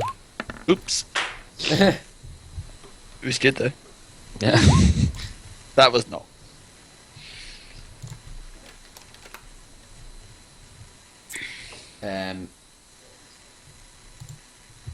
So who rolled what? Sorry, I haven't got the dice rolls. 13. 13, 13, 10, 5. Who's got the 13? I have. Okay, so you I don't. have heard of Icewind Dale before, Seraphina. It's kind of like it was an icy tundra and the northernmost explored area of Faerun, and its only permanent settlements were known as the 10 Towns originally. And it was a confederation of a number of minor settlements who all kind of came together and cooperated with each other. And yeah, that's probably all you really know. You know that it's kind of populated by fishermen, craftsmen, like rangers, dwarves mining the deeps, and merchants who trade in the gems. You also know that it used to be a home to a number of white dragons. So hard to know, really. It's not like a single major city, but rather a lot of different small towns that came together to make a community of towns. Is Rath with us right now? Yeah. Still sitting atop the black dragon, kind of imagining what it would be like to ride it. You can see in his mind he's thinking about It's it. like, Don't recall where he said this the Lich was he was telling us about. Yeah, so he was saying that it was at Thay, which is, again, across the water. That's like a million miles away, right? That's a long way, yeah. Oh, okay, gotcha.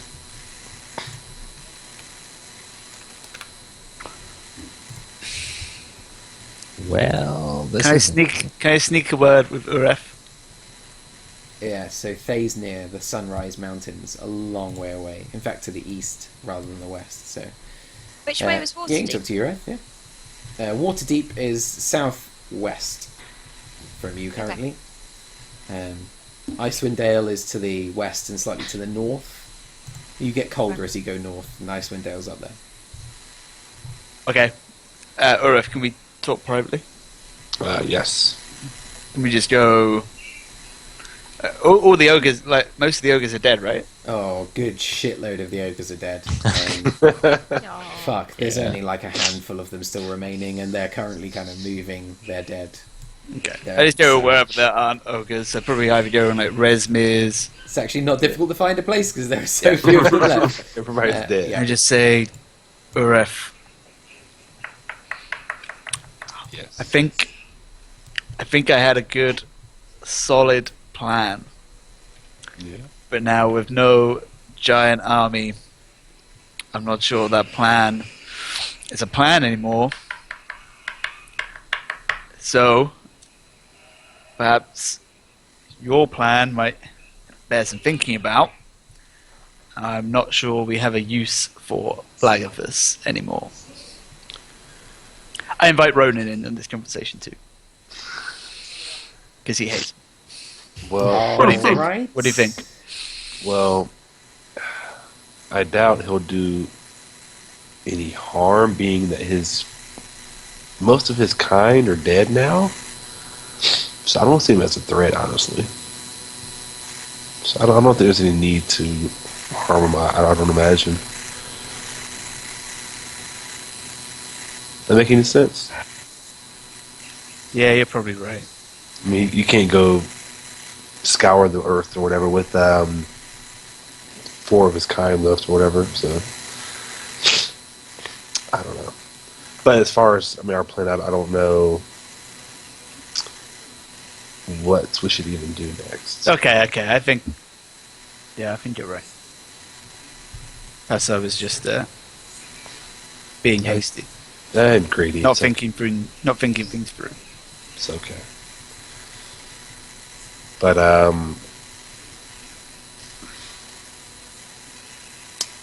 yeah. Okay. I'm sorry, that's too bad. Yeah. I kind of relaxed a little bit. I'm not as angry as I was before. Having thought the situation through.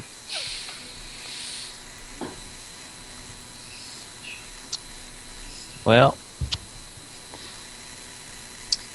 we need to do something. I mean, we have options, right? We can go to Waterdeep. I guess that's an option, right? Icewind Dale's an option. I'm not sure Waterdeep's an option. If it's weeks and weeks away, it would take weeks to get there and weeks to come back here. Well, it's an option. Not the best option, maybe, but it's an option. Okay. I mean, I might be able to help you with that. I have 1 scroll of teleportation. But Do you? did you steal my scroll of teleportation, Rogue?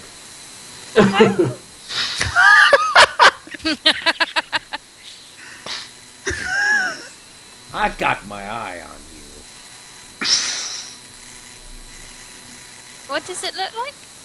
It's a scroll, and it's got arcane symbols on it. Did you take scrolls from the wizard's tower? I don't remember. I can't believe you would take scrolls from my tower. I like pretty bits of paper. Let me see which ones you took.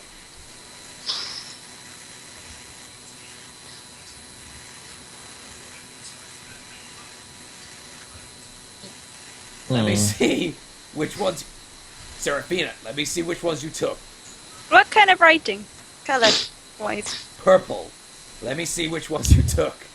Did you take my scrolls? I take a purple one out. Unbelievable. I can't believe this halfling.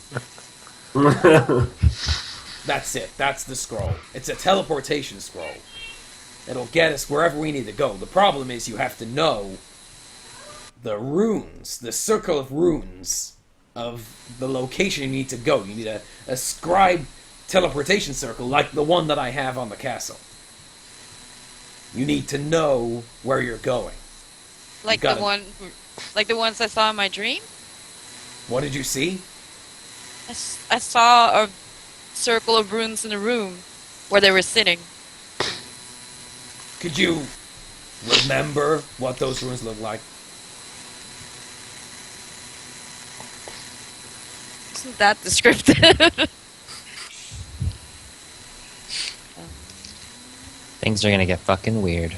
If you can remember what they look like, we could use the teleportation circle. We could get into wherever it is your dream took you.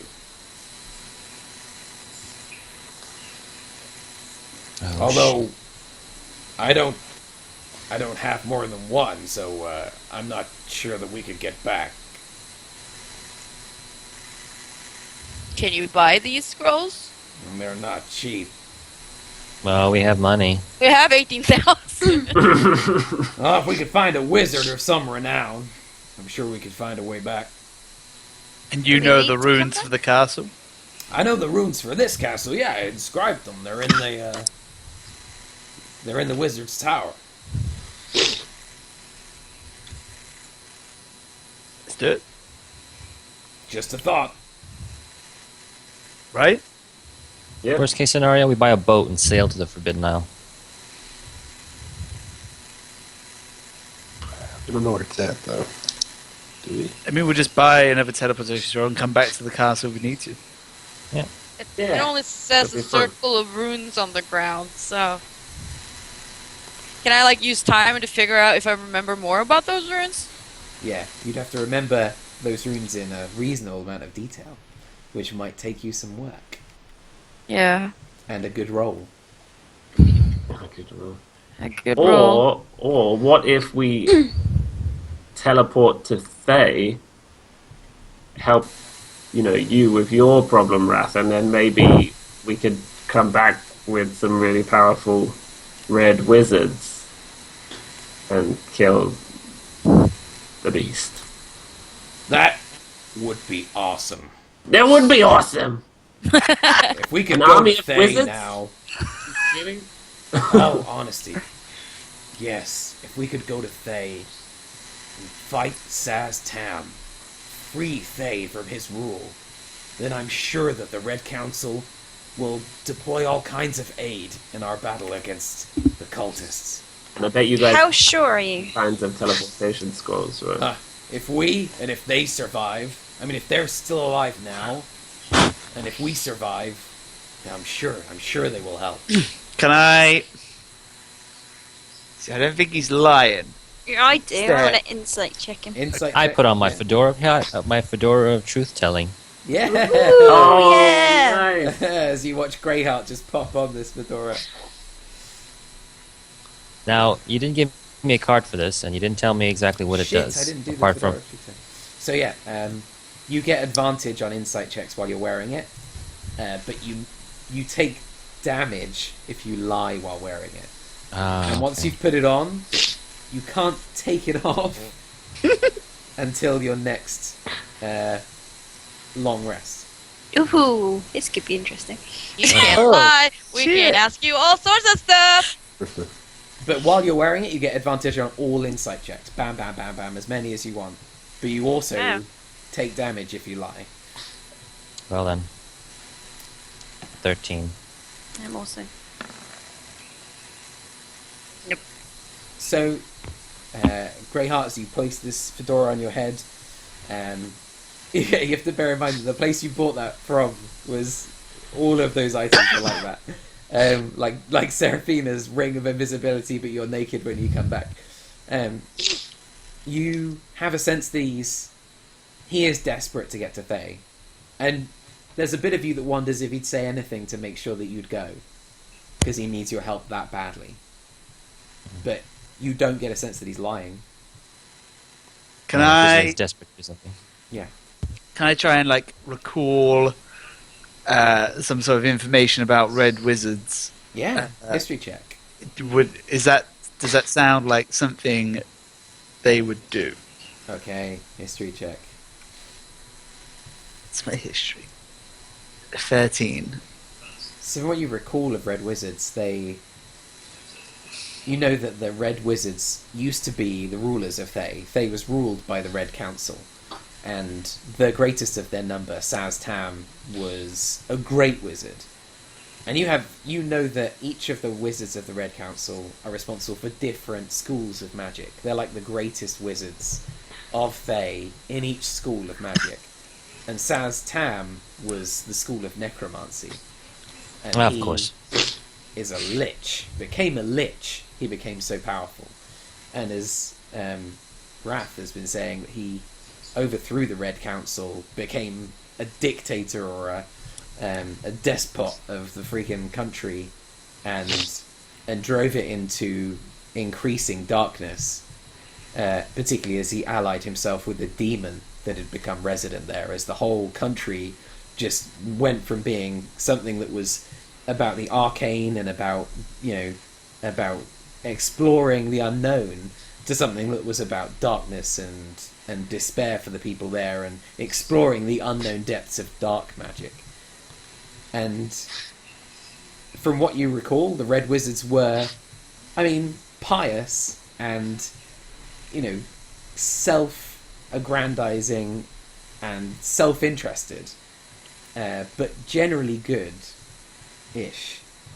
Whether or not they'd help, you don't know. But certainly, if you were to overthrow Saz-Tam, from what Rath has said and from what you know of the Red Council and what's happened, they'd owe you one. They'd owe you a big one. Huh.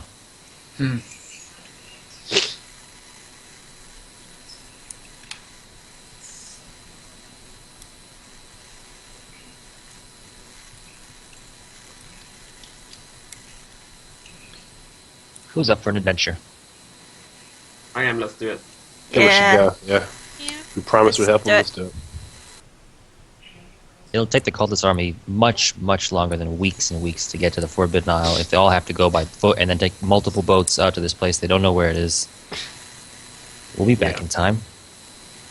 Yeah, definitely. Teleport there. Teleport back Teleport with an back. army of wizards. Oof. In Yeah, days. Fly in on our Just- castle. We just get Blagathis to keep the castle somewhere safe and out of the way for We when could we even return. get the castle to start heading towards the general direction of the Forbidden Isle. And then when we teleport back, we're already like halfway there. Boom. I like it. So you So how do we? I don't know where the Forbidden Isle is. Yeah, no one Did you does. know, Well, like- you can start looking. Like north, south, east, west. As Vaguely. far as I know, it's west and out into the ocean. But it's Cool. a very large ocean. Just start heading west. We'll be back before. Well, if we come back with wizards, then how do we find? What if we still have no clue where it's at? Well, hopefully someone knows. Can say. Yeah. We'll find. We'll see if we can find some method of locating the Forbidden Isle while we're in Thay. Yeah, Okay. we'll figure it out. Yeah. I've got an idea. Who are you? Kind of steps Oh, yeah. forward. Still alive? Yes, I am. I succeeded my death saving throws. I have an idea. Why don't I feel like I've got vengeance, and I feel like I've avenged Curia, and that I may have outlived my usefulness to this group. Why don't I take a wyvern and fly back to Waterdeep and let them know what you're doing? Yes. Like that Yeah, plan. like it. And also, if you Talk could to find them. out where the Forbidden Isle is, that would be That'd great. be great.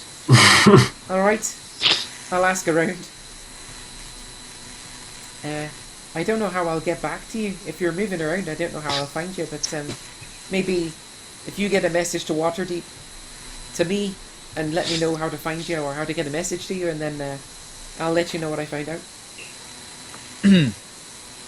Yeah.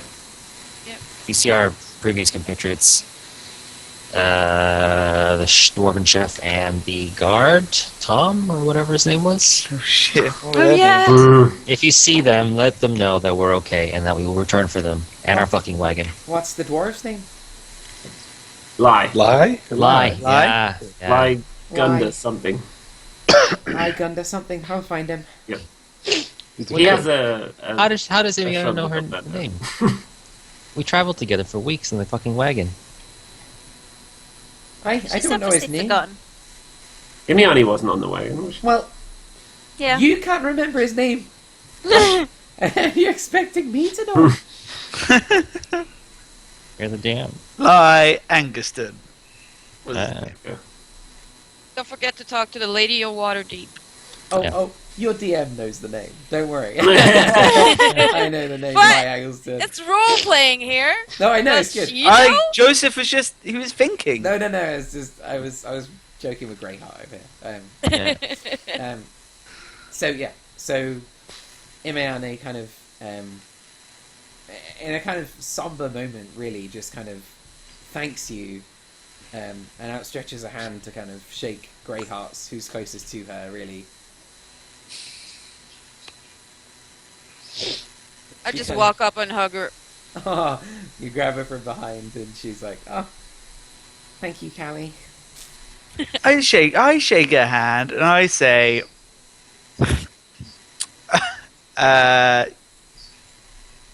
Inuyasha, Yes, Iliani, but yes. whore, Yasha. What? What? no, whore, What? What are you? as in the god of vengeance. Oh, right. Okay. Yep. Following you now. He has looked over you while you've been with us, and you've done him a great service in helping us wreak vengeance among this cult. So I would like to say thank you. Well, Joseph, you have done great service to Beshaba. But more, you've inspired me. I'm gonna go and I'm gonna train. I'm gonna be stronger. I'm gonna serve Beshaba better. Training. I wish you all the best. If you can Thank you. find Onfar Froom from the Order of the Gauntlet, he might be a good first stop. But the Lady of Waterdeep, you should talk to her also. Alright, I'm Tharfroom. I'll do that. He might be able to get you a audience with her. Alright. Thank you. I hope you don't mind me taking one of your wyverns. Where we're going, we're not gonna Just need it. don't take Spoink. I'll leave Spoink. I'll make sure Spoink isn't the one I take. Alright.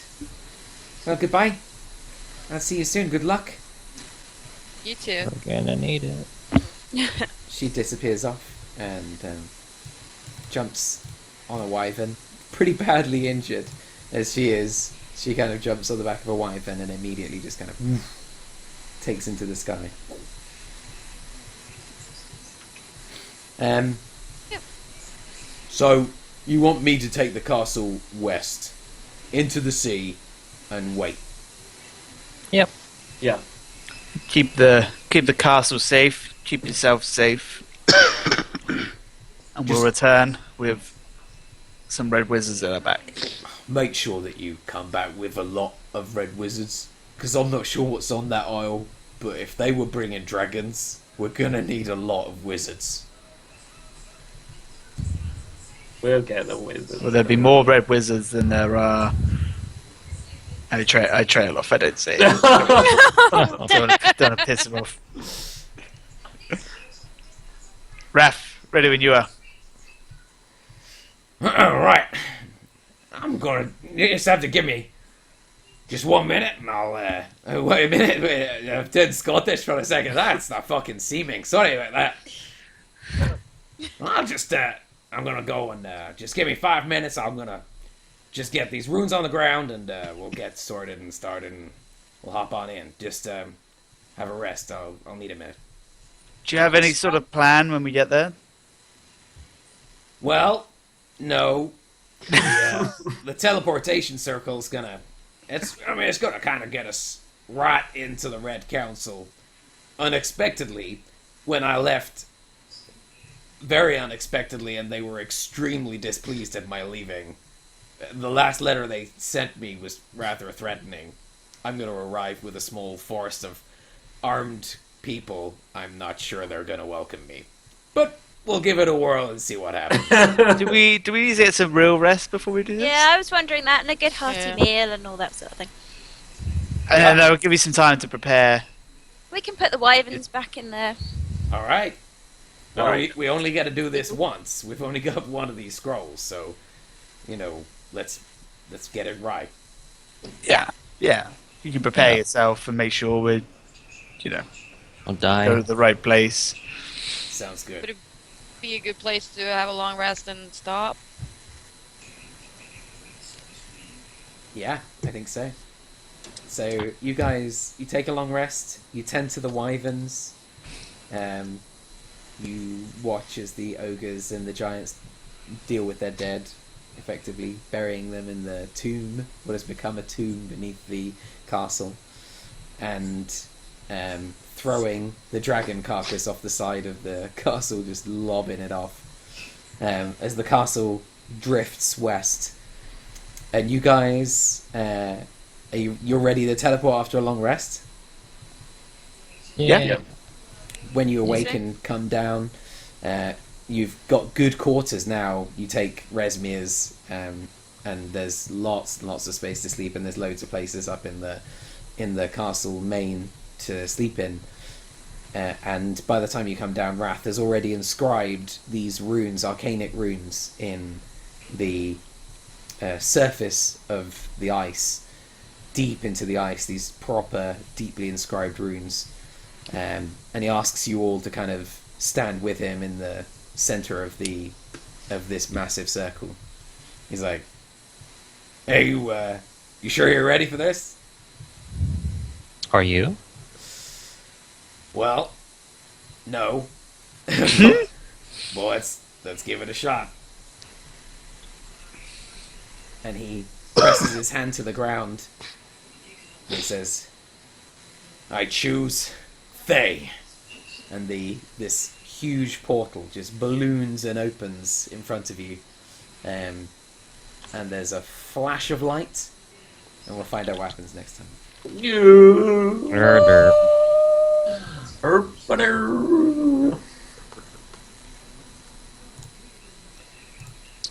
Well then, that was something else. You almost died. Got pretty close. Yeah, that's pretty fucking close. Not gonna lie. Dragons Very are hard. fuckers. Yeah, no Fucking shit. dragons. And this world is full of them. Yeah. Yeah.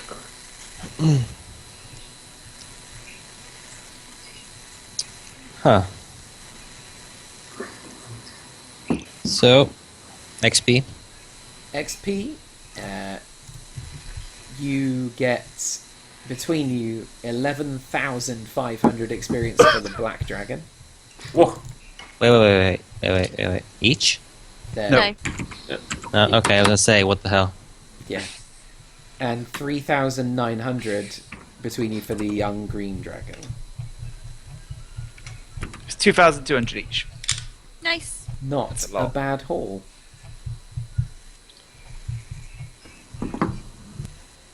You're like, not a lot. No, that's a lot. It is 2,200. This is quite a lot. Yeah. How close are you to the next level now? You must be nearly halfway. Can't be too bad, Jimmy.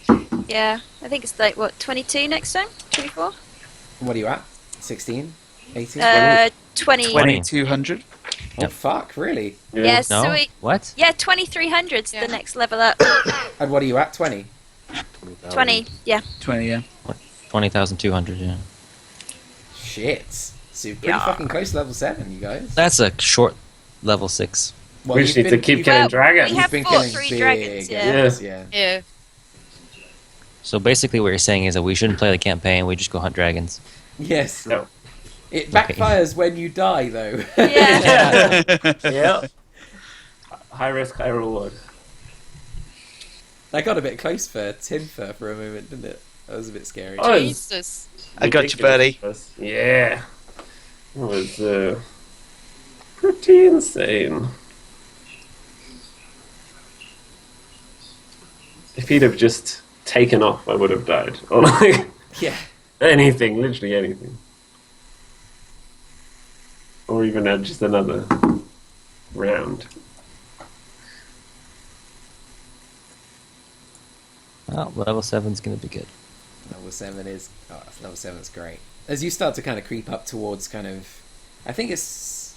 Was it level 10-ish? 11, maybe? There, when you get to 6th level spells, that shit just takes off. Because that's where you get things like teleportation spells and... Like, the really big stuff that's world-changing Crazy is stuff. really cool. Yeah. What level's that? I think that's up at level 11-ish. Oh, okay.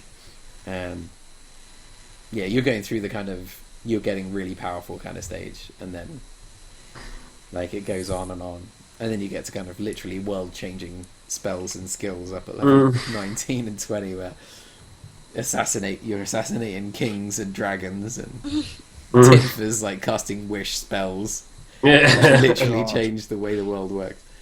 It's crazy. Yeah, level 11 paladins can actually get divine smite with every melee attack they use. It's pretty. Mhm. Fuck. It's not going to work well on my sword, is it?